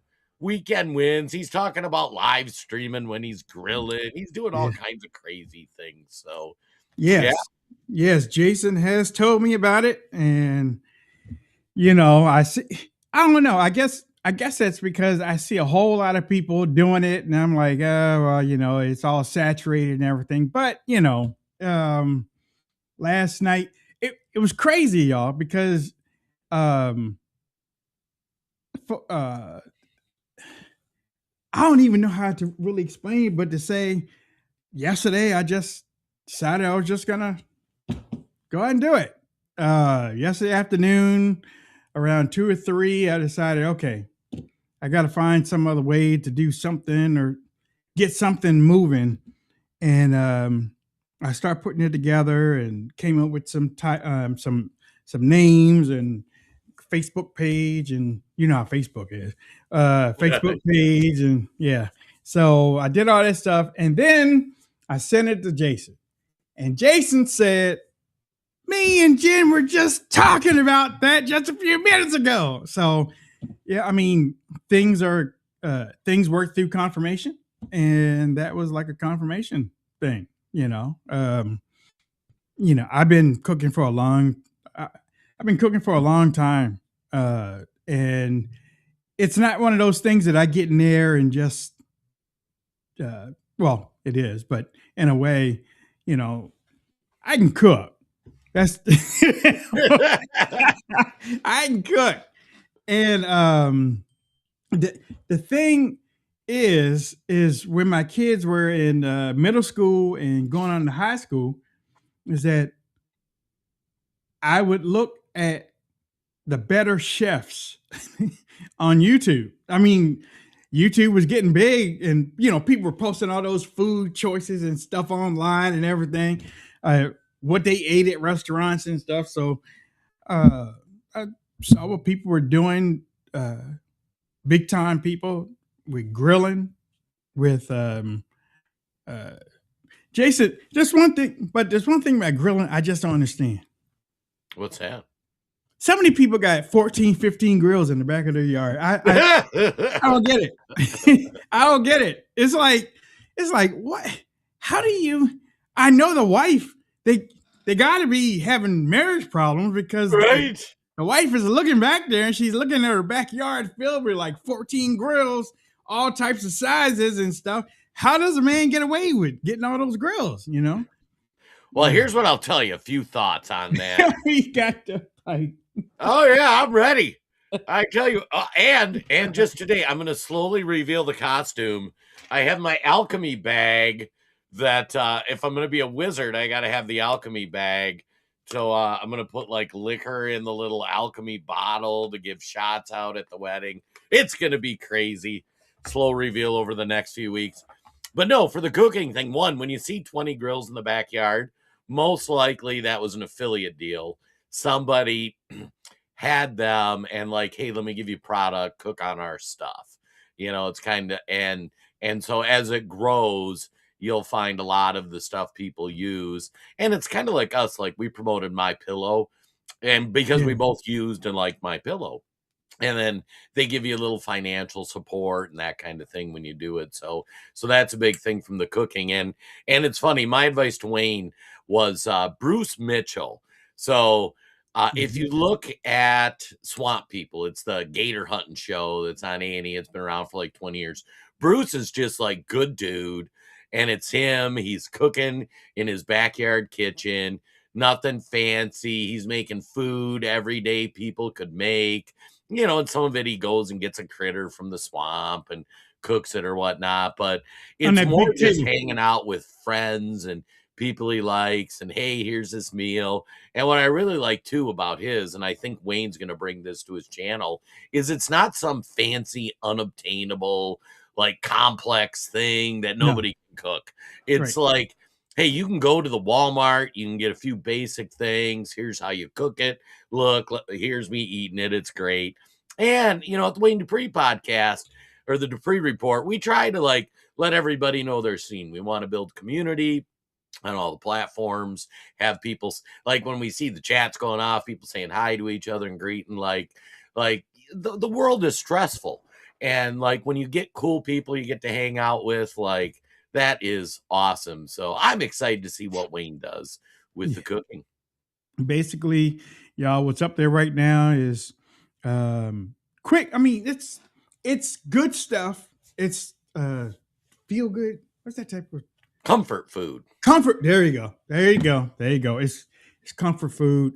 I just put up my jerk baked bean recipe this morning. So it feeds about 8, but believe me, when y'all taste it, they're gonna be like, "Dang, this is what Wayne is eating." But yeah, I mean, it's like I remember when I first started my podcast I was doing a broadcast about 13, 14 years ago on you're listening to Blog Talk Radio. It started on Blog Talk, and then everybody, they slowly start doing podcasts. But it was one of those things, it's like, this is our thing in opposition to the mainstream media. This is our thing, you know. This is where we can pipe off and say whatever we want to say, how we want to say it. And nobody was really monitoring or anything because it was just us. You know, it was just our voices. And we were interviewing, we might interview some people with the Tea Party Network, Tea Party Patriots and stuff. We might bring them on and, you know, we might luck up and get the leader in primetime television, multi-million-dollar show to join. Money. You know, we might get a blonde type of businessman to come on a type of show and hang out with the dudes, you know, talking about Donald Trump back then. But yeah, we Blog Talk Radio was it. And then the video came. Oh yeah. And then we were doing the video, and then we were interviewing video people, you know. We were bringing that out. But back during the day, I was known for doing my videos in my car. You were a Matt Walsher. I would be driving doing my videos. I would pull off to the side and do my videos, and that's what I was known for, doing my video. And then I started seeing everybody was doing their videos in their car. Now, believe me, I'm not saying I was the reason why everybody was doing it. It's just that it just started taking off. A whole lot of people started taking off. Back then, when Twitter was Twitter, Romney was running for president at the time. And yes, I supported Romney over Obama, yeah. Damn, that's a shame what they did. Talk about two terrible options. That's a shame what they did to him. You want to get herpes or syphilis? I mean, come on.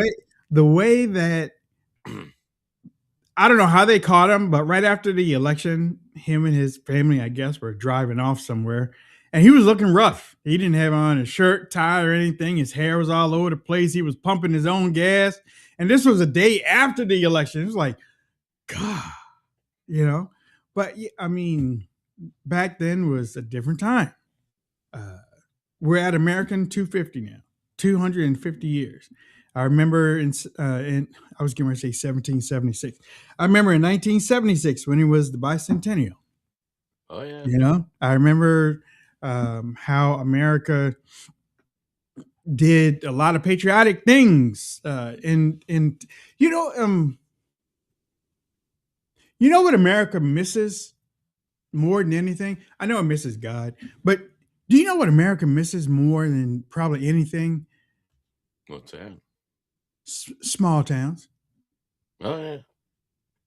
Small towns used to have those parades and patriotism that was in those small towns, flags everywhere that you can see them, small shops, mom and pop shops. It wasn't it wasn't infested with corporatism. You look at many of the small towns now, they're basically ghost towns. You might have population 170, 180 people in there. And half of those live 10 miles away from town. But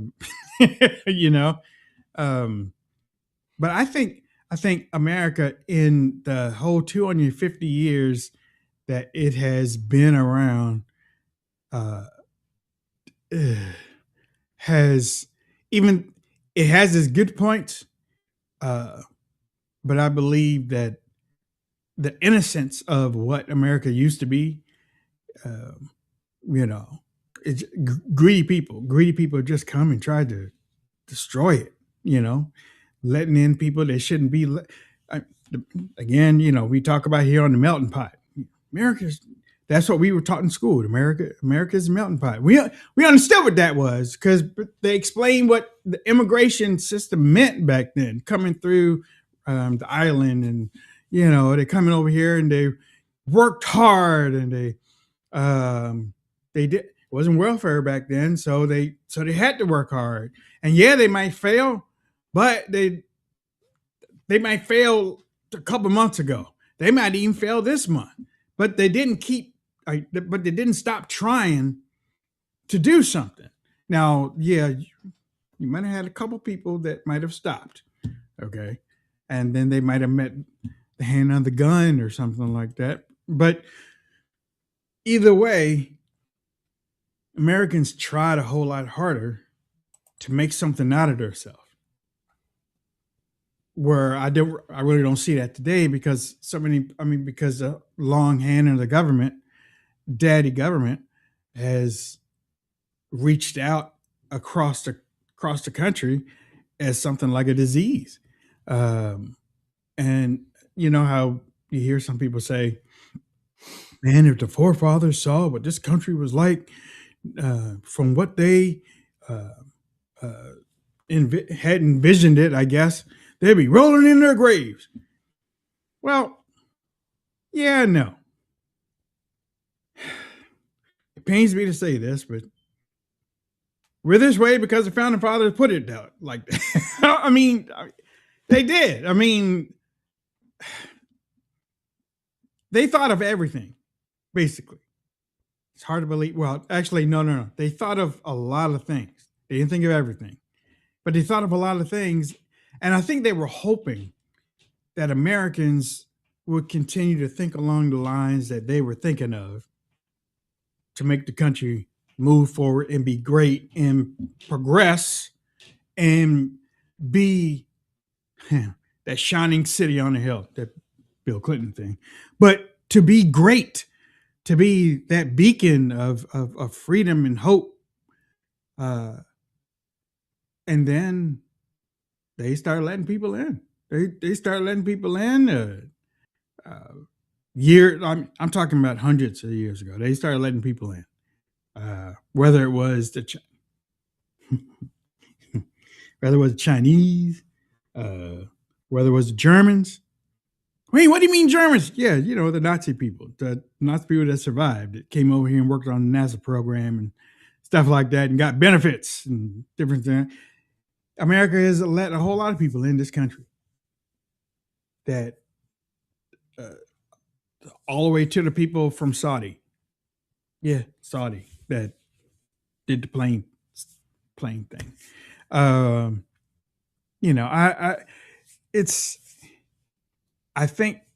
know we've gotten soft. The country's gotten soft. And, I don't know if we probably won't see it in my lifetime. I know, and Jason's a whole lot younger than me. Look at Not us. a whole lot. Look at us. Jason's a whole lot younger than me. No, he's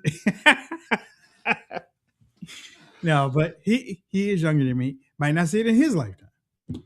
But we're praying that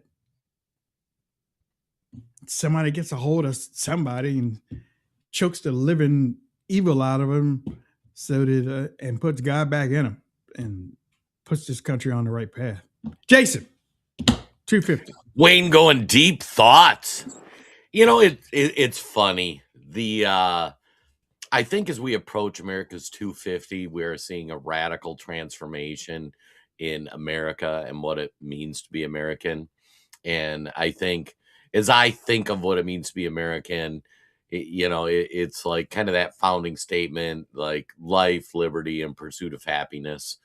Like that was the deal.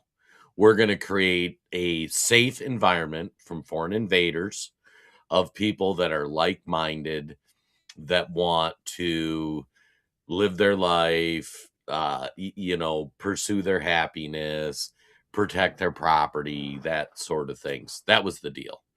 We were never a democracy. We were a constitutional republic. And the reason for that is we wanted to limit the people in charge to be competent. We wanted the people selecting those folks to be competent. And now it's transformed into housing is a human right. Nobody should ever go hungry. And everybody gets a say in this push for mass democracy that you see. I mean, like that just doesn't work. And the socialist, which leads to communism, like it's a very disturbing trend. And you say like, oh, we live in the most advanced country, we should have health care. Well, no, we shouldn't. Like, you should be required to produce enough so that you can get your health care. Like, somebody shouldn't just give that to you. You have to be a productive member of society. We used to let people fail and in society, like kids in school, or we would reward those people that did really well, and we encourage that. And now we teach people, like, if you fail, it's not your fault, it's something else. And we've just gotten further and further away from kind of those founding ideals of life, liberty, and pursuit of happiness. And now it's become where somebody else is responsible to provide for you, which has just never been the deal. And when we talk about people coming in, like, the country's gone through a lot of things every time we have waves of immigrants, which is why historically a lot of times we stopped immigration. We deported people that weren't assimilating. We shut down just letting people in, and now it's got so bastardized where it's like it's just a open door. Anybody can come in with any beliefs.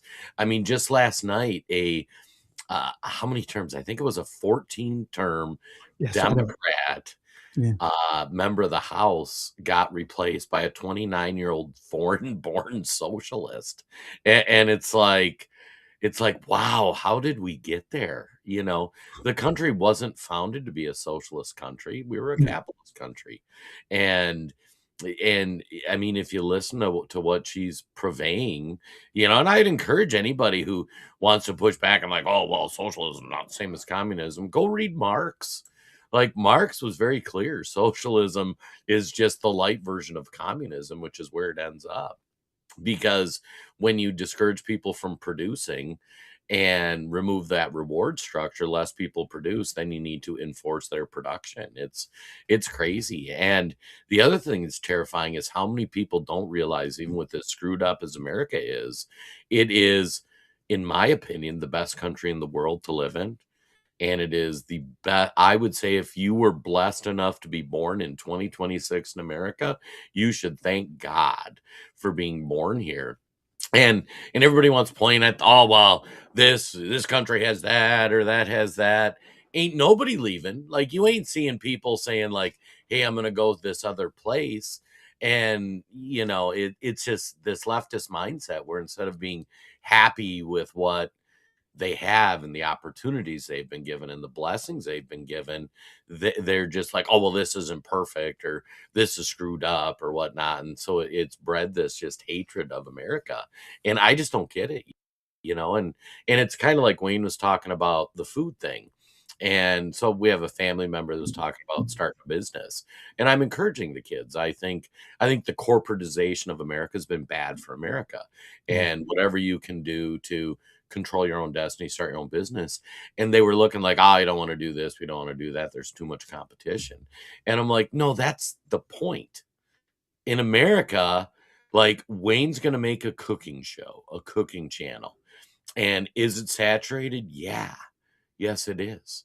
But if Wayne is able to do it well, if Wayne is able to create content that people want to consume, Wayne is going to be wildly successful in that.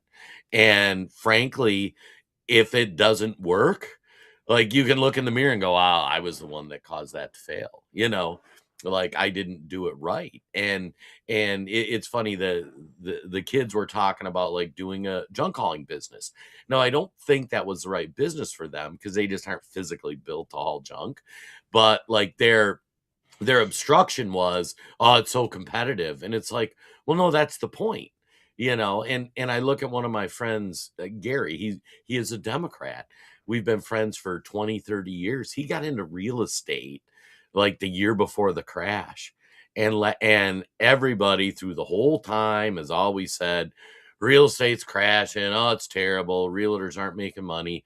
Last year he had his best year ever. And why was that? He was just a better realtor than all these other guys. So he deserves, like he is so booked that, and he gives such great service that people like demand him, and he has to turn clients away. Like, I'd love to help you, but I can't deliver the service I need. So I think, you know, as Americans, like you need to embrace that and say, like, they gave me an opportunity to go succeed. I'm going to go succeed. If I succeed, it's because of me. And if I fail, it's because of me too. And you know, if not every idea is going to work, so you retool, you redo it, you come up with a different approach and then succeed. And that's the essence of America. But somehow we've lost that. And I hope and pray we rediscover that. Yeah. I mean, and honestly, we have to. Okay. We have to rediscover it, because if we don't, it'll be the end of America. And I know there are some people out there that hope that America goes the way of the bye-bye. There are, because people are born evil, you know, so there are evil people out there that are looking for the demise of America. And if you listen to some of the old, and see, you know, I think the problem here is that we have so many, you always get on me about not reading, but there's a lot of people out here that don't read. And when they don't read, they don't learn. And with the history, now I do love history. They don't learn what the country went through or who did what or how it went so that we don't go down that path again. Now, I'm not saying it's going to be as bad, but if you look at some of the movies and you look at some of the TV shows and you say, okay, this was a period spot. Romeo and Juliet was a period spot, right? Period movie. No, period book. It was period movie. Then all of a sudden, they had Leonardo DiCaprio about 15 years ago. Leonardo DiCaprio and some girl. They were in LA and they were doing Romeo and Juliet. But they weren't doing it as a period piece from there. They had updated it to where it is now, but they were doing the Romeo and Juliet. Who is it? Othello. Denzel Washington did Othello on Broadway, but it looked like he was a military soldier type of deal, you know. Right. In that case, he didn't dress up as Othello from the past. So a lot of the things that have happened before can happen now. Some of them might be happening now, but they're showing a different face in a way. And the reason why is because many people don't know that we went through that and got through it. We got through it. It might have took 2 years, 8 years, something, but we got through it. But when it came back around, because everything comes back around, everything that's happening always has. What did my mom say? Everything that happens under the sun. Well, history repeats itself. History already. Well, you hope it doesn't, but it does. It does. It does. And the more, if people use their brains a whole lot more, and they use that function, and they learn how to you know what, we go back to this. We go back to 30 years ago when that happened, and that's how they got finished with it. Guess what? We can take care of it. But I think a lot of the things that people are going through now, it stagnates the progress of the country. So because they don't know how to fix whatever it is. I talk about Congress and how Congress, I make a joke about it. Congress can't read. Bottom line, Congress, they can't read and they don't want to read. Mostly everything that, Jason, mostly everything that happens today, mostly everything has a law for it.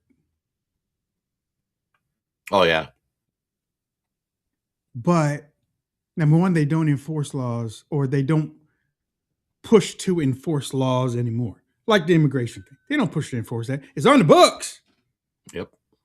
But they don't push to enforce it. You know? So they don't push to enforce it.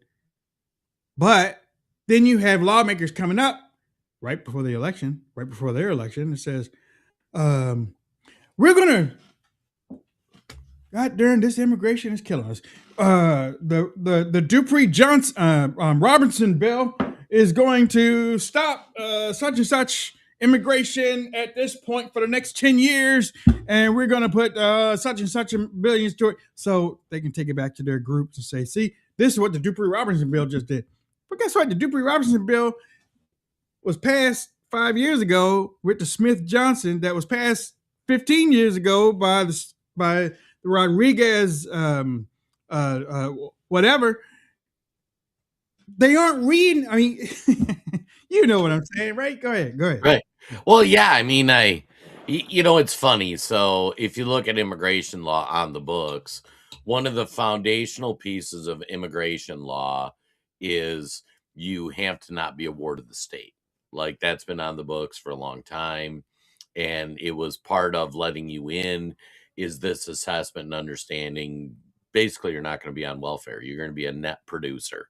And the concept was we had enough not net producers that we really just want productive people, and whether that's right or wrong, that's the law. It's on the books.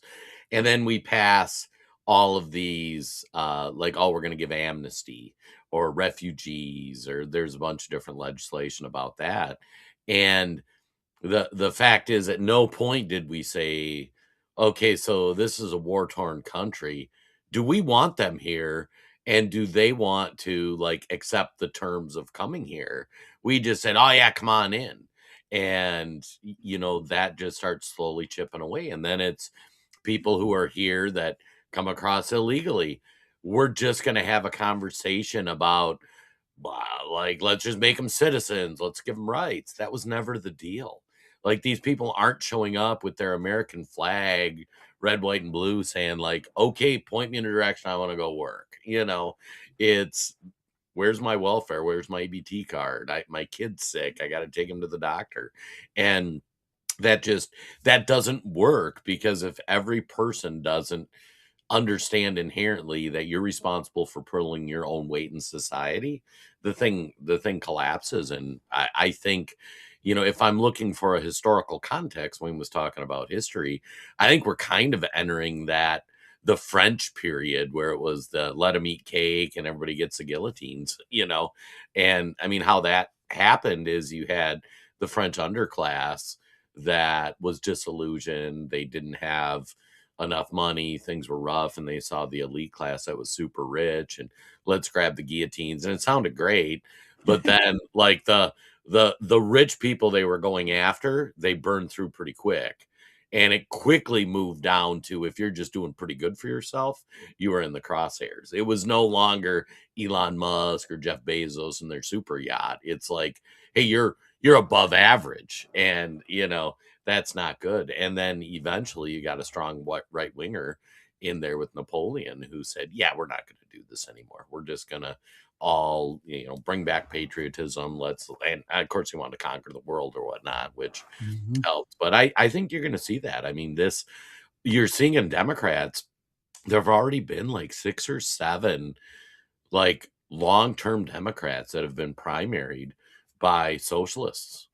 And many of these are foreign-born socialists that have a completely different value system than Christians. Or are they foreign-born?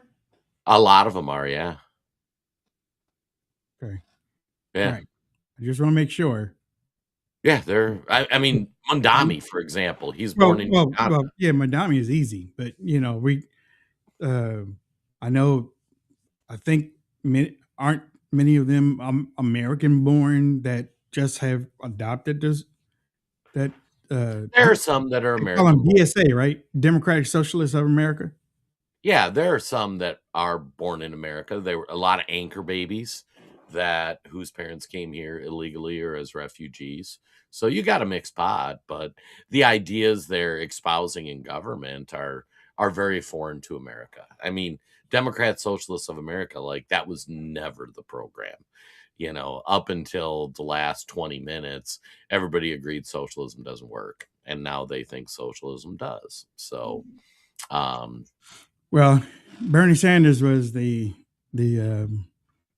flag for that. And we kept telling him, well, we told him during that time, y'all let proclaimed Democrat socialists onto your platform. Yes.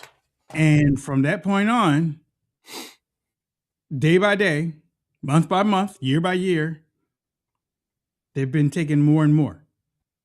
Now, I will add that the reason why Trump was able to do what he did in 2015 is because America got tired of, number one, they got tired of Clinton, Bush. That's number one. But they were also looking at the state of America, where it came to the economy and when it came to jobs and when it came to the banking crisis and different things like that. America got fed up with the establishment. And thus President Trump came in there. President Trump basically at that time, President Trump was saying everything that we were saying. Everything. Even, And I'm sure he was looking at it on social media, getting in front of the American people and saying, look, I see you. This is what y'all are saying. This is how we're going to fix things. So and what he gathered was individuals from from independents, from libertarian, from Democrats. He picked all them up because it showed, guess what? Yeah, he's running under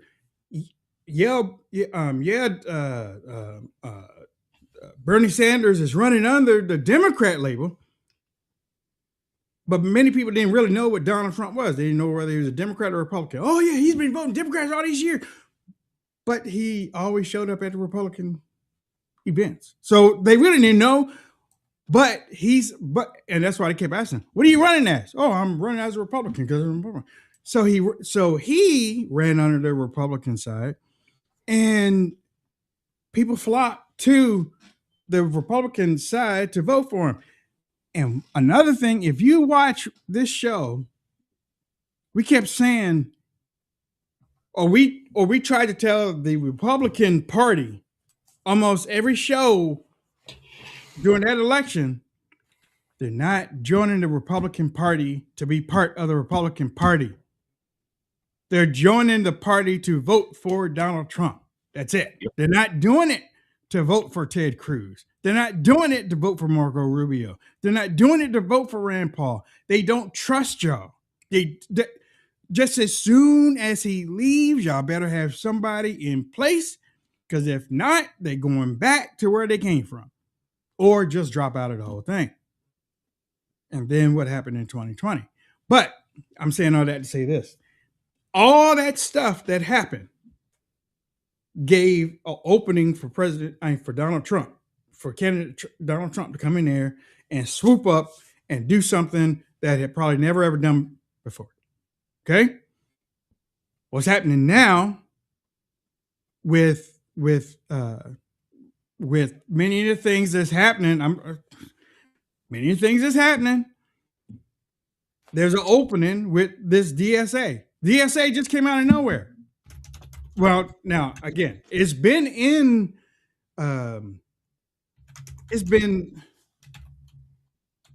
marinating for years. It's been marinating since 2015, and now all of a sudden it's roasting. These people are coming out here and winning primaries and stuff. And I think I said last week, I was like, some people are just dismissing it. I was listening to somebody this morning. Oh, that's just in New York and California. You don't think Talladega is going to win down there in Texas, do you? Good. He's not even supposed to have a chance. Right. What I'm saying? It's not even supposed to be 50-50. It's not even supposed to be 51-49. It's not supposed to be close down there in Texas, because Texas is one of those God country, liberty, and the pursuit of happiness. My hair is high because it reaches up to heaven. Texas is not supposed to be Democrats. But there are a lot of people. There are a few people that I've seen online that are dismissing it. And I don't know whether they're plants trying to lull people to sleep or what, you know what I'm saying? But the more that people turn their head and like, oh, my Dami not running for president though. Okay. He doesn't have to. Right. I can see him at the DNC convention in 2028 as the speaker before the person who he endorsed to be president of the United States. Yep. I can see it. And I can see everybody making jokes about it and all that stuff. Okay, go ahead, make jokes. All he has to do is get up there and say free education and stuff. Something just came up this morning about which is logical.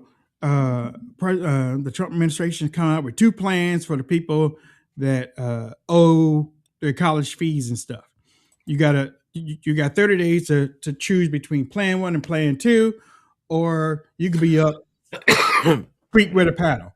All you need is somebody in 2027, 2028 to come in here and say, we need just to wipe that slate clean, and we need to do all this stuff. That's what Bernie did.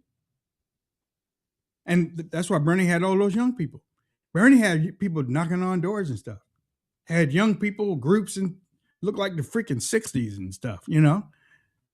Well, that's what's interesting. If you look at the socialist presentation, and socialism has been around since Cain and Abel. Like, it's foundationally built on jealousy and envy, and they have more than me, I should get more than them. Like, that's just that is my take on it. So these aren't new concepts. These aren't, it's just wrapped differently. Yeah, it's just wrapped and presented differently. And everybody knows that human beings are selfish, and we only produce as much as we get rewards for. I mean, so this concept that people will continue producing when they don't have to has been disproven thousands of times. But if you're a socialist, it's like you get to show up and say, I'm just going to make all this free. And if you're a capitalist or somebody with a functioning brain, you'll say, that would be great. I wish that was true, but that's not how things work. And the socialists will be, well, no, this will work, you know? And it's funny, like one story I see going around this week, Jeff Bezos's ex-wife has got half his money, gave $26 billion to all these left-wing organizations. Nothing has been fixed. Nothing has been cured. Nothing has been anything.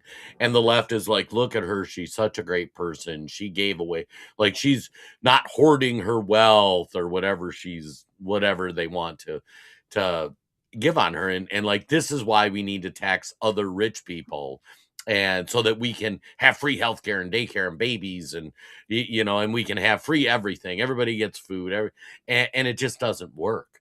You know, Jeff Bezos, meanwhile, has continued to make more products that make our lives better, you know, to do more things, to employ more people, to do more things. And Jeff Bezos is demonized, while his wife, who just lit the money on fire in her front yard, is like, oh, this is great.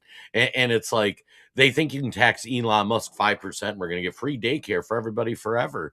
Like, no, if that worked, then Bezos's ex-wife, Mackenzie, like, her $26 billion would have solved all of the problems in America. But no, that's not how it works, folks. And it would be nice if it worked that way. Like, when I hear the socialists talk about, oh yeah, we should have free this, free that, free the other thing, I'm like, man, I wish that world existed, but it doesn't. And every time it's been tried, it ends in horrible tragedy. So we're going to continue going down that path until people have had enough, and then it will reverse. My only problem with calling her out is Edelson does the same thing. And it's like, the reason why I don't do that in a way is because I'm like, I mean, you were talking about the rich and stuff earlier. The reason, look, we don't care who's rich. We really don't. I mean, at least I don't. I don't care. And I think I can speak for you. I don't care. I mean, if that's what you want to do with your money, you do it with your money. But you living in a space where you're going to get some brushback if it doesn't look right. You know, I mean, if it doesn't feel right, if it doesn't look right, or if it smell right, people are going to say something about it. You know, do I think that billionaires should be in politics? I don't care. Do I think that there should be a cap on politics? Yeah, I do. Because once you don't have a cap on it, if all those Democrats have given all that money to their candidate, or all the or a couple of the major billionaires are giving a boatload to a Republican candidate, the optics of that person owning owning, and I'm saying owning, there could be another word for it, owning that president is always going to be there. Well, let me just Another way, though. In another way, it's almost like the Catholic Church and John F. Kennedy. Remember, John F. Kennedy was a Catholic, and when he became president, everybody was like, "He's the first Catholic. Oh, he's going to be subject to the Pope." Well, my critique of Mackenzie Bezos isn't she hasn't given any money to politicians That we know of. That we know of, but I mean, there's pretty good public records. My point is, this woman over the course of a couple years has given $26 billion and has solved no problems. Your problems were not solved by anything she has done. And like, I don't even think there's any measurable needle moving where you can say, wow, that got a lot better. And meanwhile, Jeff Bezos, but does she have to? But does she have to? You're missing my point. Okay. My point is, you have Mackenzie who gave all this money, and the concept is, if we just took money from rich people, the world's problems would be solved. Mackenzie voluntarily gave away a bunch of money, but none of these problems were solved. And now they're saying, well, we're going to use the force of government to take more money from other rich people. And I would hypothesize that we still won't solve those problems. So if you make the argument that, oh, look, see, Mackenzie gave up some of her billions, so we should just go take it from Elon or take it from Jeff Bezos. Yeah, but so you take that from them, like nothing is improving. What you're angry that they're rich and you're going to take it and give it to other people. But people's, like, for $26 billion, she could have created utopia in Memphis. You know what I mean? Or pick a city. She could have done all sorts of things, but she hasn't. And that's because, like, they're interested in feeling good because we gave money, not actually solving a problem. Who did she get her money to? Her charities and stuff? Oh yeah, it went to charities, NGOs. We've been at a partial list here. Yeah. I mean, she even said when she got her divorce, right, that she was just gonna give money. Yeah. She wanted to no. That was Bill Gates' wife that said that. Yeah, Bill Gates' wife is those reports will be coming out. Yeah, Bill Gates' wife said she was going to give basically half of her money away. Bill Gates even said that he was going to give half of his money away. And it's like, So the list of people, partial list, $275 million to Planned Parenthood, $51 million to the Trevor Project for LGBTQ youth, $1.2 billion for racial equity education, $586 million to racial justice groups, including the Movement for Black Lives, $163 million to LGBTQ, including Transgender Law Center, $133 million to gender equity, $125 million to climate justice. Now, for all those hundreds of millions of dollars, can anybody look around and go, oh yeah, this is worth it? Like, you know what? Racial equity is so much all those people better. receiving it. Yeah. All those it's just a receiving money it, laundering grift, I mean, because that's rarely, no. I mean, there was one billionaire that left all their money to their cat or their dog or something like that. So, I mean, that was crazy too. But these people get so much money, and I'm not, believe me, I'm not mad at any billionaire. I'm not mad at any millionaire. That's their money. However, it's just that when they get so much money, they just don't know what to do with it. They don't know what to do. What's the name of the guy that's in the stock market all the time? Warren Buffett. He's like and I don't know what politics he is anyway. I don't. But in watching what he's like, they even changed their name from whatever they to a philanderer Now they're just putting their money into green projects or different things. Like, hey, guess what? If that floats your boat, that floats your boat. The problem that I have with most billionaires and millionaires is that they don't pay their taxes. But then I can add on to that and say, but that's the way that the system is. There are loopholes for them. There are loopholes by the people in Congress to so that they can, if they have the right bookie, if they have the right bookman, the guy that does the books, if they got the right dude, he's gonna find the loophole, and then they ain't gonna have to pay nothing. That's what I don't like, because if everybody else has to do it, they should have to do it too. Not saying that that's going to pay for everything, because it's not. These people are 39 million trillion, 39 trillion. We ain't getting to that. I don't care if you brought back everybody that's ever lived on this earth. You are not raising $39 trillion to make this country broke. You're not doing it. And but I mean, believe me, I see what you're saying with what's it called when they just spit? I ain't talking about willy-nilly, frivolously. Yeah. I mean, they could be doing. I mean, all of them. Seriously, all of the billionaires, honestly, really could be doing something for the country in a way, not giving money to Americans, okay? Not giving money to Americans, but helping to, to fix areas for the veterans.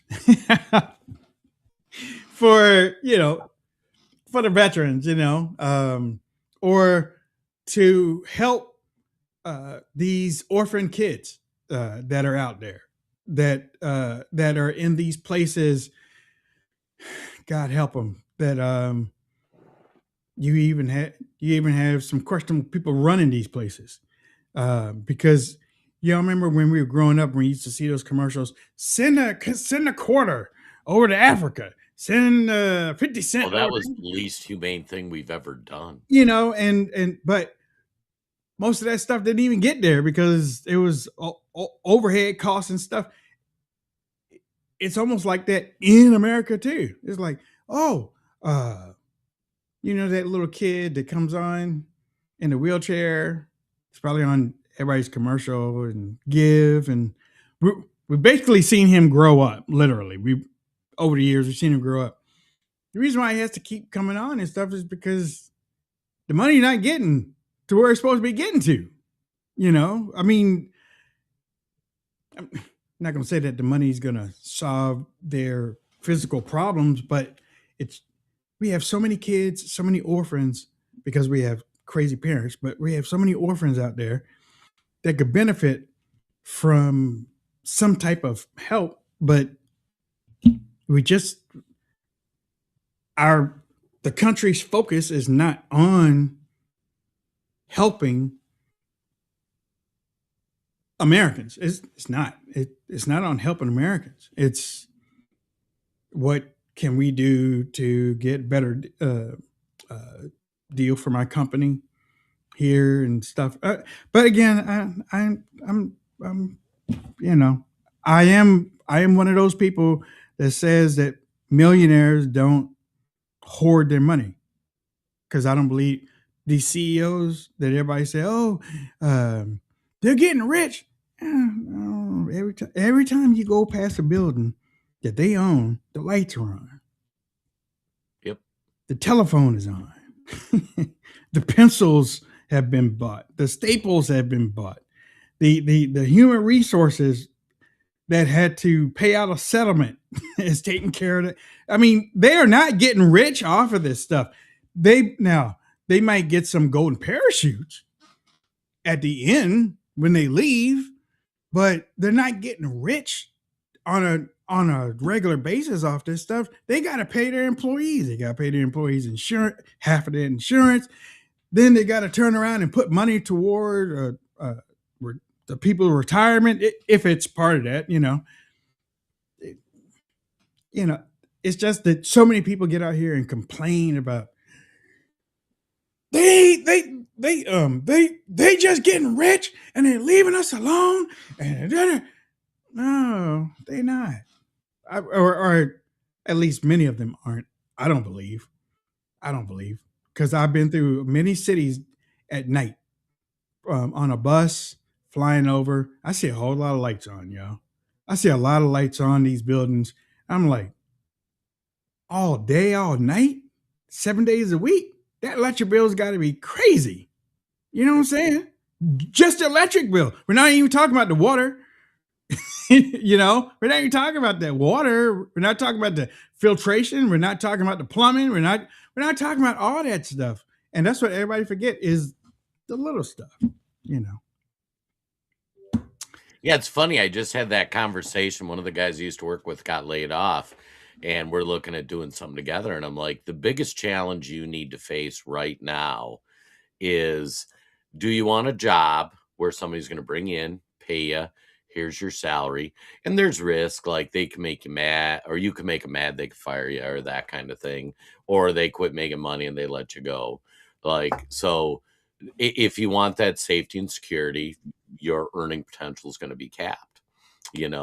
If you are willing to give that up and take the risk to be your own boss or whatnot, then there is no guaranteed paycheck at the end of the month. But there is also no ceiling at the end of the month. So, I look at what me and my business partners do. Every month we start out, our monthly paycheck is $0, 0.00.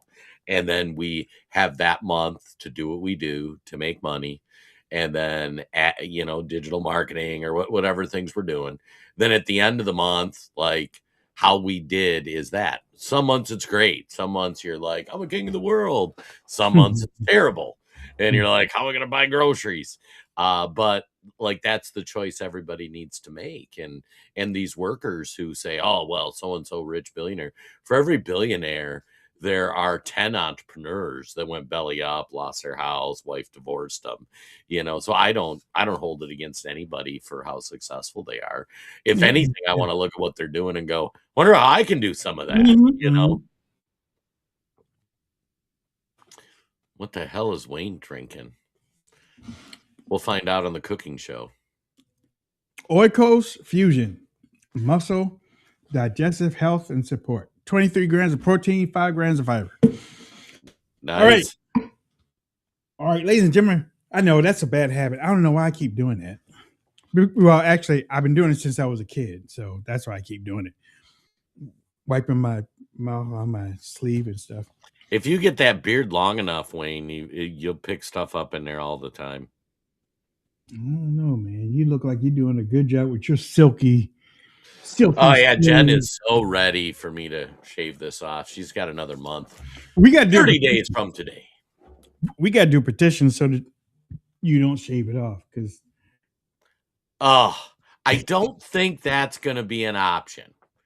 I'm pretty sure the hair and the beard. Jen, let him be Grizzly Adams. Let him be Grizzly Adams, Jen. I'm just playing. Yeah. Jason, let's get ready to go. It's time. It's time to go. Time to get out of here. All right, folks. First of all, thank you everybody for tuning in. We love and appreciate you chilling out with us on a Wednesday. Hope everybody had a good time. Todd and I are hanging out Friday. I know a lot of you are going to join us. So we're going to talk a little communist. We're going to show you some of these videos. Yeah, that gal that won in Colorado, she was born in like Ethiopia or something, and which was a Marxist country. But anyways, we'll go into it on Friday. Second thought, do something fun this weekend. 4th of July on Saturday. Never forget you live in the greatest country in the history of the world. You are blessed to be born here. Live it up. And then final thought is can't wait to see Wayne's first cooking stream. So y'all need to help me, keep him accountable, be like, bro, when are you doing this? Yeah. Can just be you out on there cooking a chicken breast, hanging out. Yeah, exactly. Oh, and Jen Rob weighs in for the next 30 days. Enjoy it while it lasts.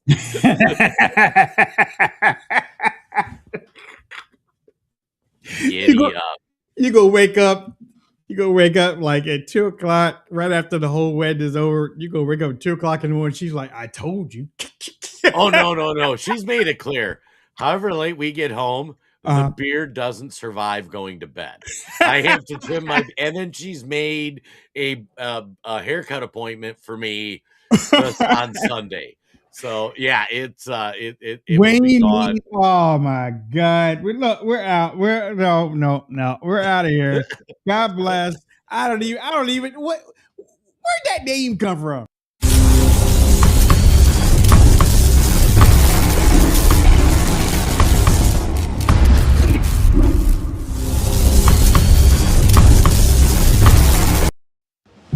Colonel Rob Maness has a lifelong record of providing dedicated service to this nation. Having worked his way up from the enlisted ranks to full colonel, he served our country for more than 32 years. He has served as a bomber squadron commander, bomb disposal technician, Joint Chiefs of Staff Operations Officer, assisted the National Security Team with the campaign plan for the global war on terrorism. He authored the first theater nuclear war plan and served as the Vice Commander of America's largest airborne intelligence wing. Colonel Rob Maness is a true American hero.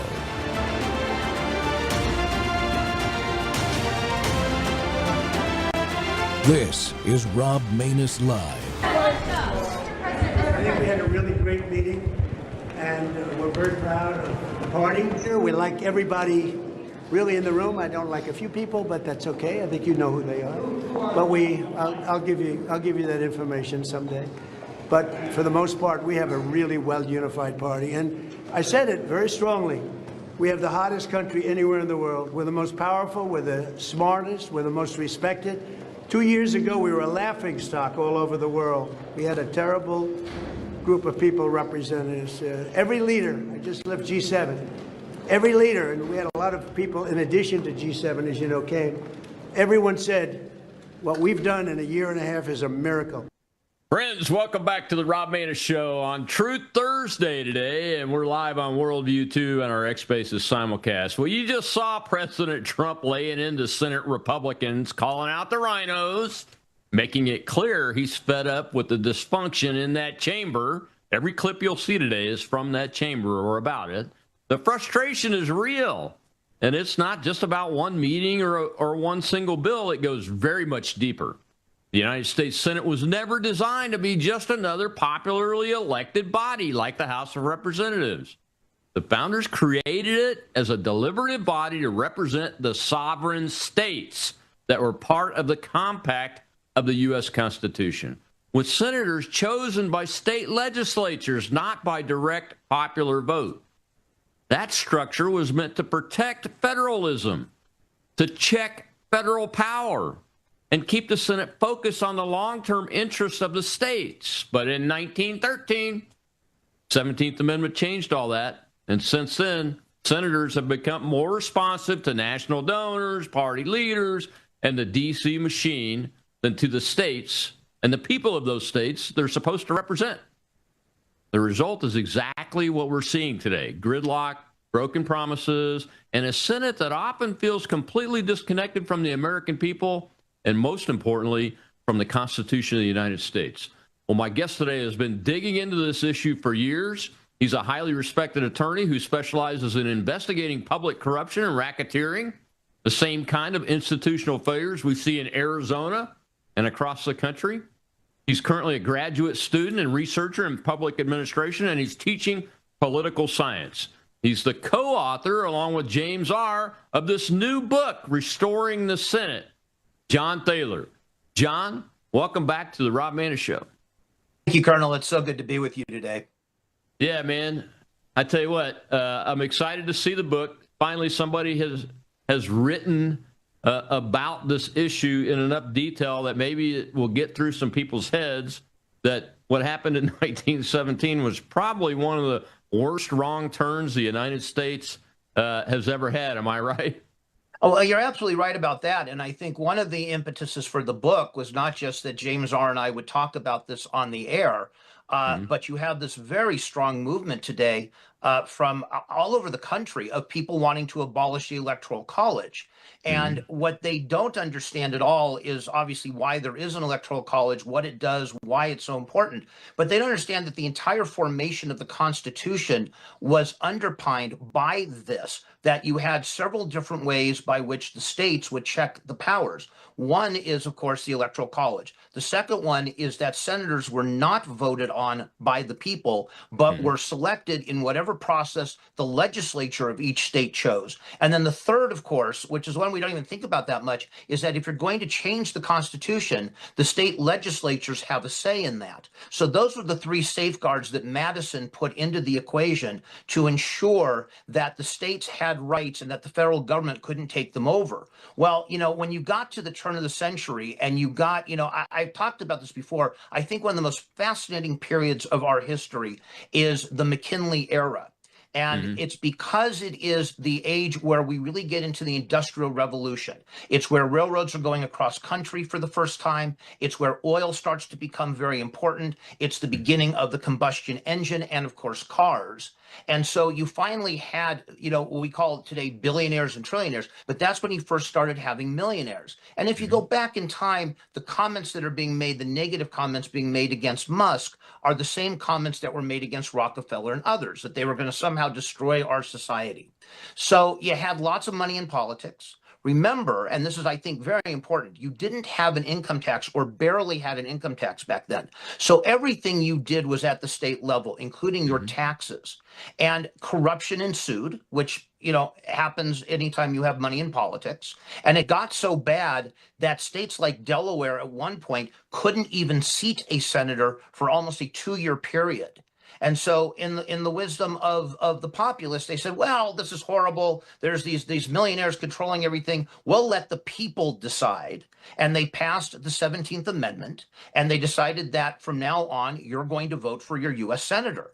And I would bet you if you took a poll of, say, graduating college students today, and you asked them if they even knew what the 17th Amendment was, they would tell you they have absolutely no idea. It's not taught, as are many other things, but it's not taught. So the foundations that made this country and made the Constitution what it is have been entirely bypassed by education.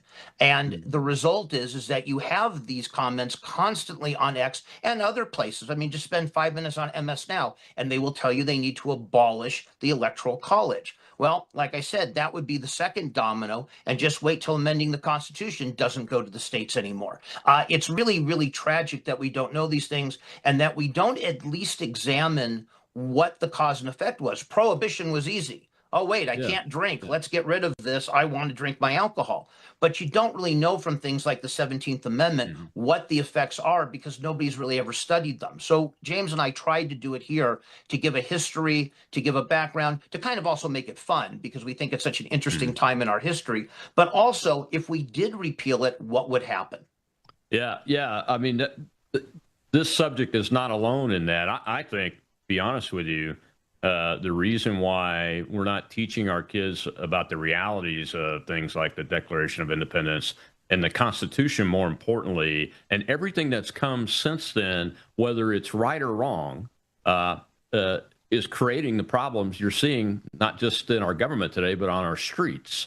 The Civil War is one thing. Look, the Civil War didn't settle any questions. The question being, can a state that signed up voluntarily for the compact voluntarily leave if it sees the compact's being broken in its judgment? That question has never been answered. We were talking before the show about people doing things in practice and saying it's the law and what the law actually says. That's a common problem in this country. And I think that's why we don't teach it to our kids, because we don't want them to look back and see all these questions that remain unanswered. But some of them should remain unanswered, like this question of whether voters should select U.S. senators or not. So John, in the book, you guys, one of the things you dive into is what's the reasoning behind the state legislature selecting senators versus what we've bangled it up to do? That's a great question. Look, what people I think don't realize, again, because they don't understand federalism, is that the states actually originally controlled the United States separately and apart, of course, but they controlled the United States. And it was originally set up that way. The Articles of Confederation, which predate our Constitution, were designed specifically so that the states pretty much had all the power. The federal government had this very, very minimalist power. But it became very clear that we had two problems. One is we had interstate commerce. And you couldn't have each separate state regulating goods and services coming into their state or going out of their state. It's almost like what we have today with Iran saying, we're going to control the Strait of Hormuz and we're going to tax you. You can imagine if you had, and remember there's 13 of them back then, we didn't have 50, but you had 13 separate territories, all taxing separately and controlling shipping separately and mandating what can come in and out of the state and on and on and on. So there had to be some focus on the federal government. With the Constitution, remember, different than the Bill of Rights, with the Constitution going forward and an interstate commerce clause in there, there had to be a regulatory body to settle disputes between the states so that the country could run as a country. But at the same time, the states were absolutely apoplectic about the idea of federal power and the federal government somehow taking over and essentially what's happened today, starving them out. We'll talk a little bit about the block grant problem and what it's led to. And of course, the Leering Center and all these things because of how we've now put the power in the federal government and how we dole that back to the states. But the states were terrified of this, that the federal government was going to wind up having all the control and the power. And the only way you could get a balance out of the Constitutional Convention to get the Constitution passed was to have this balance where states had this check and balance on the federal government. So again, the Electoral College was part of it to make sure that heavy population centers didn't control the election. It was done by making senators come directly from the legislature. And of course, it was done by making sure that the states had to also pass any amendments to the Constitution. But the other deal was, and we don't think about it this way, but the federal government was supposed to be kind of the CEO of a corporation. And each state was expected to be a different division, if you will, of that corporation. So if the corporation is made up of divisions, which are the states, it's the states that are supposed to have the power. That's why you have 2 senators, not a proportion of senators. That's why the Senate has its own rules. That's why the Senate has its own way of doing things, even with the filibuster to a degree. All of this was designed to protect from a tyranny of the majority. And that's what we've lost. And of course, if you listen to the DSA, to the socialist candidates who just won in New York, that's exactly the opposite. They want to throw all of this out. And if they throw all of this out, what happens? Well, if they throw all of this out, what you have is a pure, tyranny of the majority. States no longer would have any influence or any rights. And that's essentially what they're asking for. Beyond some of the kind of party jokes we make about socialism and communism, the real serious aspect of these people winning, of not just Mamdani, who's a mayor, but of people going to Congress who have similar beliefs, is that ultimately what they want is they want majorities. They think they can get enough of the poor in this country, the people who are dependent on the system, to add to the system. This has been one of the things that we've talked about, I think, in history classes, ad nauseum, is that the entire problem here is that once you vote yourself from the trough, you never give up the trough, and you keep voting more and more to be fed into it. And that's the theory. If we can put enough people on the dole, we'll get to a point where more and more people are dependent on the dole. They don't care about their states. They certainly don't care about their localities. They simply care what the federal government is going to provide to them. And that sets up an entirely different dynamic in this country, where states have no independent, not only independent authority, but an independent identity. You wouldn't be any different living, say, in California than living in Arizona, than living in Texas, than living in Florida. And that's the real tragedy that they simply don't understand. Well, yeah, people are leaving California because they're going to Texas. Correct, and to Florida, and to Arizona. And quite often, though, they're bringing their communist baggage with them and trying to change those states. This has been, as you know, a big problem, especially maybe a little bit in Texas, but absolutely in Arizona, where Arizona, that was a very solidly red state for a long time, for a number of years there. And of course, in 2020, which went for Biden, I mean, outside of the fraud problem, obviously, that an election was even that close, that you have 2 Democrat senators, that you have a Democrat governor, a Democrat attorney general, a Democrat secretary of state in Arizona, is entirely because of 2 things: the illegal alien population shift, which happened especially under Biden, and because you have so many Californians taking California with them to states like Arizona. And that's essentially what the DSA is trying to do. They want to make California essentially, and what you see in Minnesota, the model for the country, and make it a nationwide set of issues rather than, hey, I'm in California, I don't like, paying property taxes like I'm doing, income taxes like I'm doing, infrastructure problems, et cetera, highest cost of living in the country, I'm going to move. Well, now it doesn't matter if you move, because now everything is controlled by the federal government. Yeah, and that inherently limits freedom of movement, not through government force, but through desire and choice. All right, we got to take a break, John. When we come back, I want to dive some more into the book, talk about the balance between democracy and deliberation. And we'll see a clip from one. It's about one of the senators that was in the meeting yesterday that President Trump was talking about at the end of the show. Another senator. We'll be right back with John Thaler, author of Restore the Senate, or co-author, I should say, along with James Art.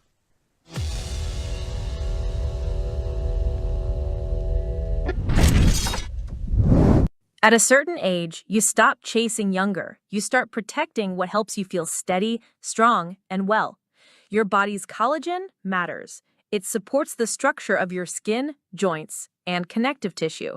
But as the years go by, your body needs more support from the inside. That's where Bella Grace Elixir comes in.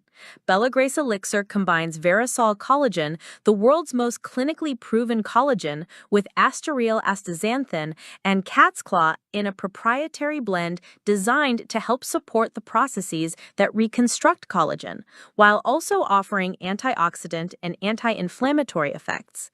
And this isn't just for women.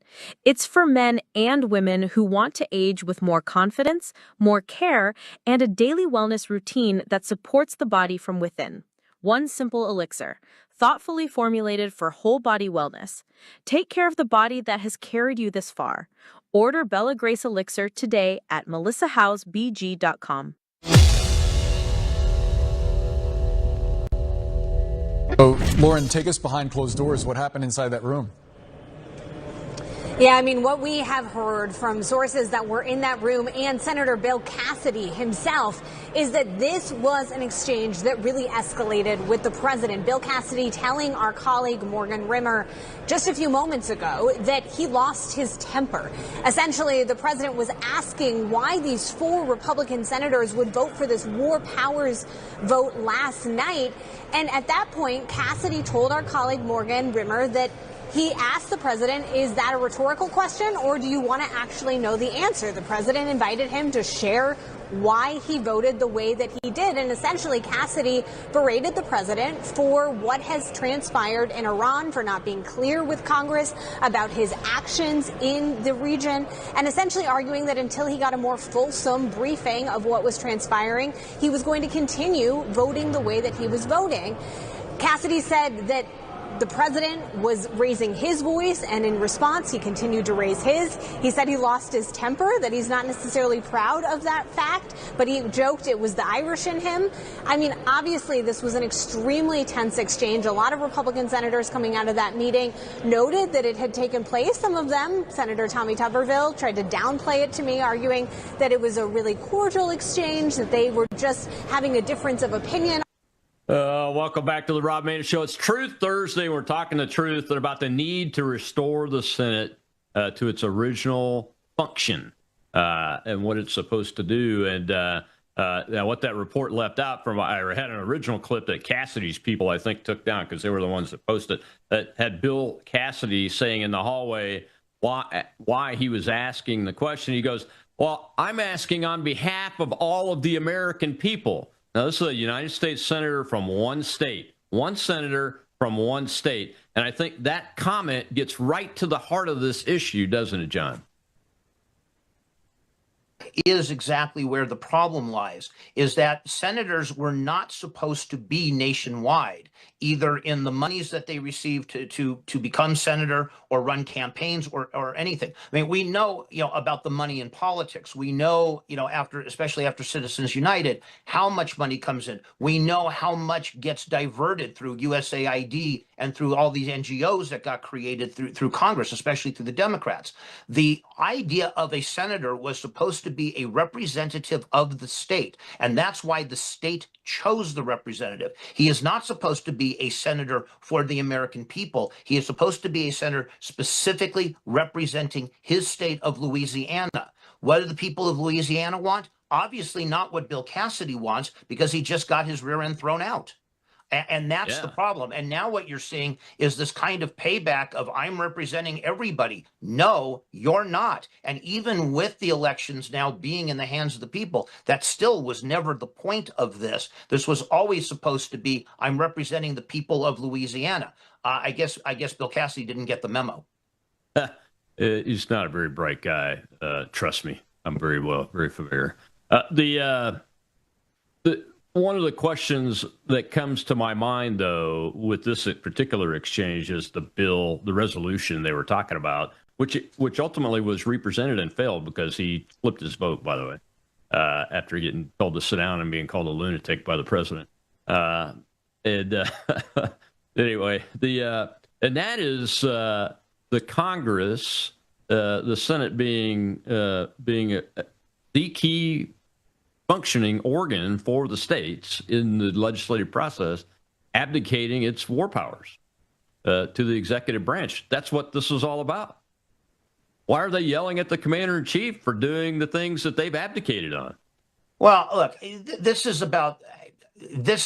probably a whole other show, and it goes to my experiences in the Middle East and in Middle East politics. But I think with respect to how the Senate operates, it's a very good lesson in what happens when running for Senate becomes a national priority rather than a local one, a state one. Because again, if you're, it's not that you're going to keep money out of the hands of the legislature. I mean, obviously, legislative members are going to run for election. They're going to get money. They might even say, and if you elect me, here's who I'm going to appoint as U.S. Senator. And they may even do that. But to the degree that you have all this national money coming in and that you're no longer running from a state, you're running from across the country. I mean, look at the Talarico race. Look at Paxton and Talarico. And it's not obviously the only example, but look at all that flood of money. They're not running from Texas per se, even though it's Texas voters. They're running across the nation to get the donations to come in to be able to run. So, how much influence Texans have anymore, I guess we'll see on election day. Hopefully a lot to put Paxton in the Senate. But this is the problem. It was never supposed to be this way. The Texas legislature was supposed to decide who do we think best represents our interests in the U.S. Senate. Who's going to do the most good for the state of Texas? Who's going to represent our wishes and our desires? And that's not what you have anymore. And so, this is what you get. You get four of these senators who, no longer Cassidy, but the others who depend on cash coming in from across the country, not from a legislature choosing them, who now take the position, based on popularity polls, oftentimes which are based on false information. And now that's what you get. You get people running for office who are running nationally and not locally. And it takes all of us, in the particular state that we live in, out of the campaign. Even though we get the vote, it takes us kind of out of the campaign and certainly out of the selection process. Because now, especially in the primary process, outside money and outside influence is playing almost an exclusive role in who's even determined to run in November. So say we turned back the 17th Amendment and repealed it. Do we have any surviving records of how the senator selection was operated in practice by the states? Yeah, we do. And what mostly happened back then is that there would be, I think of it as the House speakership election. It was very similar to that, where names would be nominated and put up for nomination, and then the legislature, unless it made a separate set of rules, but for the most part, legislatures then combined, usually you have two chambers of a state legislature, they would vote for the people, and they would have their own rules. Did you need a majority? Did you need a supermajority? Could you get a plurality if there were more than two candidates on the ballot? Each state had its own rules. But again, each state had its own rules. That was the beauty of this, that states could decide. And if you didn't like the rules, nowadays you could have a proposition on a ballot that changes the rules. You could have the legislature making changes to the rules, but you could make the rules make sense for your state. And then you would put people up for vote. They would get a vote. And as I said, one of the reasons it got, this whole system got done and the 17th Amendment came into effect is because states like Delaware couldn't get anybody elected. So they would go through needing a majority, and they couldn't get a majority vote on a candidate. And this went on for 2 years. And it was one of the catalysts to put in the 17th Amendment in the first place. So, yeah, that happens. But you know what? That's exactly how it was intended to work.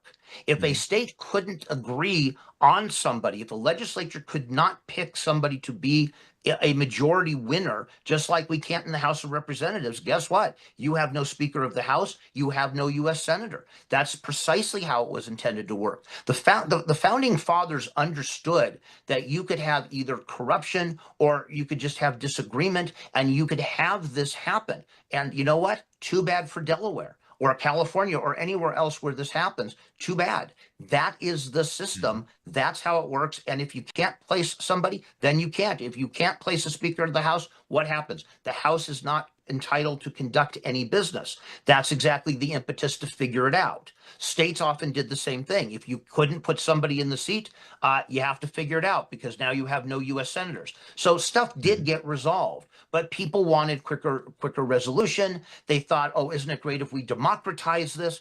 We are not, as we've said before, we are not a democracy, and we are not one for a very good set of reasons.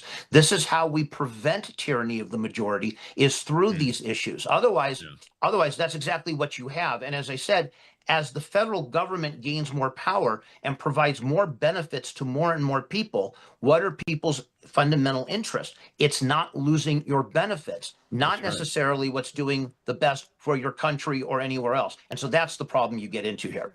Yeah, as Ronald Reagan said, and I'll paraphrase him, the closest thing to everlasting life outside of going to heaven is a government program, I believe. Something to that effect. We've got a question in the audience. Let's go ahead and take that. Go ahead, Shel. We have SJV, sir. Thank you for taking my question because it's something I'm passionate about. My understanding, the reason the Senate was designed the way it was to resist change. So, the next fad comes along doesn't totally change our government. I couldn't explain it in a millisecond. But the thing is, I see things getting worse because I see even Republicans saying. Question for our guest, SJV. Yeah, I see us getting worse by removing rules to make things easier done, and that's the big swing we see back and forth. How do we revert this? How do we get people to realize that Trump pushing through everything he can isn't the right way to go? Somehow we need to get back to compromise.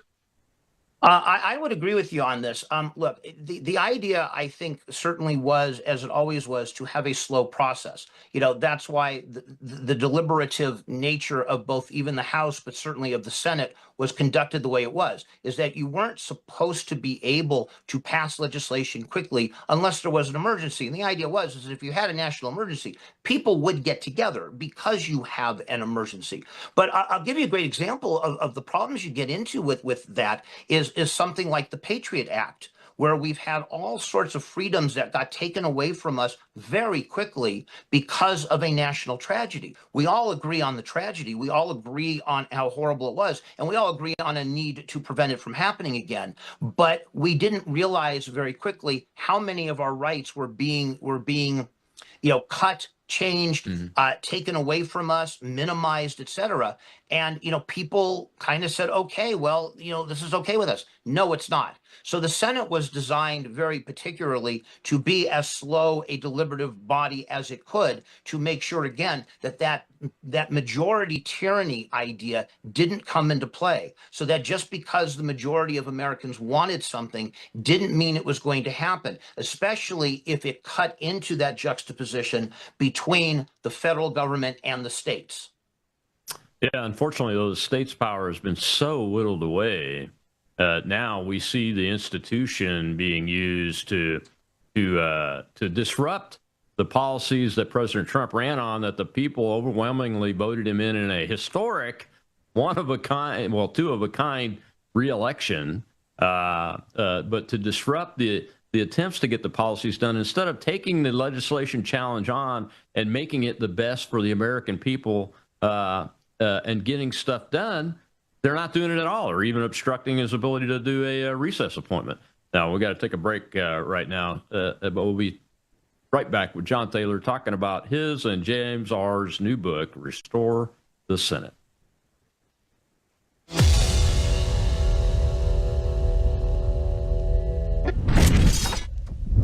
Take a look at the water you just poured. It looks clean. It tastes fine. But what's really in it? Lead, fluoride, arsenic, chlorine, pesticides, PFAS forever chemicals, pharmaceutical residues, and bacteria. Every single day, these toxins flow straight from your tap into your glass, into your family.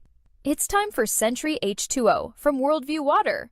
Sentry H2O is the ultimate water treatment technology, designed to remove harmful toxins, balance your water's pH, and enrich it with essential minerals like calcium and magnesium, the way nature intended. From commercial-scale systems to whole house filtration to crisp, delicious drinking water right at your kitchen sink and shower, Sentry H2O delivers cleaner, healthier water everywhere you need it. No plumber, no tools, no plumbing knowledge required. Perfect for homes, apartments, rentals, RVs, refrigerators, and more. Because everyone deserves access to clean, healthy water. Visit worldviewwater.net. That's worldviewwater.net. It's official. NBC News has now declared that the second spot in the June 27th Republican Senate runoff in Louisiana will go to State Treasurer John Fleming. So the runoff now is set. Congresswoman Julia Letlow, State Treasurer John Fleming, and that means that Senator Bill Cassidy, two-term Republican incumbent senator who voted to convict Donald Trump in his second impeachment trial in January of 2021, has been defeated. He will be denied renomination, and he will become the first sitting Republican senator, elected Republican senator since 2012, to lose a primary, to be denied renomination by his party. Again, Letlow clearly leading here tonight. Fleming, though, now safely, securely in second place here. Cassidy in third. The runoff set for June 27th. Welcome back to the Rob Maness Show. It's Truth Thursday. We're talking about the new book, Restore the Senate, by attorney John Thaler and his partner James R., a political commentator. And I just had to show that clip, number one, just to show the very lackluster performance that a two-term senator had when a real closed primary election occurred, and he was soundly defeated, couldn't even get into the runoff. But two, that runoff is this coming Saturday on 27th June. Get out there, and Donald Trump endorsed Letlow in that race. So if you're listening to this and you're in Louisiana, remember that, June 27th, on Saturday, go vote. John, the other reason I showed that clip is that none of that should be even in play based on what we're talking about here. It should be the state legislature. Now, did any states just have the governor appoint their senators under the old system? No, actually, the old Okay. system actually required that it be appointed by the legislature. The rules, as we talked about earlier, could be different from state to state, but it was the legislature that was in charge of doing so. So the idea is that you still had a people's body and a deliberative body, not just a single person or anything, because then you just give all the money to the governor. The governor picks the person, who probably gave him the most money, and that's who your senators would be. So the idea is that this had to come from the entire deliberative body of the legislature, because those are the people who are closest to the citizens. That was the model. People really forget, I think, that the model here is that we vote for people to then represent us. And, we have in our states, we have even smaller districts than what we have. Right now it's about 750,000 people per U.S. House seat, give or take. For many states, that can be as small as about 75,000, so maybe 1/10. So the whole idea is that you have these small deliberative bodies. You have, local, district captains, if you will. You have, an ability to meet the candidates, see the candidates, etc. In Colorado, a friend of mine who's actually the person who introduced me to James R., Jim Wiley, is running for Secretary of State. And the way in which he's doing it is to go to these small deliberative bodies and groups and to introduce himself and to talk about the issues in Colorado, which obviously have become a lot more famous. Voting issues here have become very famous lately, but to go and talk to them and meet with them. And this is how you meet the people. This is how you don't have that kind of starstruck distance between you and the person who's controlling, what you do, what your life is all about. You actually are their friends. You're their neighbors. They understand you. You understand them. You all come from the same place. They get together in the state capitol and they pick somebody who's going to best represent you. Now, is this without flaws? Absolutely, it's not. Nothing in politics is. But is this better than what you have now? Absolutely. And your example of Bill Cassidy, I think, is an exact example, probably quintessential, of what the problem is. If Cassidy were trying to run for a third term, he would never have gotten off the ground, because the legislature would have said, yeah, you're not doing the job again. You're fired. Yeah. I mean, he wasn't doing what the state wanted him to do. How did the states transmit that to the senators when the senators were picked by the state legislature? Did they give them guidance? Yes, they did. Yeah, they absolutely did. And in fact, think of it this way. When congressmen, people talk about congressmen being on breaks, they never work. But we both know that's absolutely false. Congressmen fly back and forth consistently from their districts. They have meetings in their districts. They meet with constituents. They meet with businesses. They meet with individuals. They find out what's going on in your life, and they go back to Washington and they do it. So the idea that somehow they're not doing any work simply because they're not sitting in Washington, well, some of us actually applaud the fact that they're not doing the work in Washington. But the same thing with the Senate, but the difference is the Senate didn't meet as much with constituents. They met with the legislature. So they would fly back or drive back or horse and buggy it back in the day to their state. And again, remember, when you only had 13 states and then 15 and 17, et cetera, it wasn't like you had to come all the way to California yet. But when you went back to your home state, you basically met with your legislature and you talked about what the needs of the legislature were. Maybe they were passing a program that needed government funding. Maybe they needed something changed in interstate commerce. Maybe there was something in overseas commerce that they needed to be done. But the legislature could tell their Senate representative, the senator would go back to the U.S. Senate and try to accomplish it. Wow, that makes perfect sense. The guys that wrote the Constitution were pretty smart. They were very smart. What did they say in the Federalist Papers about this body? They didn't talk about it that much in the Federalist Papers because there wasn't a discrepancy going on here. Nobody had an argument about this. In fact, it's almost the opposite, that the bigger deal was really in how you wrote the Constitution and what were the Article 1, 2, 3, 4 powers. That mattered more than how you had a Senate and a House, except for the fact that the Senate was going to be two-person. So every state, no matter what the size, state of Wyoming, which has the least population, has one congressman, but has 2 senators. And that's why they have 2 senators, because again, they're not representing the people of Wyoming, they're representing the legislature of Wyoming. So it went into that total package of federalism. It went into an electoral college. It went into electing the Senate, and it went into the ability of the states to have a say in amending the Constitution. That was the trifecta. Oh, wow. All right, we got another question from the audience. This is great. I like getting questions from the audience. Go ahead, Joe. We have Joe Lanusa. Hey, thank you. A longtime fan, Colonel Manus, first-time caller. On the or mumblings back in the mid-1800s, I think Delaware was one that went a couple of years or some time without being represented. But this culminated up into the, of course, post-Civil War, early 1900s. What were the arguments to take senators from being essentially the state government's representative to be the people's in the state, the population in the state's represented? What were some of the arguments that, because this was a constitutional amendment, they had to convince the people? What were the arguments at the time? Do you know?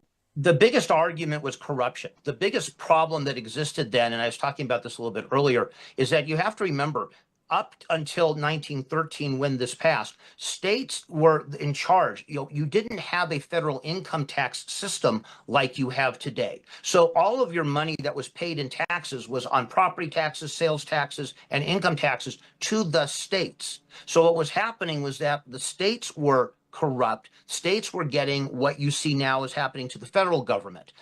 Look, money goes to where the power is, and that's where the power centers were the states. So what you had was all of the money going into the races for, state Senate, state, California be state assembly or state house as it is in Arizona, whatever your 2 state houses were, that's where all the money and corruption was going. And then that was a payoff-orama. Where I think of this for California, where you have the Public Employees Union controlling the state of California. Well, who do you think are going to be the 2 senators that the state of California is going to pick?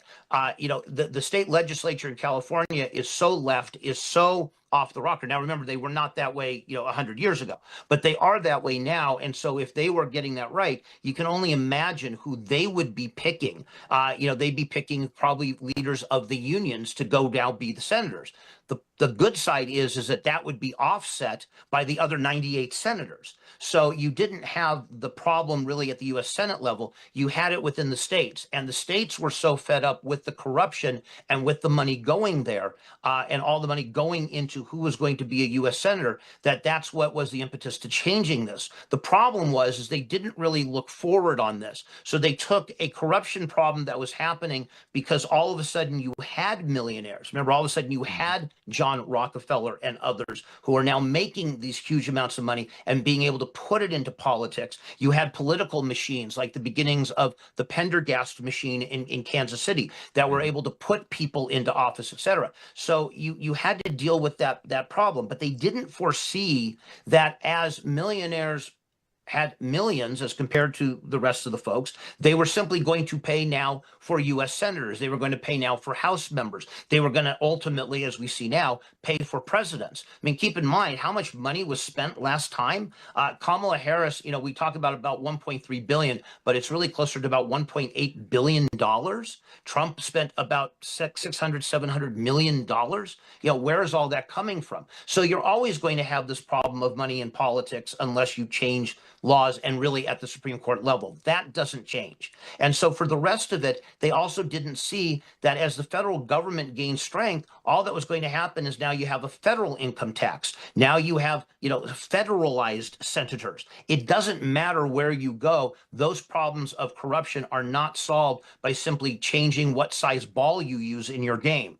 It doesn't make any difference. So they didn't have the long-term vision there to see what the harm was going to be. They just simply said, like the Patriot Act, well, we have a problem, here's an immediate solution. And of course, people like voting, and they shouldn't. And why should they not? Why should I not want to vote for my U.S. senator? I don't want to because of federalism, because I understand this. But I understand that most people enjoy this. We've been doing this for an awfully long time, over 100 years, and it feels like a normal part of the process. And as a result, nobody, unlike Prohibition, nobody ever came back and examined this to say, well, wait a minute, did this really get us where we want to go? And has this created far more problems than good? And of course, what we argue, what James and I argue, is it really has created far more problems than good. And you're seeing the fruits of them. And I think when we come back from the next break, I think the Colonel and I are going to talk about the great American divorce that we see going on here and how it plays into this whole problem of federalism.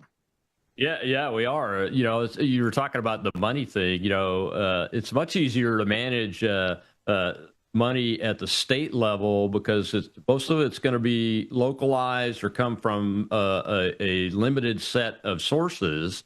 And then when we elevated it up to the federal level, now all of your senators are controlled by the same small group of big money entities, whether it be a person, a family, corporations, non-government organizations, government feeding tax dollars into non-government organizations like USAID did. I mean, the problem is much greater now that we've taken this on, and we'll talk specifics about that after this break. More with John Thaler, co-author of Restore the Senate.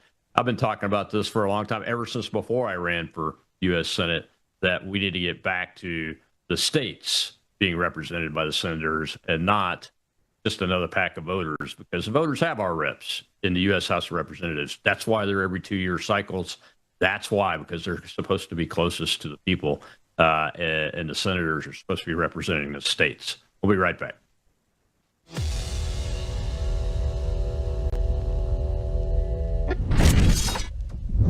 Friends, this is Brandon Howes. For more than a year now, I've been teaching through the book of Revelation, and the response from you has been overwhelming. You've asked me again and again, when are you going to put this study in print? We want to mark it up. We want to share it with our families. Well, it's here. My brand new 2-volume commentary on the book of Revelation, verse by verse, chapter by chapter. This is not a watered down, allegorized replacement theology approach to Revelation. This is a literal, grammatical, historical study, the way the Lord intended his word to be read.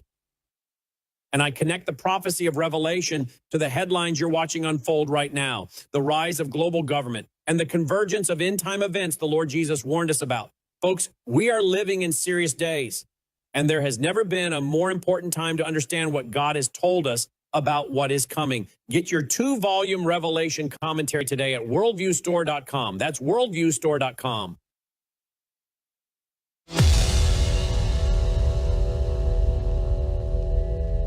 Right, but for example, on the Health Committee, you have Senator Collins, Senator Murkowski. They've already raised concerns about RFK Jr., I think. When you have Matt Gaetz, there's already some Republicans who have spoken out and said some things. The numbers start to get problematic if that is a problem, and your onus for you is to try to get the president who he wants to be in the cabinet. Do you then punt to a recess and try to recess the Senate for 10 days and get those appointments in? Well, it's an option, but obviously it takes, you have to have all Republicans vote to recess as well. So the same Republicans that you mentioned that might have a problem voting for somebody under regular order probably also have a problem voting to put the Senate into recess. You have to have concurrence from the House. There's a process. All this is a process. But I don't think any of those things are necessarily off the table. I think we have to have all the options on the table, and these nominees deserve their day in court. They deserve a hearing, a confirmation hearing, an opportunity to be vetted, and the Senate will perform its constitutional role under advice and consent. But we are not going to allow the Democrats to thwart the will of the American people in giving President Trump the people that he wants in those positions to implement his agenda. When it comes Welcome back to the Rob Maness Show. It's Truth Thursday, and we're talking with one of the authors of the new book, Restore the Senate, Attorney John Thaler, in the show today. And it's all about the U.S. Senate. That was Majority Leader Thune of the U.S. Senate. And the Senate now is obstructing a president of the United States more than just the policy legislation. They're actually holding pro forma sessions so they don't go into recess, so he can't do recess appointments. This organization is broken compared to what the founders envisioned, isn't it? It is entirely broken, and this is unfortunate. I think it's unfortunate, however, on both ends. As much as the Senate is broken, some of this is also that the president did not make a number of appointments early on. One of the areas where he did not is in U.S. attorney. So he's relied on a number of temporary appointments, acting appointments, et cetera, some of which are somewhat violative of the rules about doing so. But he could have put up there are roughly 93 U.S. attorneys. He could have, if he wanted to change them out, all of them or part of them, he could have put them up for nomination. And yes, that's difficult. And yes, that's a lot of people. And yes, it takes up a lot of time in the U.S. Senate. But he decided not to do it. So he kind of put himself in the position of where you have to do recess appointments to get a lot of people into jobs. I think for most people, they don't really understand that it's not just the cabinet. There are so many positions that require the advice and consent of the U.S. Senate. On the other side of this, I really, for the most part, there's a lot of things about John Thune I like. I know he's not popular among a lot of Republicans, but there's a lot of things I like about him. But one of the things that absolutely, almost to the point of at this point, disgusts me is exactly this, that either you believe in Trump's agenda or you don't. And if you don't, that's one thing. Say so, make it public. We can have a debate on that. But to kind of do it by this backdoor blocking of either recess appointments or just the ability to put forth judges just on the federal bench. We now have a vacancy on one of the federal appellate courts. It is absolutely disgusting. You cannot get business done this way. And either the Senate's going to have to take up actual appointments and full hearings, because that's what the Senate is there to do, or it's going to have to allow the recess appointments, which for most people, if they don't know, last 2 years. So it doesn't last longer, but it'll last 2 years. You've got to do that to get this done. You cannot have a functioning federal government, a functioning executive branch without at least some level of recess appointments, given the dysfunction that you have in the Senate and the House, even though the House doesn't decide these. But the dysfunction there on getting things done is so great, and the divide is so great. And of course, in the Senate, the filibuster is so powerful in stopping people from being nominated and appointed that you're going to have to do something else. So I don't really understand at this point what Thune is doing. If you really don't like what President Trump is doing, say that. Just say that. Come out and say you disagree, and come out and tell us why. And then we can have that debate, and the Republican Party can have that debate. And Republicans, as Ronald Reagan used to do, I don't know if people remember this, Ronald Reagan, anytime he wanted something passed, any legislation at all where there was any question about its passage, got on TV, told the American people what he wanted to do and why he wanted to do it. And he said, call your congressman, call your senator, tell them to stand with this administration. So, this is getting to the point where I hate to say it because I don't like the term, but you're either for us or you're against us. And if you're going to be against us, say why. Stop playing these silly games, these silly procedural games to stop the agenda. Yeah, I appreciate the Reagan reference, but I mean, Donald Trump does that on steroids. Because now he has social media, he's on television, he's at rallies, and every single time, every single time he talks about the SAVE Act, the Save America Act, I think is what it's called, and that over 80% of the American people, including Democrats, need that to be there. They matter of fact, most people, if you polled them and asked them this question, why did you want Donald Trump to be president again in spite of all of the craziness? I bet you they would say to fix our election. Yeah. Well, and certainly from someone like me and my other book, Report to the Governor, I mean, that's one of the key issues for me is fixing elections. And of course, one of the things we talk about in Report to the Governor is the disaster of mail-in balloting, how fraudulent it's become, why it's become this way, how easily it's controlled. And one of the things that you see, especially between 2020 and 2024, is the number of mail-in ballots versus the result. The number of mail-in ballots that were counted in 2024 was about a third of what came in 2020. And yes, we had a COVID problem. And yes, some of this was because we had to take some extreme measures. I get it. But the difference here is night and day. Trump wins every one of the battleground states versus not only losing those states, but losing states like Arizona, where we have proved that fraud made a difference in that race. May have made a difference in many of the other ones, but in Arizona for sure, that 11,400 difference in vote count was because of the fraud within mail-in ballots. And when you see what goes on in California, and then you get Gavin Newsom and others going on the air and saying, oh, it's a travesty, this is fine, you're messing with our elections, we have free and fair elections. In my 2007 book, The Decline and Fall of California, and in the new edition I'm doing a book called Revisiting that book, which will be out in the fall, just in time for the election. We talk about this. In the second chapter of the book calls California, it's titled A Most Undemocratic State. You want to make your state undemocratic, use mail-in ballots. So, the SAVE Act, there are things about it I like. There's things about it I don't like so much. It does have certain difficulties for some people, for sure. Are there other ways we might have tackled that? Maybe. But the bigger issue to me is not even the ID matters. But to me, it's not even just the ID. It's the fact that you can have mail-in ballots sent to everybody like they are in California. By the way, I haven't been a resident of California since 2011. I still get a mail-in ballot from California. It's so bad, it's so notoriously evil that if you do not do something to solve for that problem and then solve again for the vote count, we're waiting for the Supreme Court to rule on this.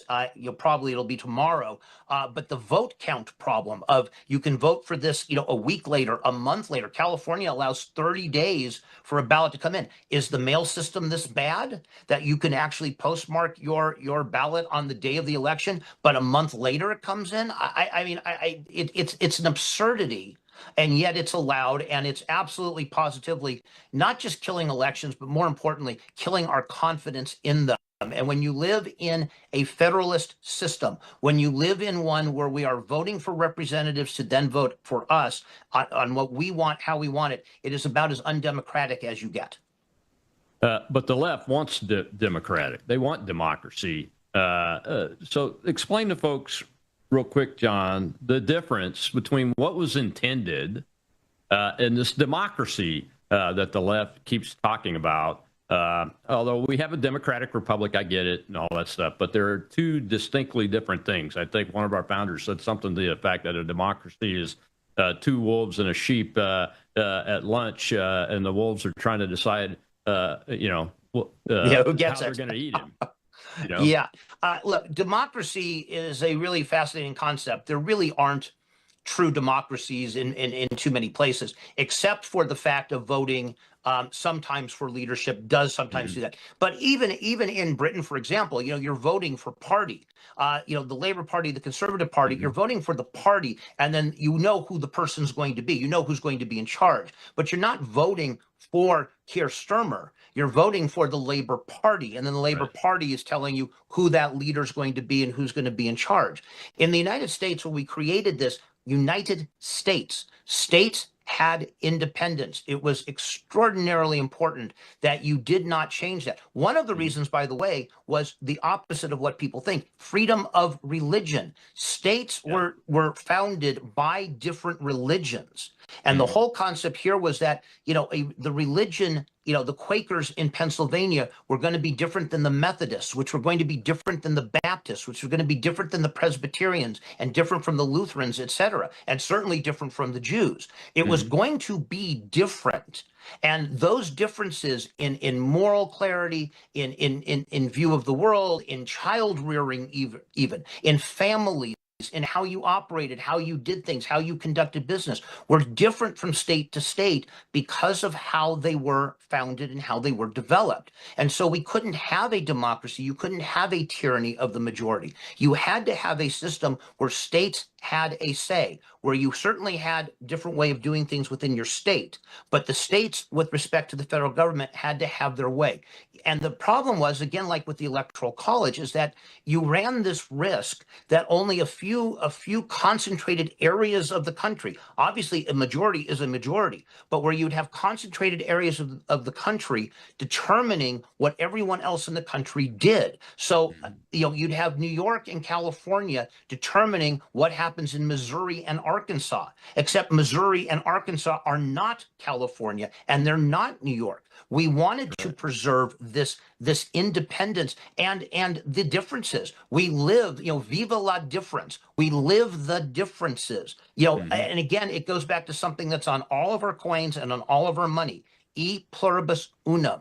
Out of many, we are one. That's right. That's what it meant. It didn't mean democracy. It meant that we celebrate the differences, that we learn from and experience and enjoy these differences. So as you said before, if I don't like what's going on in California and 800,000 people a year don't, I can move from that state and go somewhere where I do like it.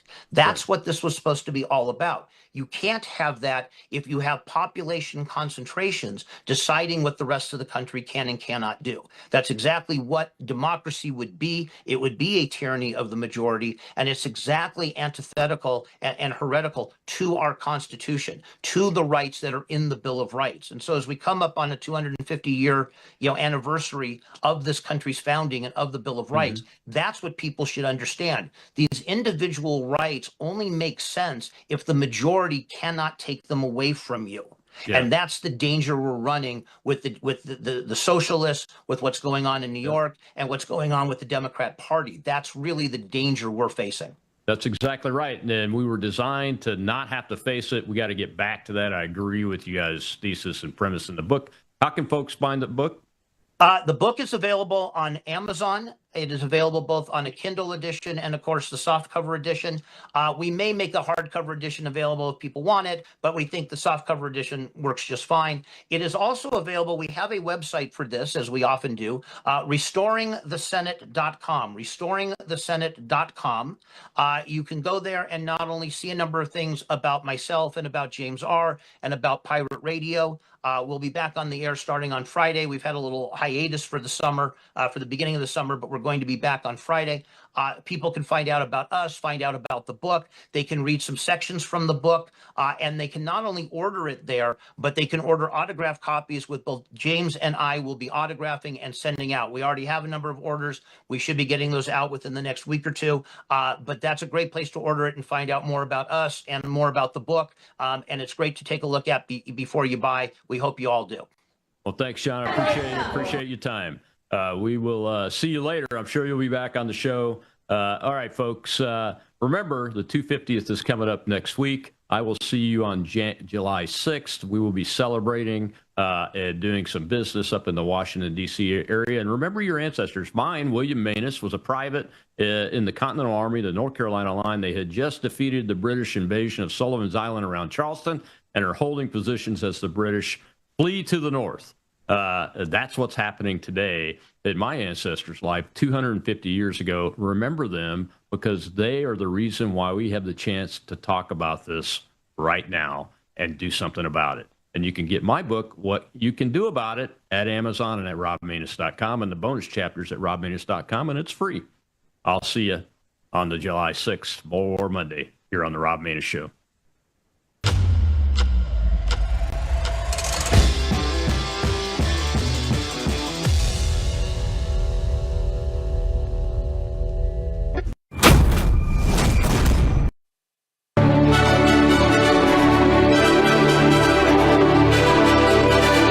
This is Brandon Howard.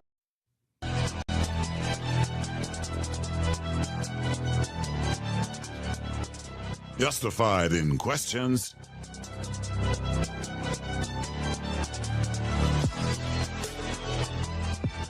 Justified in getting answers.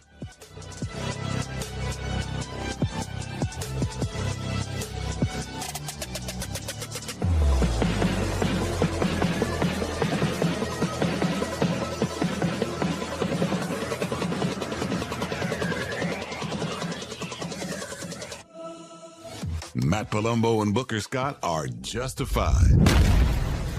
This is the PB&J Podcast.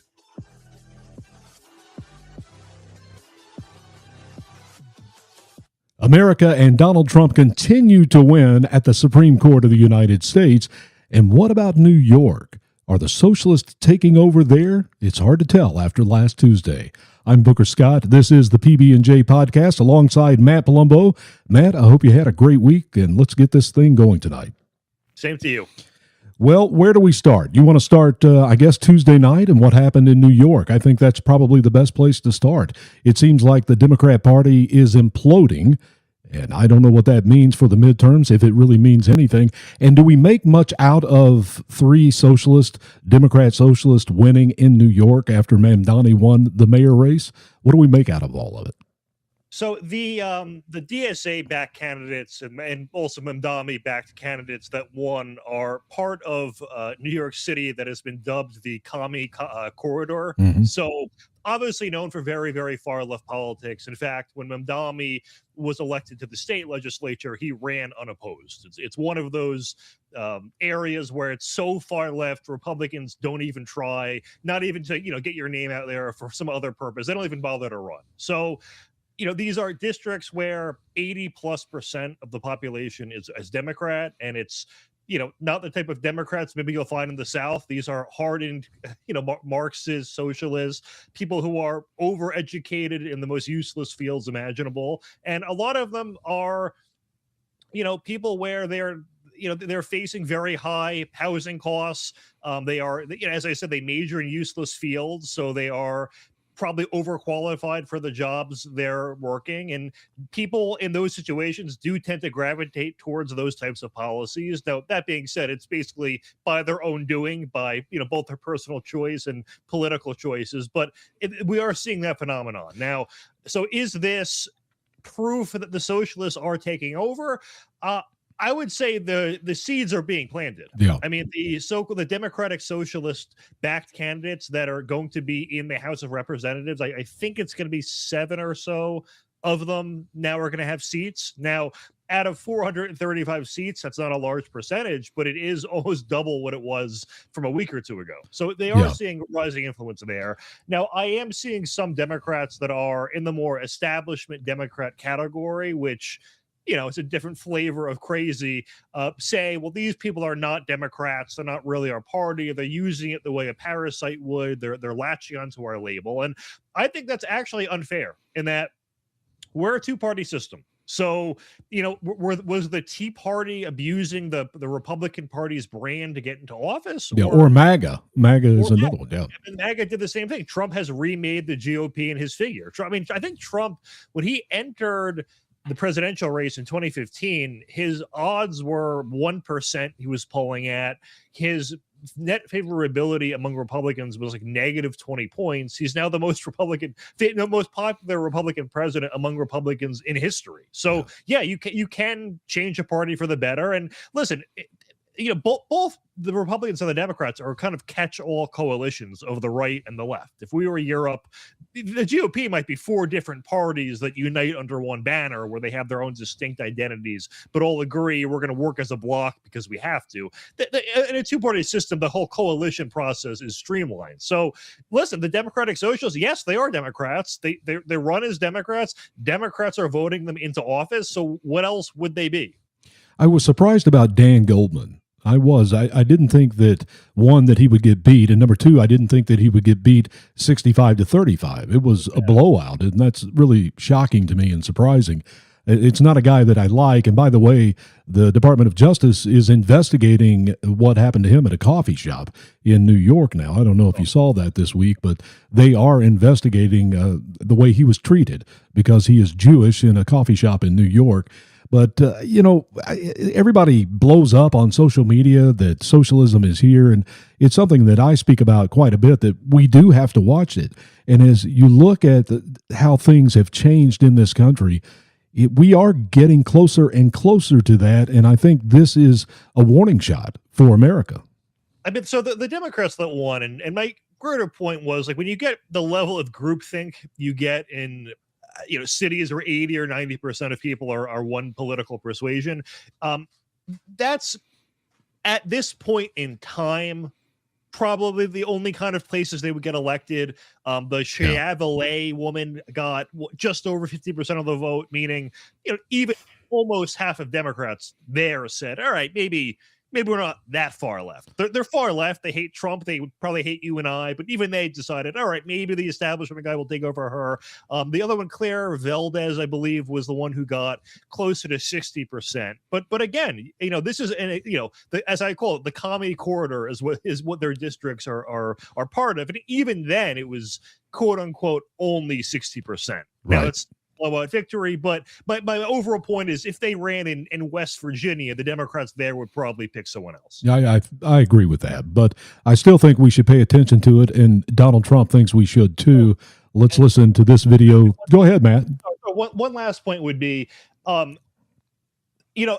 was saying the socialists haven't taken over yet, but the key word is yet. In that, if you plot out, and The Economist has done research on this, Pew Research has done research on this, if you plot out the ideology of the Republican Party and the Democratic Party over the past 20 or so years, the Republican Party is pretty consistently, its voter base is pretty consistent on where they are on the political axis. It's got a little bit to the right under Trump, and certain issues have been emphasized more, like immigration, but overall, if you put a Reagan Republican and a Trump, back from the 80s, and a Trump supporter today into a room, there's going to be a lot of similarity, probably 95% in common. Before we get to Trump, let me go to this, though. Oh, I had one last point. Okay, sorry. I'm trying to get you off. My last point was going to be, if you plot the Democrats, they're consistent up until Trump, and they veer off like crazy. Relative to how far the right went to the right. So the party has changed massively in the past 10 years. It has become overwhelmingly more left-wing. I mean, the trans issue 20 years ago would have been mocked into oblivion by the average Democrat. Now it's mainstream. Sort of the anti-wealth views are definitely worse than they've ever been. And just their support for political violence, being anti-free speech, is way higher than it has ever been. Now, they were never great on those issues, but they are going further to the left. So yes, the socialist types, I don't think it would get elected today. In 10 or 20 years, I think it is possible, just to make that clear. And on that note, good for your clip. Sorry for no, that's okay. Now you made me think of something else, because you go back to the baker in Colorado that was 30 years ago now, that would not bake a cake for a gay couple, and it went all the way to the Supreme Court. And every time something like that happens, we never really go back to where we were before. They keep pushing it and keep pushing it, and now we see that they are pushing socialism. And let's see what President Donald Trump had to say about that Friday afternoon. These are not social Democrats. These are hardcore, godless communists. They're godless communists. All communists are godless. They don't believe in God. This is the most serious threat to our country since its existence, in my opinion, 250 years ago. This is a major threat to our country. It isn't something that's easily solved, but with a little love and help, some hard work. Because it's ironic, we're celebrating a very important birthday, our most important birthday so far, 250 years. And instead of speaking about Christ, and instead of speaking about freedom and victories of all different kinds, we're speaking about yet another threat to the foundations of America. These ruthless communists will attack all religions, but in particular Christianity. They always do. They're after Christianity more than any other religion. It seems to be more and more throughout the world, maybe because we're doing so well. I don't know. And he had a few more comments after that, but I think Donald Trump is signaling the alarm that all of us should pay attention to. And Matt, is this something that can be used in the midterm after what happened in December? Can the Republicans create a fear in people to get them to actually go vote, because there has been such apathy of the Republicans ever since last November? Is this something that they could use to actually get people to go vote? Well, God, I hope so. I mean, I know the RNC has over $100 million in cash on hand. The DNC is a few $1 million in debt, which I guess is a metaphor for their governance. But so the RNC does have a huge cash advantage. It's just a question of, is that enough money, on a national scale to offset the deficit the incumbent always had? And we've talked about this on your other shows in the past, that, Bill Clinton had very positive economic numbers and still got, it was a blowout against him when it came to the midterms. And basically, I don't think there was a single example to the contrary we could find where the incumbent gained seats. So, that is the unfortunate reality. Could this time be different? Perhaps. I mean, the one woman I mentioned, Chiavale, I know I'm mispronouncing it.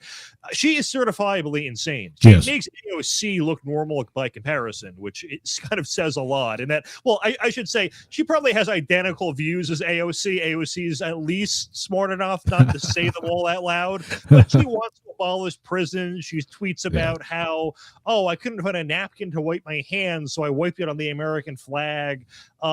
Reparations. I mean, I guess that's kind of mainstream at this point, but they have made a lot of incredibly insane comments. And there are people too where, we think of socialism and communism as economic systems, but they all also have views about nationalism, about the social order, about the role of law and justice in society that are antithetical to Western civilization.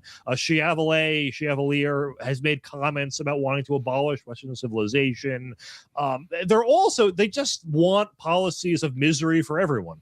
The one of them, Claire Valdez, is now talking about eliminating TSA pre-check because she wants, she hates waiting in the TSA and hates seeing people go faster than her. Therefore, we have to get rid of it. It's like, what, it's not that expensive. It's like $50 or something to buy, I think. It might be 100 tops. It's not a lot of money. So you could also just buy it for yourself. But, it's just politics of envy, politics of misery. We're always hearing them talk about, if only rich people redistributed their assets. If only we repurposed this system that a corporation created. Think of all the good it could do. It's never, hey, you know what? We should make our own version and give it out for free. Or why don't we start our own company and we'll give all our employees shares in it because we're socialists and we want to share equally and we'll do it ourselves. No, it's always, let's wait for someone else to do it for us and then let's steal it. So that's the ideology that underpins any of them. And it's the kind of people who I don't think could manage a high school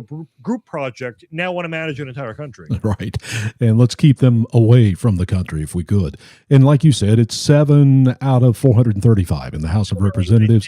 It's hard to get. I know there was 4 or 5 at one point, but I think Richie Torres got kicked out of the DSA for not being anti-Israel. I think Summer Lee either left or was kicked out. So I think it was 5 or 6 at its peak. There was a few that got kicked out or defected. Corey Bush and Jamal Bowman, I think, were part of it and left. So it's like, I believe it'll be 6 or 7, but it's, harder to keep track of for that reason. Yeah. Well, pay attention to it, but don't get worried about it. And let's move on from Tuesday night in New York City. And let's go to the Supreme Court because there were some big decisions that came down this week, and Donald Trump continues to win in the Supreme Court. Regardless of what we think about the activist judges across the country that have done everything that they have done over the last 18 months, and you know what that is. We have watched it. And by the way, Matt, you know that the activist judges only exist because the Democrats decided to nuke the filibuster back in 2013 when Harry Reid was the majority leader. And by nuking the filibuster, that means that it only takes 51. And over the last, since 2013, you've had Barack Obama and Joe Biden do the majority of the appointing of federal judges.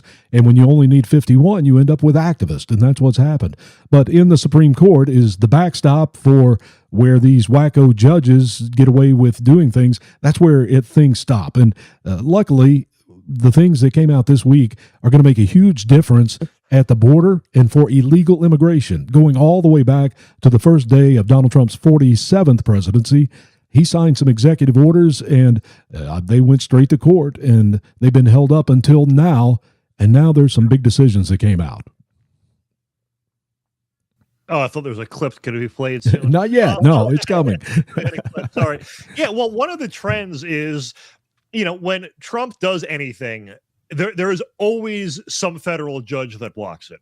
But the higher you go in the appeal process, the less success the activists have. And then once you get to the Supreme Court, it's, I think, 90+% in Donald Trump's favor. So, I know they're going to say, oh, that's because it's, he rigged the Supreme Court in his favor. But Amy Coney Barrett's not as reliable as you'd think. Gorsuch is not as reliable as you'd think. And there's been a number of cases where it's unanimous in Trump's favor, or, it's not always the usual suspects going against him. So, maybe it's just the case that activist judges are using any justification to get what they want, and it's always the same group of judges. It's like Boasberg, Sparkle, what a great name, or some judge that they're all often, or it seems more often than not even born in this country. They're always some foreign-born person who has no connection to this country, who is doing the bidding of the left for activist purposes, and are ruling on these cases the way you kind of expect someone from that background too. Of course they want more foreign people in the country. They want the country to be more like them, which I guess is maybe a natural desire, but it should not be dictating our law. Well, one of these that the Supreme Court, I guess, upheld was the temporary status. And that means that 1.1 million Haitians are here illegally. And a lot of people may remember the Haitians and the cats that they were allegedly eating in Ohio. And even Donald Trump reported that and repeated it. But those are Haitians. Yeah. That was a Twitter account named Captive Dreamer is the one who tweeted that out. And, I think he was just trolling, but JD Vance follows him. So I'm assuming what happened was JD Vance saw that and showed Trump, and that's how they got into the debate. Right, and it became the news. Which, by the way, got quoted in the court ruling by, I think it was Kagan or Sotomayor, quoted the cats and the dogs in the ruling. Which was, what this decision does is it allows Donald Trump administration to kick these people out. They cannot have a temporary status. And it's not just Haitians, it was also Syrians that had come here under those. And so they are gone under that. And then also, I think a very important decision was the asylum seekers. And that's really important because we have this stay in Mexico. They're over on the other side of the American border. And in the past, once you put your foot on American soil, then you can have a hearing. That's what you're allowed to do. But if you stay on the other side of the border, what they ruled is you don't get a hearing and you have no rights here. And I think that's pretty important. Well, if you really are seeking asylum and it is genuine, there is a country not too far from Mexico called El Salvador. It is right now, their murder rate is less than half of ours. They actually have far less crime than we do. So if you're fleeing violence or whatever, there is a country in Latin America that you can flee to. At least in theory, I'm assuming Bukele probably isn't big on illegal immigration. But if you're not going to respect a nation's borders, there is a safer country that you could go to. Yeah. So there is that. And then with the temporary protected status, it seems that everyone forgot what the term temporary means. Even, the refugees who went to Europe from the Syrian war and all that, the deal was supposed to be, and I'm guessing the people pulling the strings knew it, they wanted it to be permanent, but the deal was supposed to be once the war is over, you go back, and the war is over. Granted, they got a former Islamist in charge, but they are stable. It's not a war anymore. So you do have a country to go back to. And with Haiti, it's bizarre that we're seeing this framing like, it's such a violent country they can't go back to it. We need to take more people from Haiti. Mm-hmm. Really? So if we suppose it's the most violent country in the world, if we imported everyone from that country, what do you think happens here? So, or the flip side of that is actually the Haitians have been great here. They're such great workers. They work hard. They want to support their families. Okay, so then would it deporting them to Haiti improve Haiti for everyone else? So which, you got to pick one argument and neither really work for them. Yeah. Let's go to Kami Mamdani in New York, the mayor of New York, and he's going to protect the Haitians. And this is going to be interesting to watch. Here's this clip. We saw today the Supreme Court make a decision that is putting so many people's lives in jeopardy. And I just came back from a rally with 1199 as I stood alongside a number of Haitian New Yorkers who are concerned about what this means for their status in our city. And frankly, this city, the one that we love, is one that has been built by so many from so many different parts of the world. And that includes our Haitian brothers and sisters, our Syrian brothers and sisters. And we stand here ready to be in solidarity with all of those who are concerned by today's decision, and beyond just language of solidarity, actions of solidarity. Now, what that means when it comes to our city is if you are worried about what this means for your status, if you're worried about what this means for your family, I would encourage you to call our Mayor's Office of Immigrant Affairs hotline, and you can do so at 1-800.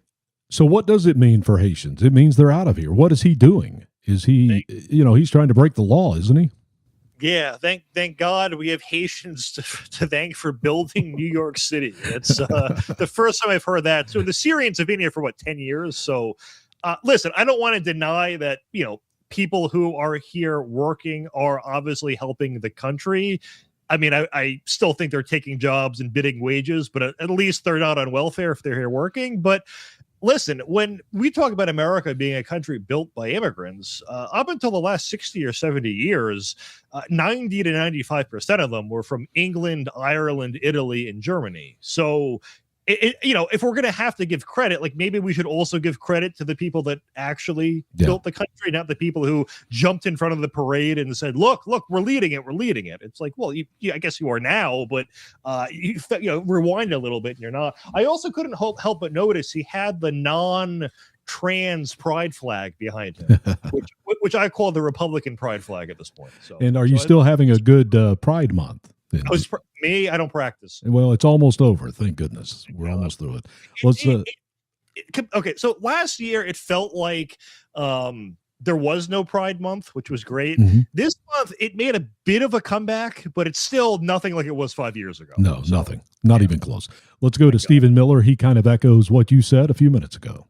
Do you expect the administration to deport anyone who loses TPS status as a result of this ruling? Well, of course, if you no longer have status in this country, then you're supposed to be deported. And in particular, in the case of the Haitians, the Biden administration flew over vast numbers. It's hard to know the exact number, but probably more than 1 million illegal immigrants from Haiti. That's not counting the border crossings into the United States. So these are people who've only been here for a few months, who are receiving welfare, whose all their ties, all their social connections, all their family is back in their home country of Haiti. And of course, that's where they should go. Yes, so, Matt, the Haitians and the Syrians are going to be gone. We have the asylum seekers that can stay on the other side of Mexico. Another good decision for Donald Trump and his administration. There's another one also, which I'm going to get to, but I want to go to Ron DeSantis, the governor in Florida, who has been doing a fantastic job. If you remember Alligator Alley, do you remember that? Alligator Alcatraz? Alcatraz, I'm sorry. Not Alligator Alley, by the way, is the road between... It's the road between Miami and Naples, Florida, is Alligator Alley, and that's where Alligator Alcatraz is. But anyway, it was a place to bring all the illegals into one place, and then they started processing them. He did a press conference on Thursday. Here's what he had to say about that, because Alligator Alcatraz is closing. No. Yes. Wow. I believe. But in terms of us managing this facility, to the minute that that's no longer needed, then we obviously would break down to the facility. And so Alligator Alcatraz fulfilled the role that it was designed to serve. Today, it now has 0 detainees.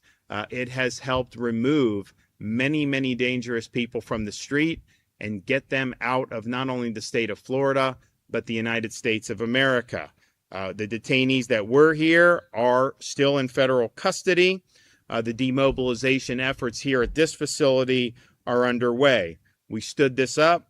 We surged critical resources. We built critical infrastructure.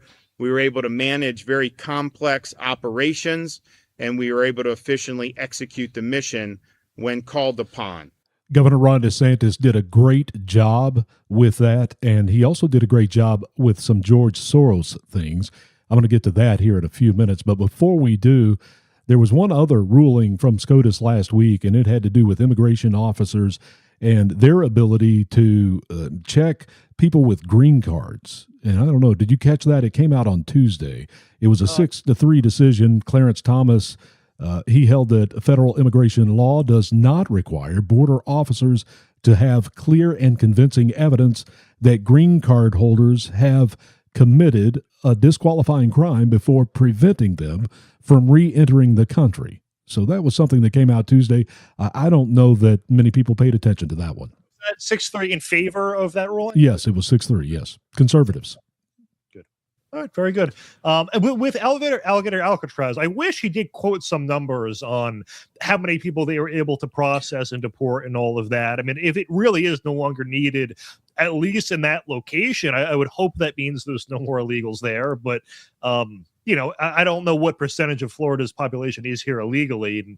And where I am in Jersey, it's probably upwards of 10%. I would imagine it's, I guess, less there, but given its proximity to the border, but I guess with New Jersey, it's not exactly near the border either. So hard to know. But hopefully it's mission accomplished there. Yeah, no, there were 24,000 they processed through. He did mention that. I didn't play that, but he did mention that in the press conference. So 24,000 is the number. It's 25,000 just in that area means they're all gone. Yeah, Alcatraz, they have been processed and they're wherever they're going to go, which is to a hearing, or maybe they've taken them out of the country. The process was to bring them there, have them be adjudicated, have their hearing, and then make a determination on what to do. It was an old airfield down there in the Everglades, and that's what they did. They transformed it into a place to hold the illegal immigrants, and now it is closed. Let's move from there. But before we do, let me thank everybody for watching on WD American's Facebook Live feed. Thank you for watching us. And if you're watching us on TalkRed.com, thank you for doing that, whether it's on a Getter feed or anywhere else. We really do appreciate it. You are watching the PB&J podcast with Booker Scott and Matt Palumbo. Let's talk about the Obama Library. That's something we have not talked about on the radio show or here. So take it away. It's a disgusting eyesore. There's something about the left in architecture where they just want everything to be ugly. Like, you can immediately tell a building is from the former Soviet Union and one of its constituent countries, because it just looks like a demoralizing eyesore that makes you want to die and, I guess, turn to alcoholism, which did happen there. So maybe it's mission accomplished for that. But no, the left just loves I don't know, sort of general ugliness, and we saw with the whole construction process too. They were trying to outsource it to only black firms, and then the black firms were claiming that Obama was engaging in racism against them. And it's the whole, I mean, I know this is the second time I'm making this kind of comment on the show, but it is a metaphor itself for the left, in that everything they do is ugliness. Whenever they try to placate their own side, it just backfires against them. When you are dealing with people who view everything as a racial grievance, if you try to accommodate them, even your accommodations will be viewed as such. Now, one part of this story that has been sort of buried in the media is when they had an opening, when they opened it, they had a VIP list of people who were invited to go. Among those invited and present was Bill Ayers and his wife, Bernadine Dorn, of the Weather Underground. Now, many people may recall during his campaign in 2008, his relationship with Ayers did come up quite a bit as a controversial issue. He tried to deny, having any meaningful connection to Ayers, but turns out that two former terrorists, did get a VIP invite to his library. If there were no people in the building, this is one building I would encourage the Weather Underground to bomb for the good of all humanity.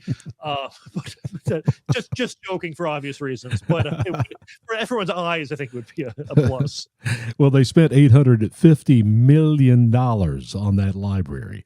It cost $30 to get in. And have you paid any attention to all of the black contractors that are upset because they have been stiffed? They are owed millions of dollars. Keep an eye on that. That's going to be interesting as we go through that. I didn't realize they had actual grievances. So. Yes, no, they're not getting paid. That's a grievance for sure. It's a grievance for me anyway. John Bolton, he was finally, he pled guilty on Friday. Let's go to this clip. This morning, just moments ago, John Robert Bolton II pled guilty in federal court to the unlawful retention of national defense information. According to the terms of the plea agreement, Mr. Bolton faces a maximum sentence of up to 5 years in prison, followed by a term of up to 3 years of supervised release. He will also pay a fine of $2.25 million and will forfeit his pension under the HISS Act. Thank goodness he's going to lose his pension. The last time you and I talked about this a couple of weeks ago, it was a $2 million fine. Both of us sort of agreed that he's probably not going to go to prison, although he could get 5 years. I doubt that he will. I still doubt that he's ever going to go to prison, but $2.25 million, that's a pretty good fine. Yeah, I mean, it would have to be way more money than he made from his book. And that, I mean, if he's getting a 10 or even a 20% royalty, that's what, a 10 to 20 plus million in sales you would have to do to make that back. Yeah, so would he do that much, you think? Are people interested in what he has to say? Well, that's my point, is there's no way it's anywhere near that, amount of sales. So, yeah, I mean, you'd have to sell probably 1 million copies to make that kind of money. So, Well, you sell books. Books don't sell themselves. I don't know. I have one I sell, and it's not easy.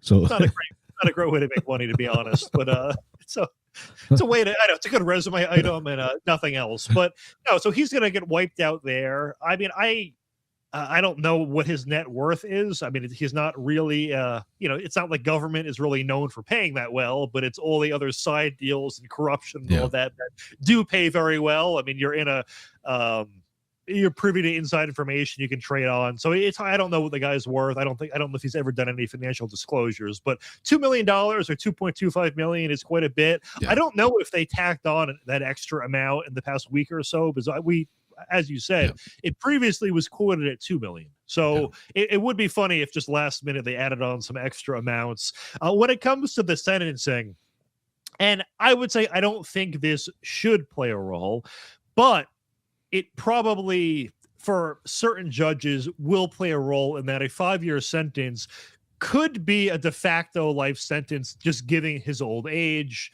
Maybe that'll, weigh a little bit. And also maybe the fact that he agreed to that fine will also weigh a little bit in that, well, hey, you're already paying so much. Is there really a point in adding on the jail time? I mean, now, obviously, if I was the judge, I would say yes, but I am assuming he might get a left-leaning federal judge that thinks this way. And John Bolton is 77 years old, to your point. He's getting up there toward the end of his life. And again, both of us agree he's probably not going to go in prison. We could be wrong. Who knows? Maybe he gets 6 months or something like that. Matt, I want to stop for just a few minutes here and talk about George Soros. You wrote a couple of books on it, and the people that are viewing this show may not know that. It's a new show. They don't really know either one of us, the people watching this. They don't know us very well, probably. But in the case of your books about the Soros family, you had The Man Behind the Curtain about George Soros, and your latest book is The Heir about Alex Soros. And again, let's go to Governor Ron DeSantis. I mentioned what a good job he's really doing in Florida. I don't think his political career is over. I have heard he has aspirations of possibly the Supreme Court. Maybe he would be a good one day if he is ever able to be appointed. But he's done a good job in Florida, and listen to how he tackled a couple of Soros prosecutors. Here is Governor Ron DeSantis of Florida. We've beat the left and we beat people like George Soros on crime. You have in this country these prosecutors that are funded by Soros and other organs of the left, and they get in and they have an agenda to simply not prosecute criminals. We see it in Philadelphia with this guy Krasner. Has been a total disaster and has harmed a lot of people because of the dereliction of duty. Well, we have had 2 Soros prosecutors in Florida, one in Tampa and one in Orlando, and I removed both of them from their posts. And I'm the only governor in the country to do that. So, Matt, that is the way you take care of George and Alex Soros.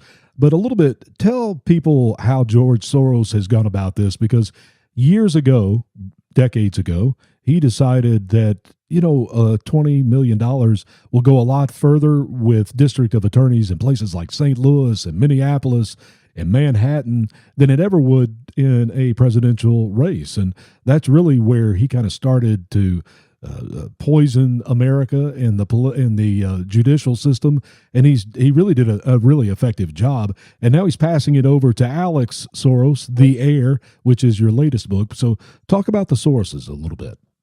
Yeah, I guess George Soros was a bit late to the game in learning the old adage that all politics is local. But not only is it local, it's way more easy to influence. In that a lot, listen, most people, if they're ever going to vote, it's in a national election, and we get 30 or 40% turnout in those.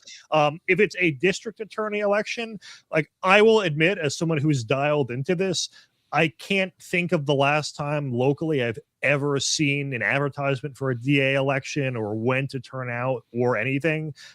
So it's it's something you have to kind of know to look for. And these are races where maybe 10% or fewer people turn out. And when that's the election, you can push extremely unpopular candidates. In that, if you're a candidate that represents, I don't know, views that are 10% of the population, but the other 90% that's against it, only 5% of them turn out, well, then the unpopular guy is going to win if you can mobilize that core batch of crazy people. Mm-hmm. And George Soros, when he goes local, he will spend hundreds of thousands of dollars to millions of dollars in elections where the other guy is getting maybe 10% of that. And it basically guarantees a victory, and not quite guarantees, but it's a 90+% success rate. So that's how he's been doing it. And they're all, once you know one Soros DA, you kind of know them all. It's just, what crazy cases have they made them a national name. But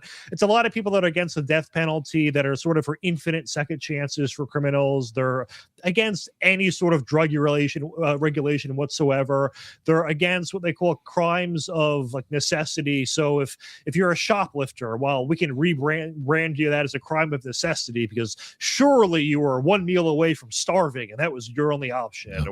Or things like graffiti, well, they don't count that as a crime. It's who's the victim there, so we won't enforce that. And they're all hypocrites. Like there was one, I think it was Deanna Becton, who decided, we're not going to prosecute people for vandalism, including graffiti, anymore. And within a few weeks of her making that decision, there was a couple that vandalized the Black Lives Matter mural with graffiti. And guess what? That she was able to make an exception for that. So, it's not just are the laws weak or strong? It's what laws get enforced. And there is a friend-enemy distinction in politics, in that if the criminal is someone they sympathize with, they're going to get away with it. If the criminal is someone they do not sympathize with, the law all of a sudden is going to come down 1,000 pounds on their head and smack them across the face. So it's not just they won't enforce the law. It's a question of who are they not enforcing the law against and who are they enforcing it for. And we see this a lot with the Soros DA type people. I mean, Chesa Boudin in San Francisco, who got ousted, was a big one, who just decided, shoplifting, go ahead, not a crime anymore. And there was videos every day of people filling up a garbage bag at Walgreens or CVS or whatever they have there and walking out. And there were security guards who do absolutely nothing. There was this paradox in San Francisco where the theft rate, it actually looked like it was going down, but it was because no one was reporting thefts because the cops couldn't do anything. So there was a month when Chesa Boudin was still in office where there was a single target location, one store in San Francisco, and they decided, you know what? We're going to report every single shoplifting incident to the police just for this 1 month. Yeah. Now, they stopped because nothing actually ended up getting done. But for 1 month, they reported every shoplifting incident to the San Francisco police. The shoplifting rate for the entire city doubled that month from one store reporting all their thefts. Now, there are tens of thousands of businesses in San Francisco. One of them was enough to double the crime rate. So it just goes to show just how masked the extent really was in the official statistics. But when it comes to crimes that actually pretty much always get reported, such as, violent assault or murder, we saw the George Floyd, there was a George Floyd effect was especially pronounced in the cities that had Soros DAs.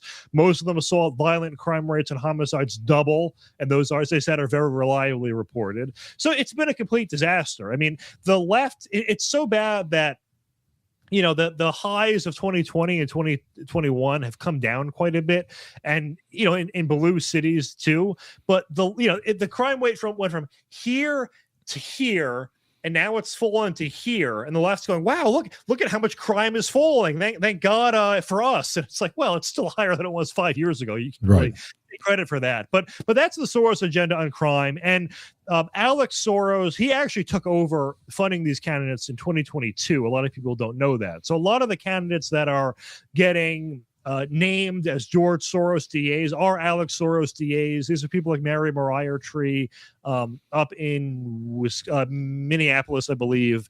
She was the one where a Tim Walz employee was vandalizing Teslas and did like $25,000 worth of damage, and she let him plea out of that crime and claimed, well, it's just vandalism, blah blah blah.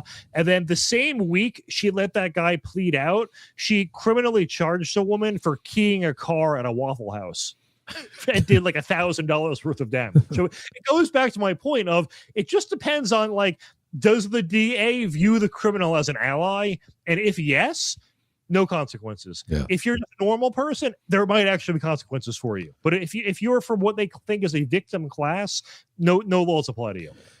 Matt Palumbo is the author of the Soros's books, and you can find them on Barnes & Noble and Amazon. I guess either one of those places. You can just search his name, or you can also look for Man Behind the Curtain or The Heir are the names of those books. Both of them are great books, so I encourage you to, if you want to know more about the Soros family. Matt, we have to have a boogeyman, don't we? And George Soros was that, and I guess, as you've named the book, The Heir, Alex Soros will continue to be our boogeyman for, who knows, for however long. And by the way, I guess he's still engaged to be married to Anthony Weiner's ex-wife. They're already married, okay. Yeah, they're married. Yeah, they had a star-studded wedding in the Hamptons last year. Okay, well, she gets passed around, doesn't she?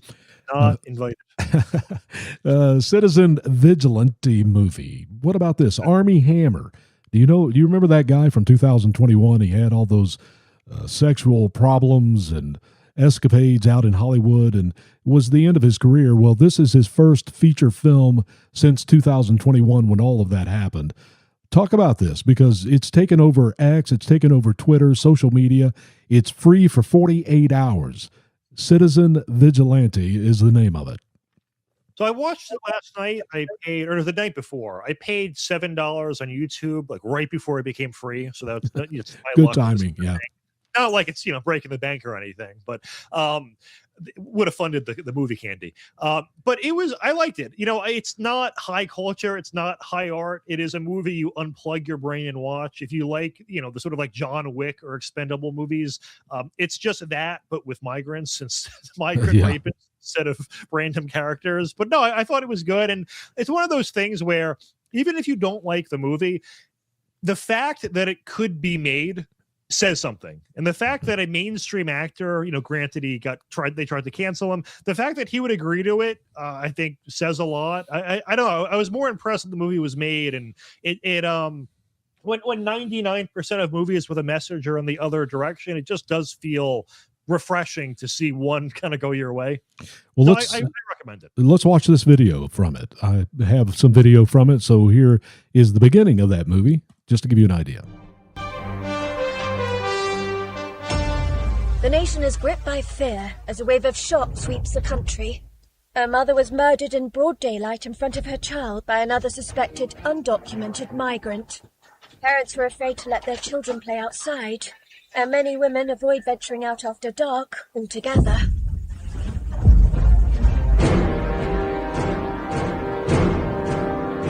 So, Matt, what I'm getting from this is it's illegal immigrants or migrants that have come in, and then there is a citizen who takes it upon himself. And I guess, do we want to tell the ending of it? I know how it ends because I've read critics and what they've said about it, because they say it's a terrible movie. You say it's a good movie. The mainstream media critics say it's awful. But the interesting part, Matt, though, before we go much further, Elon Musk posted this video out. That was all he posted, which is really interesting that his voice on X was used to promote this free video for 48 hours. Yeah. Well, so he posted the full movie as well, which I think is what you're referencing. Yeah. My wife says he paid, I think, $10 million to the filmmaker, like for the for the rights to do that. Okay. So that's cool. I mean, the filmmaker teased a second movie, and he made an AI poster, and it was the the poor Ukrainian girl who got murdered on the train was in the movie poster. So I don't know if he's going to use that as a model for the next one. Maybe it's an American version, but I guess to half spoil the ending, the good guys win. Obviously, I'm not going to go into much detail, but and it's not just migrants that are the bad guy in the movie. He's a kind of catch-all vigilante who's against any sort of social disorder, whether it be people stealing or not paying their bus fare and all that. And it's there's not even really a central plot. It's just him kind of going around enforcing the law. He also targets some of these judges that are letting rapists and murderers off easily. So it was just, I don't know, sort of nice to see a mindless action movie where the people who are the victims actually kind of deserve it for once. So I don't know, I liked it. I recommend it. I would say people might be viewing this before a little too late when it's no longer free, but I think it was $7 on YouTube, as I said, for the high definition version. I thought it was worth it. Well, I've got one more clip, and here is Armie Hammer. I can't sit here and watch you exist in a state of sleep paralysis anymore. The truth is this. You are all being used. You are all nothing but playthings. Every soldier who's gone off to war thinking that their death was for an idea or that their sacrifice was important for society has been played. Is that the way it was the entire time? It's an hour and a half. Was that pretty much it?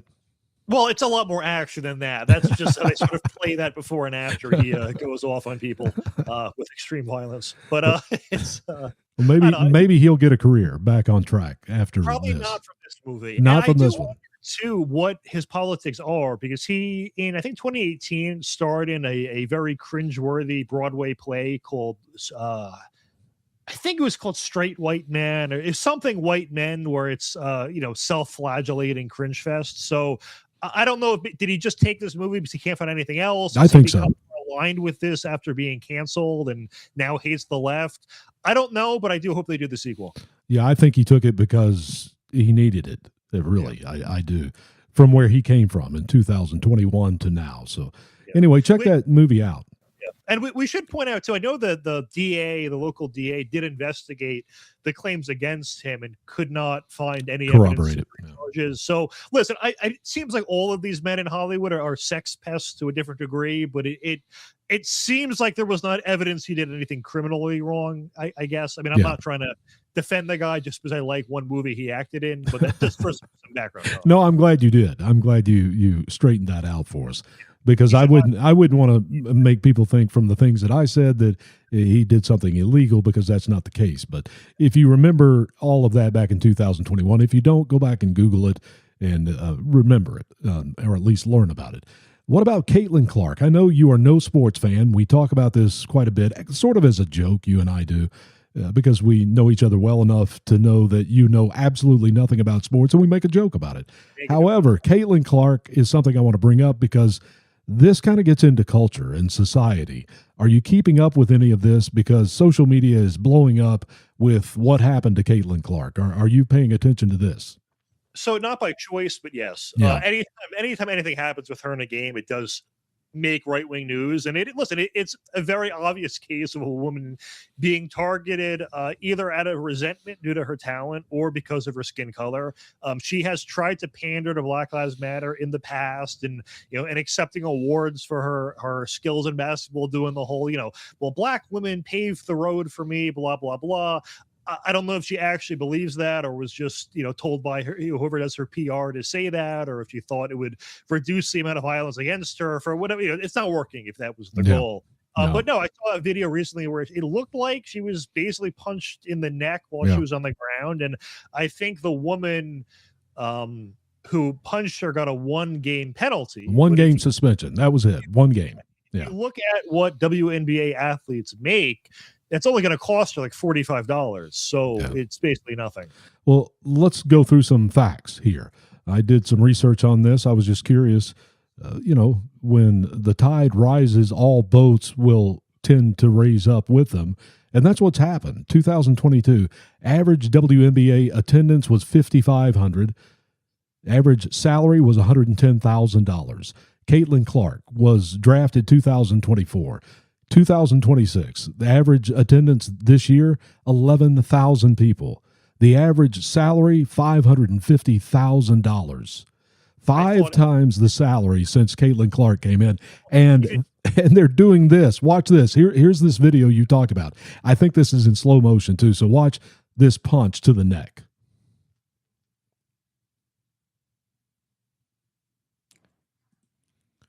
That's, I mean, the eye contact, it's not, it wasn't, you pushed them and then, oh my God, sorry. It was clearly deliberate. I was only smiling as the video played, was I was going to say, it wasn't in reaction to the video. I was going to say, when I said the 1 day suspension will cost the woman $45, I didn't realize the salaries had gone up that much. Yeah, 5 times. I thought they were making like $50K a year, in which case it was a tongue-in-cheek. Well, they did not too long ago. They were making 40 or 50,000. A lot of them had to have different jobs in the off season, kind of like the golfers. The PGA golfers used to have other jobs during the off season. Same thing for WNBA. Nobody went to the games. I would rather watch paint dry on a wall than watch their games. My daughter happens to love Caitlin Clark and inspires her. And now she's seeing Caitlin Clark and, getting punched in the throat and being fouled very hard all the time. And unfortunately, I think maybe WNBA eventually, when Caitlin Clark goes away, will become nothing more than a Spirit airline of basketball. I think, does that make any sense to you? What's going to happen is it's going to collapse without her, and the narrative will shift to like, oh, it's because of racism. They don't want to see the sport where the most talented white person left. It's going to be some brain-rotting narrative we're going to have to hear from the liberal media on why it collapses after her. There is a pastor in Louisiana. His name is Tony Snell, and he was doing some work on the church bus at the church. And a neighbor came over and started yelling at him and told him, when you leave, I'm going to rape and kill your wife and grandchildren. And this is what the pastor did.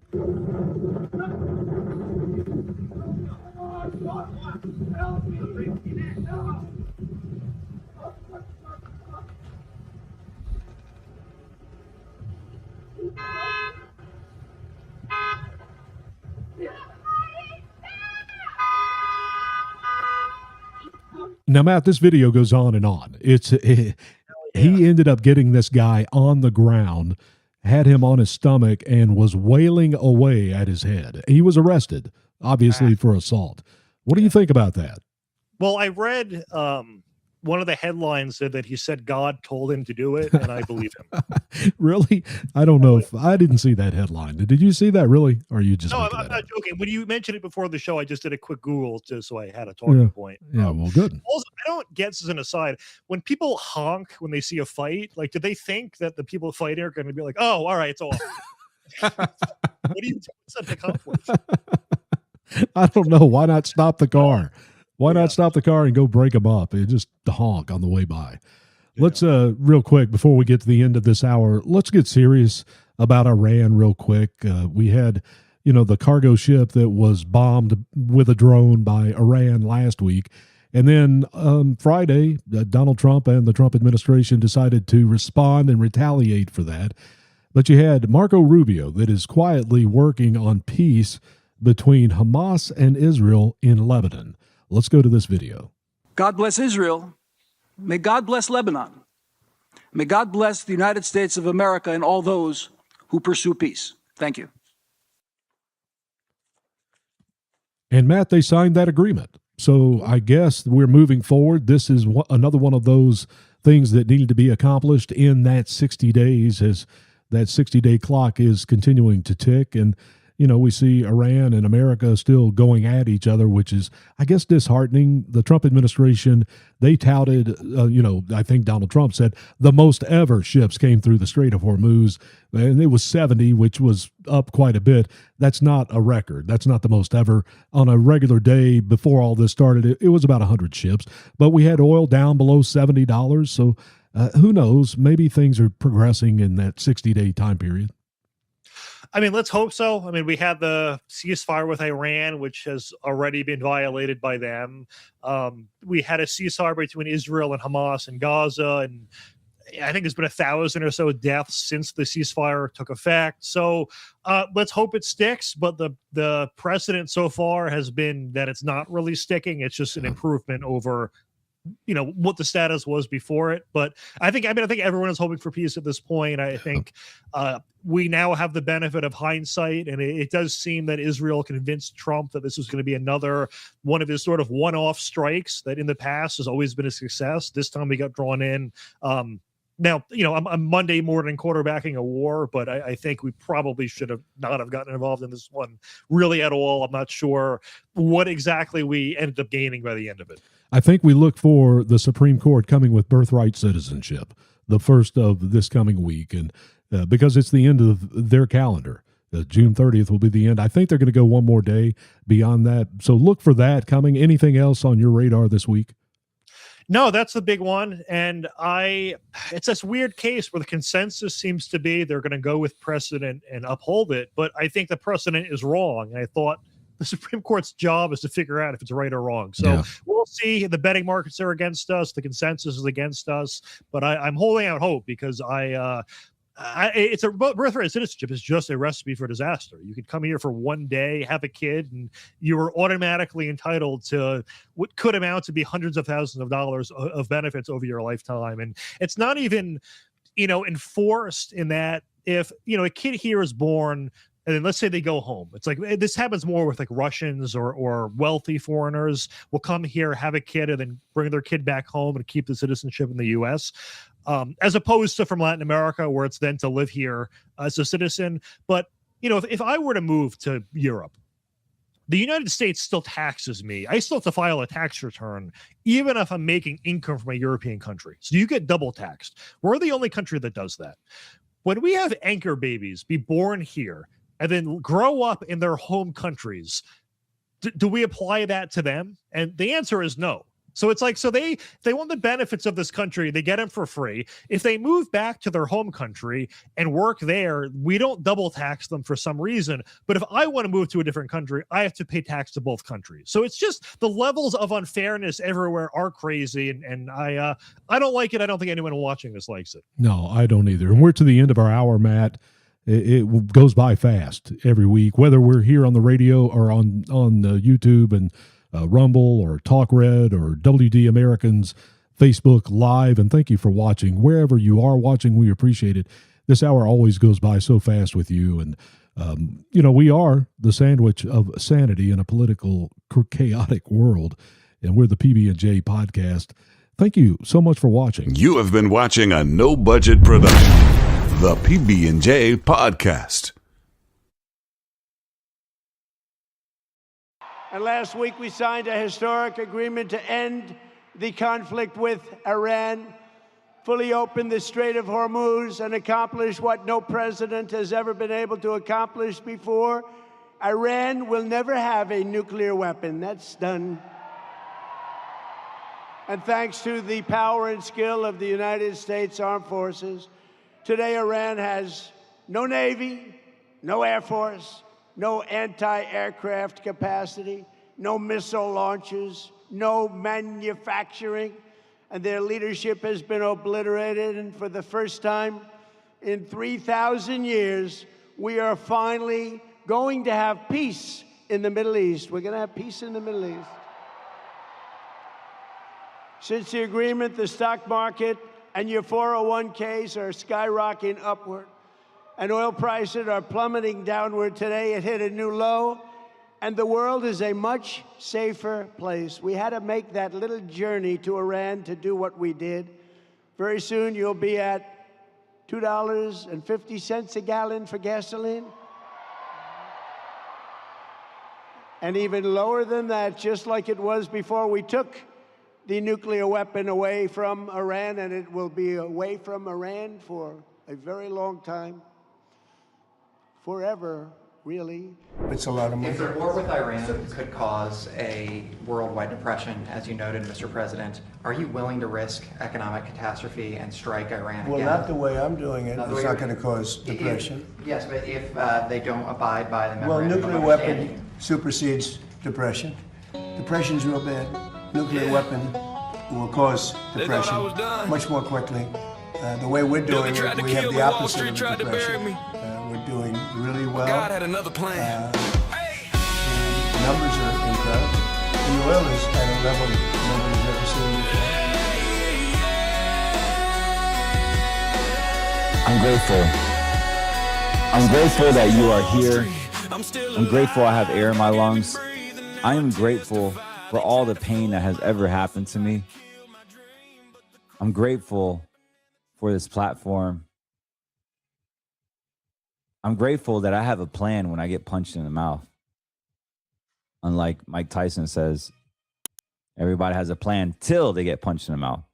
I encourage you, tell your kids to punch you in the mouth. Make you stronger.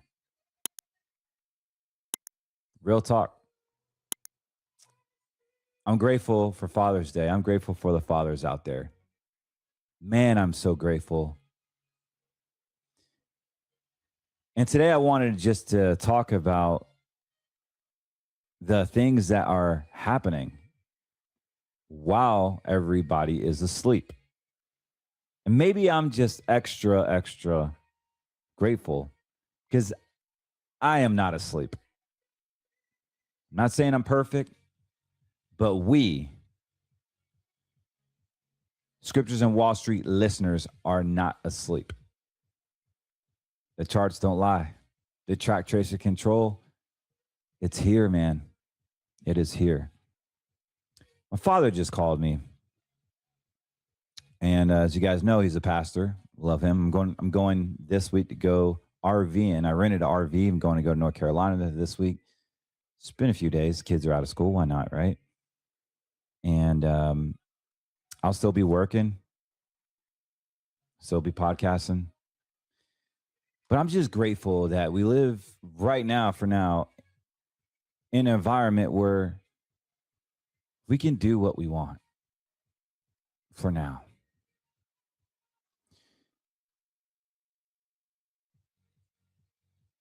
There's a scripture, Psalms 20. It says some believe in chariots, some in horses, but we trust in the Lord our God. You know, my dad called me and said, I'm going to be preaching and I want to bring up money, and people are wanting to answer what to do about inflation. And then I started thinking about two parents, kids, not just a single mom, but two incomes. Some families have two jobs. Some parents have two jobs just to make ends meet. Guys, do not blame Trump. Don't blame the Jews. Don't blame the government. Don't blame anybody. Blame yourself. Inflation is not going anywhere. As a matter of fact, a lot of people thought that silver was going to be the way, dude. The dollar's crashing. You got to buy silver. Silver's going to go to 1,000, bro. Literally, I had to go on town halls. Real America Voice, podcast, SPF, Scriptures and Wall Street, Twitter, mentor groups, trading groups. And I said, guys, silver is going to crash. I understand the dollar's crashing. I understand that the AI needs it, but AI is going to crash too. And if you think for 1 second silver is going to bust through $250 this year and bet your whole retirement on it, let me know, because I know a good doctor, because you need help. You are emotionally irrational, and money does not care about your feelings. That's the truth. Do I need to show you charts? Do I need to prove that silver now is just under $57? After we were just talking last month, when it was hanging out 75 to 90, 75 to 90, and I got the calls, when should I sell? You should have sold when I told you to sell at 115, 120, over 100. But no, we have emotional attachment. You are trusting in the chariots, some in horses. Maybe your horse is silver. Maybe your chariot is the podcast media, the fear. Maybe your chariot is actually getting fed the demon that is lying to you, saying you're going to be fine. All you got to do is buy silver. And guess what? The same people that control the stock market control the price of your dollar as well as silver, and they pull the damn rug underneath you. But guess what? Some people believe in chariots and in horses. But we, our listeners, our believers, our men of faith, our women of faith, recklessly trust the name of our Lord God. Guys, that's powerful, man, because we're seeing it right now. We are seeing it so much where people can't even afford inflation. They can't afford groceries. But where does a victim mindset come? I don't know if you were like me, the need for validation. You know, mommy left me because she had to go to work. I didn't understand when I was 4 years old, and I was screaming and I was petrified, PTSD, all the way up to my adolescence years.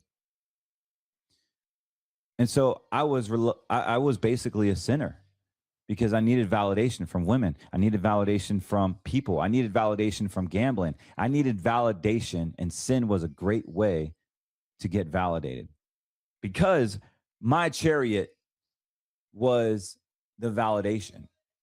I needed that like sugar, like a diabetic needs sugar.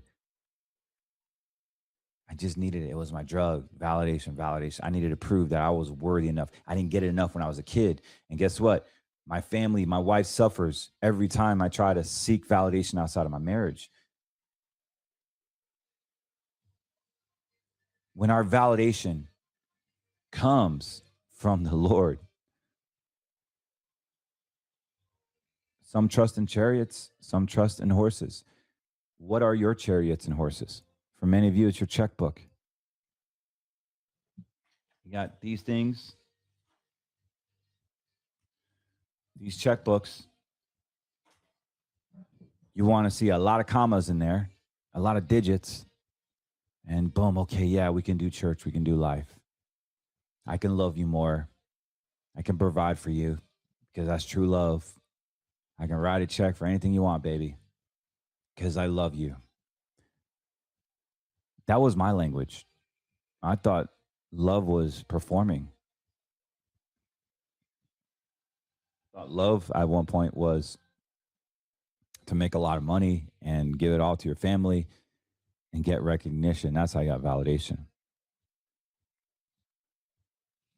How wrong is that? Well, some of us still live that life. And let me tell you, it ain't going to last long because your validation should not come from your wife alone or your spouse or your mistress or anyone. It should come from God. And when I read this verse, Psalms 20, some believe in chariots and horses. But the thing is that we all have chariots and horses we trust. Some of you is your green money account. Some of you is your yellow money account. And it's all good. It's all good. But when are we going to start trusting God? My dad called me and said, son, I'm going to be preaching Sunday, and I want to talk about finances and inflation, but I also want to give a solution. What say you about what's going on? And I said, Pops, I got to record. I talk about this all the time. And my dad has a heart of gold, man. Like he really, truly wants to serve. And I got an email the other day saying I'm a fake Christian. I laugh. I love the hate mail. Like, it's so funny. You're calling me a fake Christian. But God says, before you judge someone else, judge your own heart. Look at the log in your eye. I'm not a perfect Christian. I'm a sinner. I've committed adultery. I've fornicated. I've literally have committed sin. I broke wedding vows. I'll confess every sin publicly, because the more light I can put on my sin, the more that sin has no power in me or my family, because me and my house, we will serve the Lord. So you can send me all the hate emails, call me a spick Jew, call me all this stupid stuff, and even racial things like, oh, you need to go back to your homeland. What? Fayetteville, North Carolina, where I drink sweet tea and my rice and beans my mom made me? Sure. I'm actually going this weekend. It's just ignorance. And we see that with some of the listeners saying, oh, you're a spick, you're this, you're that, you're an idiot. Silver will never crash. The economy needs silver. Yes, the economy does need silver, and that's another subject. And I believe I'm pro silver. I'm pro Bitcoin. I'm pro silver. But that doesn't mean it's not red money. That does not mean it's worth your retirement, the risk in your retirement. Let me tell you something. You put money in that and it goes down 50%.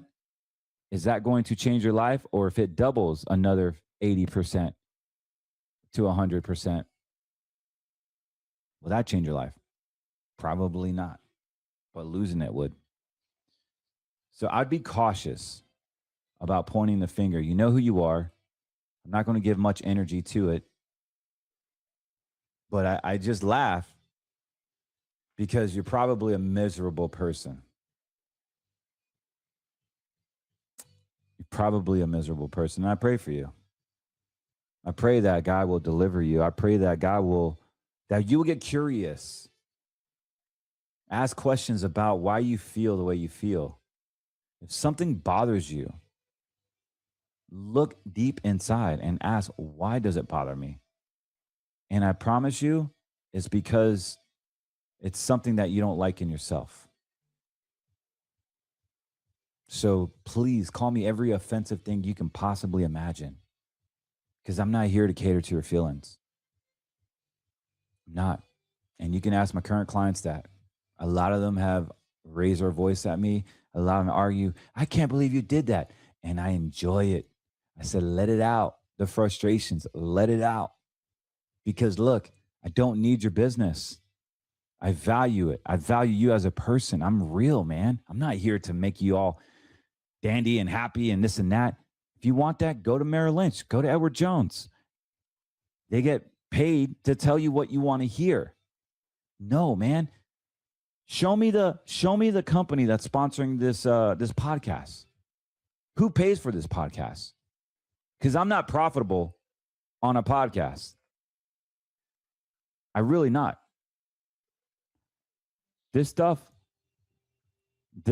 can cost anywhere from $15,000 to $30,000 a month to produce. And I'm somewhere around that range. Do you see companies coming in here like the gold companies and all these other companies throwing money around?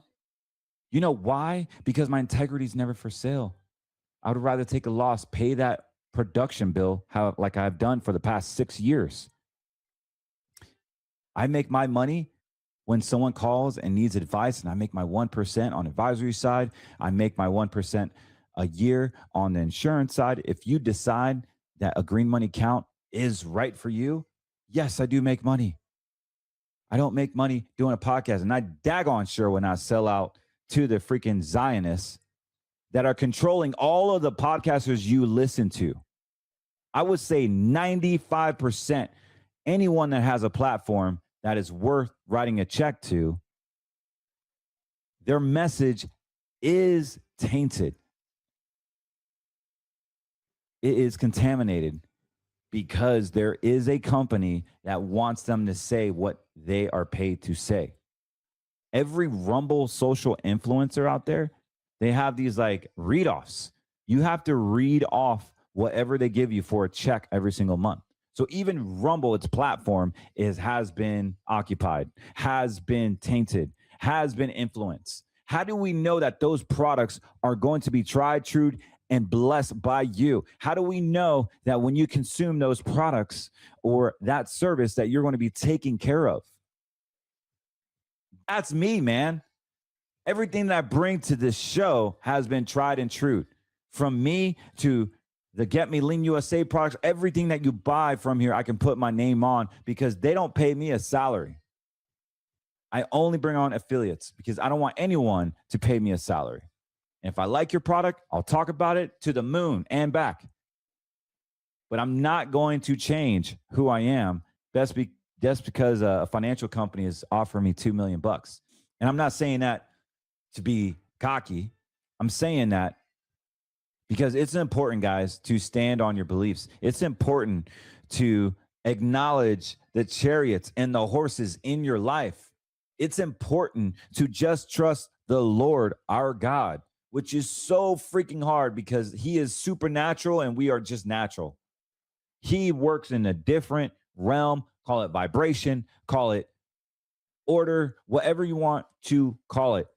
He works in the supernatural and we only I see it when I believe it attitude. But when I got off the phone with my dad today and he said, how can people beat inflation? And the first thing that came to my mind was, yeah, I can say the dumb normie stuff. Oh, well, invest in yourself, find a side gig, lower your expenses. And that is common sense. Look, we needed to stop living over our means and live underneath our means. If you make $5,000 a month, try to live off $2,500 a month. Do what you got to do. Cancel Netflix. Look how many times you got to go to Starbucks. Freeze the debit cards and only use cash. The Dave Ramsey system is actually not bad. He's just terrible financial advice. He's good at debt consolation. However, that is not my typical client. My typical client can beat inflation. They just have a problem keeping their money, not losing it, and also tax efficiencies. And that's where I come in to help out. Because you can have a beautiful retirement, you can grow it, but you can also lose it because you get too emotional. People get too emotional. They make the wrong mistakes. They are trusting in the chariots and the horses and not trusting in God that, hey, the wise seek counsel, and I am the counsel, the financial counsel. I can help you. I know what I'm doing. I've been doing it for so long, and I'm really good at what I do. I don't need to brag. My actions speak for itself. And if you look me online and want to judge me, go ahead, because there's a lot of people that hate me online. There's a lot of people that create fake articles about me, fake allegations about me. But let me tell you, I've been audited so many times. I've been in courts so many times, and tell me, how many times have I ever been arrested? How many fines have I paid to the SEC or the state of Florida? I'll give you a hint. Zero. Because we don't do anything to justify that. And everything online these days is bogus. It's because people have an agenda, and their agenda is to crush yours and lie and deceive, defame. This is the tactics of red money idiots. These are the tactics of the Zionists. These are the tactics that people that get paid to destroy a message. But if you trust in chariots and horses, that's the way you live. Oh, well, Carlos, you're not on the BBB. Oh, great. Yeah, because the BBB has regulation towards me. You know, the BBB wants $5,000 a year so they can say my name is a good name. You think I care about the BBB? Go call them and tell them I said go kick rocks. I don't care about them. I don't. They mean jack shizzle to me.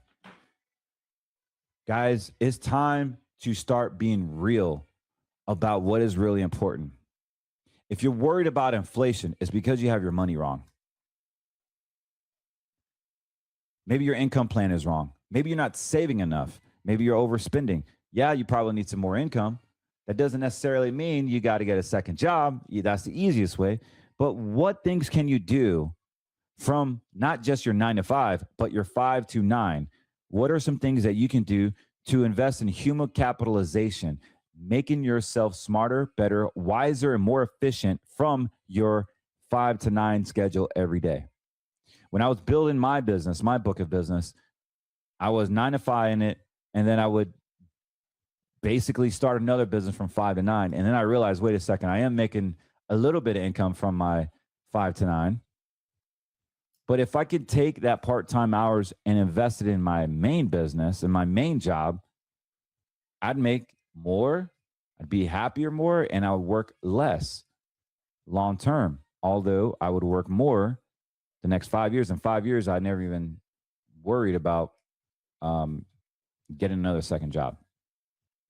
So I say that because people are trusting so much in the money in their checking account and not in God. And I know you're tired of me hearing that. And I want to show you some charts. I just basically want to sound alarm. Look, everybody's sleeping and the government's changing things like you wouldn't believe. They're doing stuff that is just detrimental to everyone right now. If you currently have money in the bank, a 401k, or even precious metals in an IRA, you may want to listen up. You're going to want to have a place where you have a guarantee on your funds. As we go into a lower interest rate environment, banks will be stressed out when the commercial real estate crisis happens. Right now, you can get a guarantee, yes, a guarantee on your principal, and get a bonus. If you're younger than 65 years of age, we can utilize an insurance-based contract that has been around for over 100 years. We want to help you find a guarantee on your funds that are actually outside of banking laws, outside of securities laws. And guess what? You get a guarantee on your funds. You get a guarantee on your principal. Go to greenmoneysolutions.com, fill out your information, and let's just see if you qualify.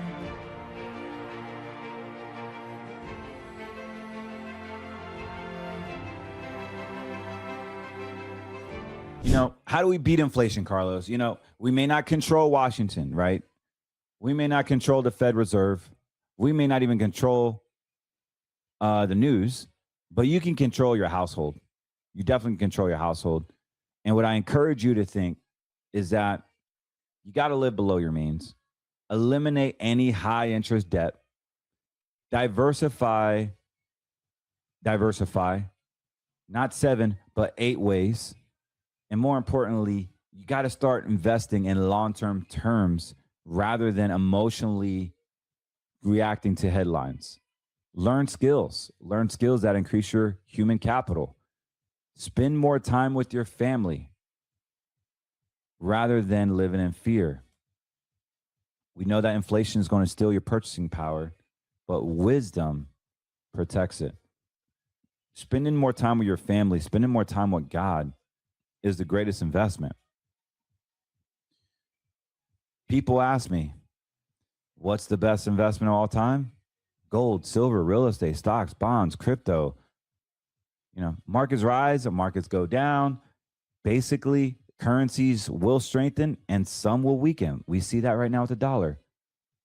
But God remains forever. And I know you don't want to hear that, because I go back to my Psalms 20 again, that some trust in chariots and some trust in horses, but we trust in the name of God. Not Washington, not Wall Street, not your Chase checking account, not the Federal Reserves, but Christ alone. The headlines are going to continue like you wouldn't believe. And as a matter of fact, let's see what they're saying now, because I laugh, because it's so obvious that they have a program that they want to portray. They have a program that they have to do. We have this AI boom that is happening, and now we're starting to see it turn around a little bit. Micron soars after earnings beat. Blowout earnings. AI's brutal toll on the job market is on the way. Trump abruptly halts housing affordability legislation. Here's how foreign baseball A-Rod is investing. Who cares about A-Rod? Stocks close mixed as bruising week for tech drags on. Fed stress shows big banks can withstand severe recession. Oh, let's click on that one. Fed stress test shows the biggest U.S. banks are strong enough to withstand a severe recession. So let's go ahead with the panic. Oh, yeah, recession's coming, guys. Recession's coming. What does this mean? Oh man, I read this. The bros told me that, dude, the recession is coming. I read it on Yahoo.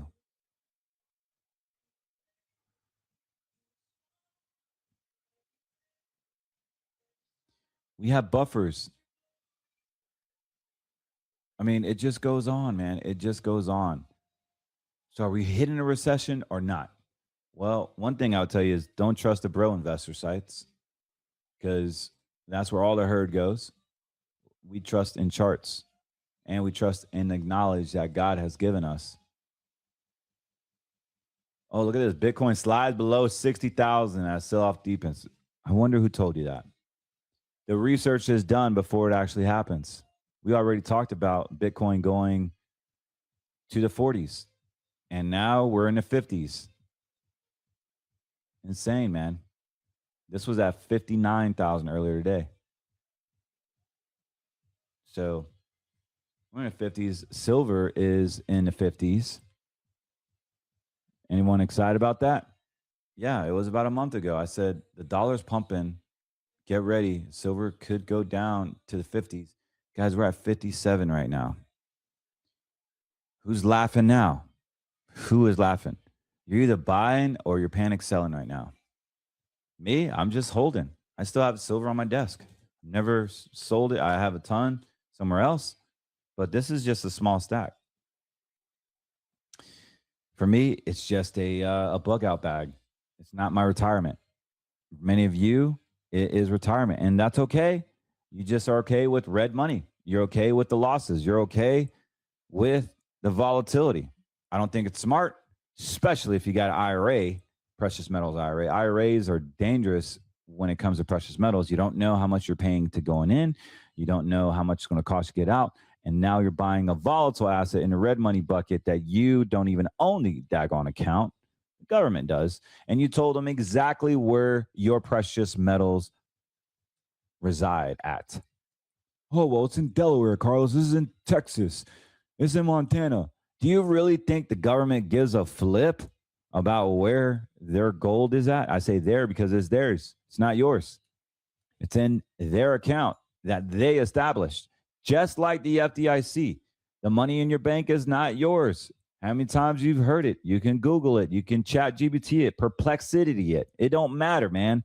That money is gone as soon as you make that deposit or get that ACH deposit. That money technically no longer is yours. Legally is no longer yours. You only have the withdrawal rights if they have it. They could do whatever they want at any given time. They have a nice little switch, and that switch belongs to them, not you, because you signed up for safety. You signed up for interest payment. You signed up for all these things, behavioral clauses, large deposit clauses, disclosures, attorney arbitration disclosures. If you don't like that contract, you can hire an attorney at your expense. Even if they lose, it still goes to you. You waive your rights for arbitration if you ever have a problem with your bank. This is a normal account agreement. And it doesn't matter if it's a credit union. I used to say, yeah, credit unions are more likely to not go under because of the stress. It's just as bad. The contracts are just bad. The NCUA looks a lot better on paper, but it's the same track, trace, control. They are now affiliated with FedNow programs. So congratulations, guys. These are all your up-to-date FedNow banks. Abbey Credit Union, American National Bank of Texas, Apple Bank. Wow. I'm going to just name not all of them, but some popular ones. Bluestone Federal Credit Union. A lot of Coastal Federal Credit Union, which is my hometown in North Carolina. Dang. Didn't know that. Farmers and Merchants Bank. First Bank and Trust Company. First Citizens Bank, another bank that went, did they go belly up? They were almost insolvency. I have to look that up, but that's from my hometown, North Carolina. First National Bank, you guys know who that was. First Security Bank. Florida Capital Bank, First State Bank. Logix Federal Credit Union, another credit union. Michigan One Community Credit Union, Northfield Savings Bank, Ocean First Bank, People's Bank, Osgood Bank, Old Fort Banking Company. Sounds like Old Fart Banking Company. Ocean's First Bank, Northfield Savings Bank. I mean, the list goes on. Suncoast Credit Union here in Tampa, TBA Education Credit Union, TEG Federal Credit Union, Third Coast Bank, Tinker Federal Credit Union, Trail West Bank, Transportation Alliance, Union State, Bass Bank, Westeria Credit Union, and Wings Financial Credit Union. Guys, this is insane, man. These are a lot of banks have automatically, officially rose their hand and said, you know, Mr. Government, we, Plains Capital Bank in Dallas, Texas, would be honored to be on your Fed funds list. Whatever you need, Mr. Government, we voluntarily want to be in the Fed Now program. Guys, what this basically means is that they're instructed to keep an active list of transactions to participate in the track, trace, control agenda. So if you buy peptides that are non-FDA approved and they don't like it, they shut you down. They debank you.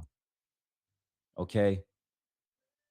Now, I know that's very fearful. And yes, your big ones, JP Morgan Chase, BOA, Bank of America, Capital One, Wells Fargo, PNC Bank, TD Bank, and BNY, they are all up in the Fed Now program. So don't think you're safe there. Now, we're not here to fear. I'm not here to fearmonger. I'm just here to tell you the truth. It is very, very important, guys, to understand that this is a track, trace, control agenda. While you're sleeping, they're creating more and more divisive track, trace, control.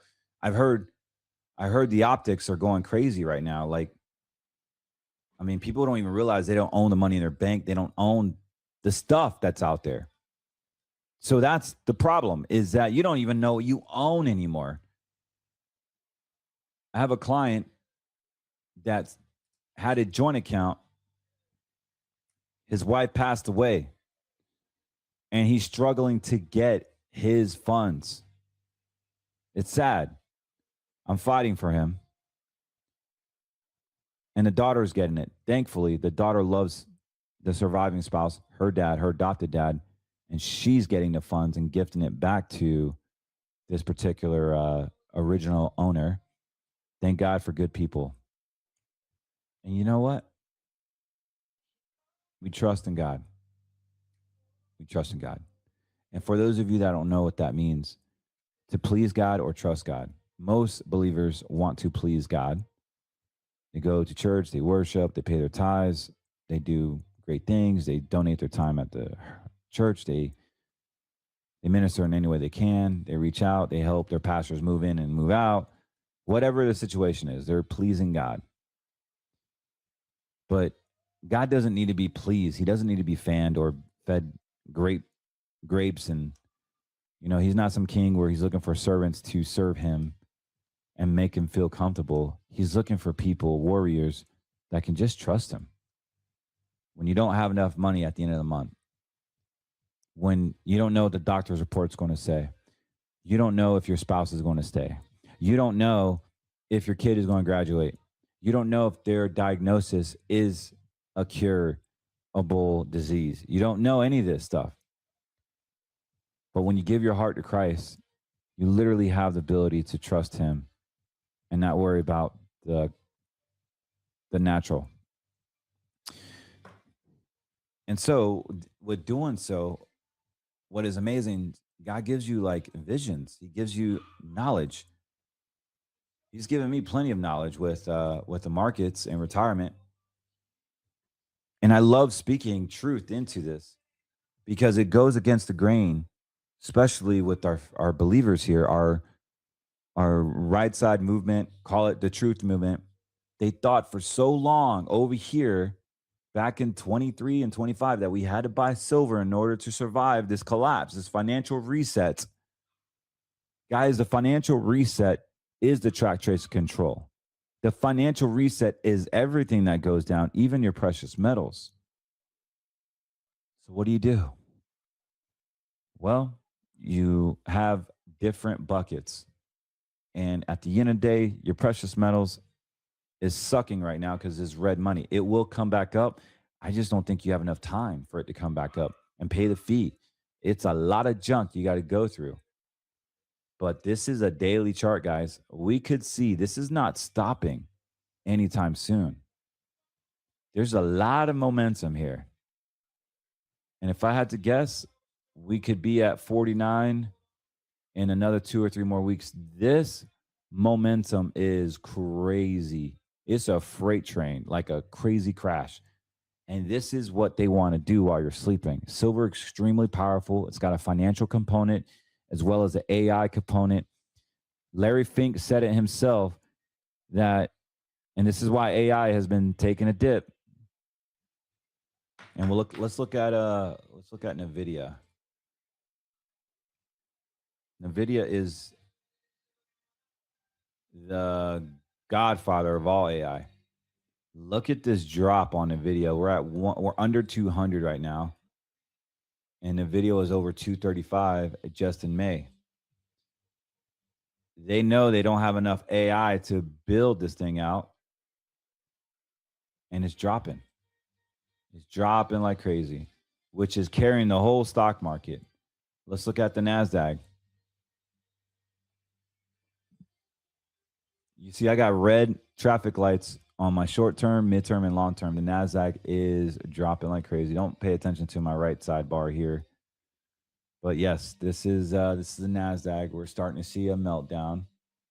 And the momentum's going down because they're losing faith in the supply of AI. Like there's not enough data centers. There's not enough silver to build the AI. And so they're creating another asset class within its own. It's called computing. Larry Fink said computing will be a whole new asset class, and quantum computing particularly. So we've had $3 trillion in losses because people have panic sold. Again, we go to the VIX, and we love the VIX here on Scriptures on Wall Street because it tells us the truth of how fearful you are. And look, I'm starting to get some green lights on my traffic lights.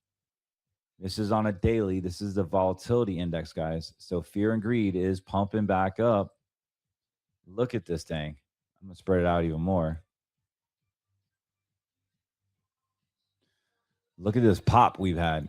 It went to 20, what was it? 20 all and was shot down all the way back to lower than 18 or 18 and a half. I'm sorry. Yeah, it did go below 18, went to 1820, 1809. And we see this volatility of fear and greed. People don't know what to do. It looks like it's going to go back down again. This is red bars, a little bit of green long term. So green long term means the stock market is going to go down. When this goes up, stock market goes down. But let's kind of confirm it with our shorts. So SPXS is one of my favorite shorts. Oh boy, all green bars here, and it looked like it's going to come up a little bit. So yes, the market is going down. SPXS, probably a good time to buy. Again, not investment advice. Nothing I say on this podcast is investment advice. I'm not giving financial advice. If you would like financial advice, give us a call, 813-448-3446, or book your appointment online at CortezWM.com. Again, it's CortezWM.com. We will be ready for your information. We won't pester you. We won't bother you. We don't sell your information. We truly just want to help you and answer any questions about your retirement, pray with you, and leave you with some hope.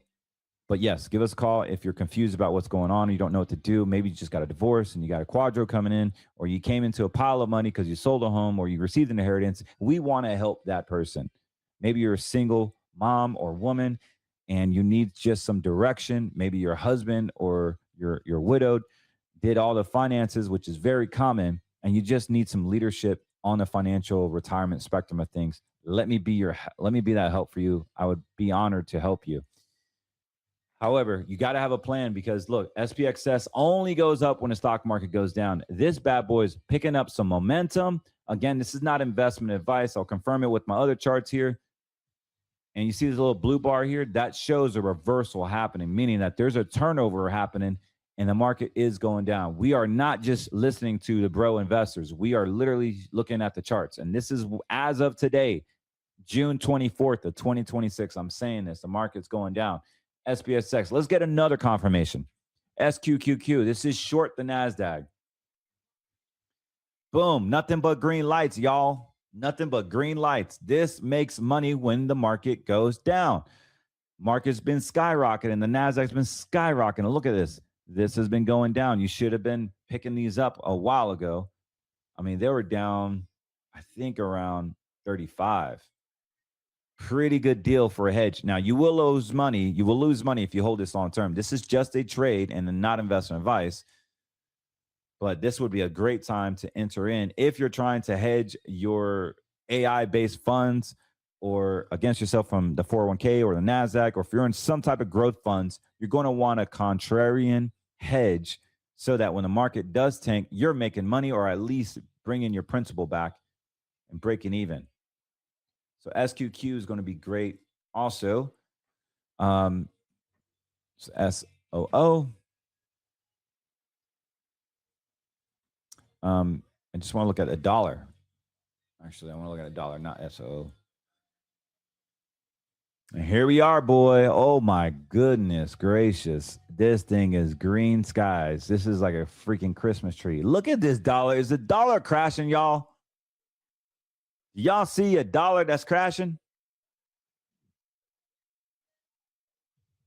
How many times you heard people say the dollar is crashing? You know what I say to those people? Show me the charts. Show me where it's crashing. Well, I just know it because Biden this, Biden that. Show me the charts. Well, I just know because the spirit told me, I felt in my gut the dollar's crashing. Okay, show me where the dollar's crashing. I just know it. I just know it. Okay. And let me guess. All your money is in silver, right? Well, yeah, because we're not going to have a dollar anymore. Okay. Have a good day. I can't help that person because they've listened to the podcasters. They listen to people that want to feed them what they want to hear. They want to create their bias on their belief system, but they can't look at the chart and believe in it when it's happening right in front of them. Guys, that's not you. Don't ever get in that space where you're looking at something and you want to believe, but you see the actual evidence, the true evidence, and you still can't accept it. Then you, my friend, have an ignorance problem. The dollar's pumping. You're losing your butt on gold and silver. Now, this is over the span of 3 months. This is the fact of red money. Let's look over the span of the past few years. Let's just talk about it. So yeah, the dollar has corrected itself. In 2025, it slammed crazy low to 101 and 96 parity, right? To 96. So your dollar was worth 101, and now it's only worth 96. Versus right now, it's back to 101. Does this look like a crash to you? It had a correction. I'm still trying to find the crash. Where did the dollar crash, guys? Where did we start believing that lie? Then you're getting scanned by GoCo and paying 30% commission to a New Yorker that's a slick, you know what? And then he screwed you on 30% on the back end. Don't fall victim to that. There were some clients that actually paid a surrender on their safe money, on their green money, and bought gold and silver, got screwed over, paid 30%, paid the insurance company a surrender to get out, and lost money to these predatory gold companies, putting them in red money, and now they're losing even more money. A lot of them have lost so much money. All they had to do was just stay in their green money accounts, and they would have been up tremendously and never lost anything. But the fear, the unknown, the listening to that demonic spirit of fear has wrecked people. Don't let that be you. Please, my heart goes out to you. I beg you just to give us a call. Let us know what you're trying to do, just to make sure you get a second opinion. That's it. I don't care if you do business with us or not. I just don't want you to lose money. I don't want you to get hurt. It's terrible when I can share my experience and share what I've seen myself personally or what clients have been through. And this message is not for everybody, and I get it. But look, the dollar's pumping. You're going to get so sick of your silver and your gold, you're going to sell it, and that's what they want you to do because they need it. They need it for the data centers. They need it for the track, trace, control. They just need it, guys. So what I want to implement is that track, trace, control is here. Give us a call. Your retirement is at huge stake right now when the markets are going down. Don't lose money to the markets. If you're in a 401k, go conservative right now. Now's not time to be greedy. So what if you miss out on the next AI boom? What is 15% gain or 18% gain when you could lose 30% of your retirement? Don't let that be you. You have to understand that red money has its place as a tool, but also green money has its place where the amount of dollars that you never ever want to lose should be in green money, period. The downside of green money is you only have access to 10% a year. And our yellow money system is kind of like a hybrid of everything where there is risk, there's limited risk. You can lose, but there's limited losses because our traders are really good at what they do. They literally get out of the markets and get back in when the financial stars realign. They have charts just like this, and they're really, really good at what they do. I don't want to even tell you the returns that they're getting because the returns are not indicative of future results. But guys, I'm going to go. My family is waiting for me to get on this RV and head home. I love y'all. Hey, if you haven't had a chance, please subscribe to our Rumble channel, YouTube, Apple Podcasts, as well as Spotify. All you got to do is just search Scriptures and Wall Street, and you'll see my mug on that thumbnail. Click and subscribe. I appreciate it. Also, if you want to help our sponsors out, you can go to getmeleanusa.com. Get some great peptides, all American animal products as well as plant-based products here in America, a Christian-based company that's actually making an impact on people's health, their sleep, their minds, as well as their full body. Definitely get you a package on auto subscription. You can cancel anytime. I make a few bucks, enough to keep on talking about them because it's being impactful. I use them every stinking day. My kids use it. The column I have to with ADHD. It is awesome. The stuff is awesome. So get you some. And yeah, you won't regret it. You won't regret it. And I've lost 15, 16 pounds. I've been more focused on tracking my belly and what I'm eating. I've been eating way too much. Stress eating, I think. So I had to get back in gear. I backslid a little bit. I got comfortable and the pants weren't fitting just right. And so I started walking, started taking my Get Me Lean products and just being more disciplined in my scriptures and my faith and my time. And I'm back. I'm back.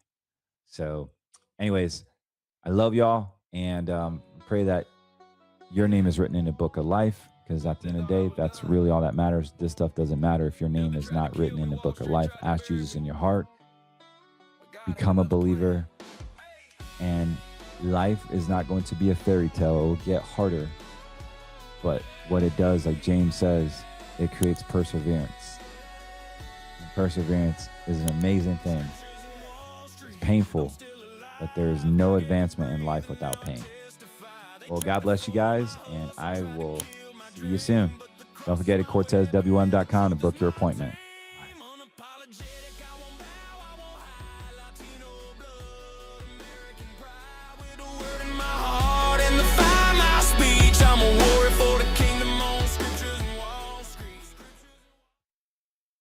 So how many times have we gotten lost in the minutia of the everyday life?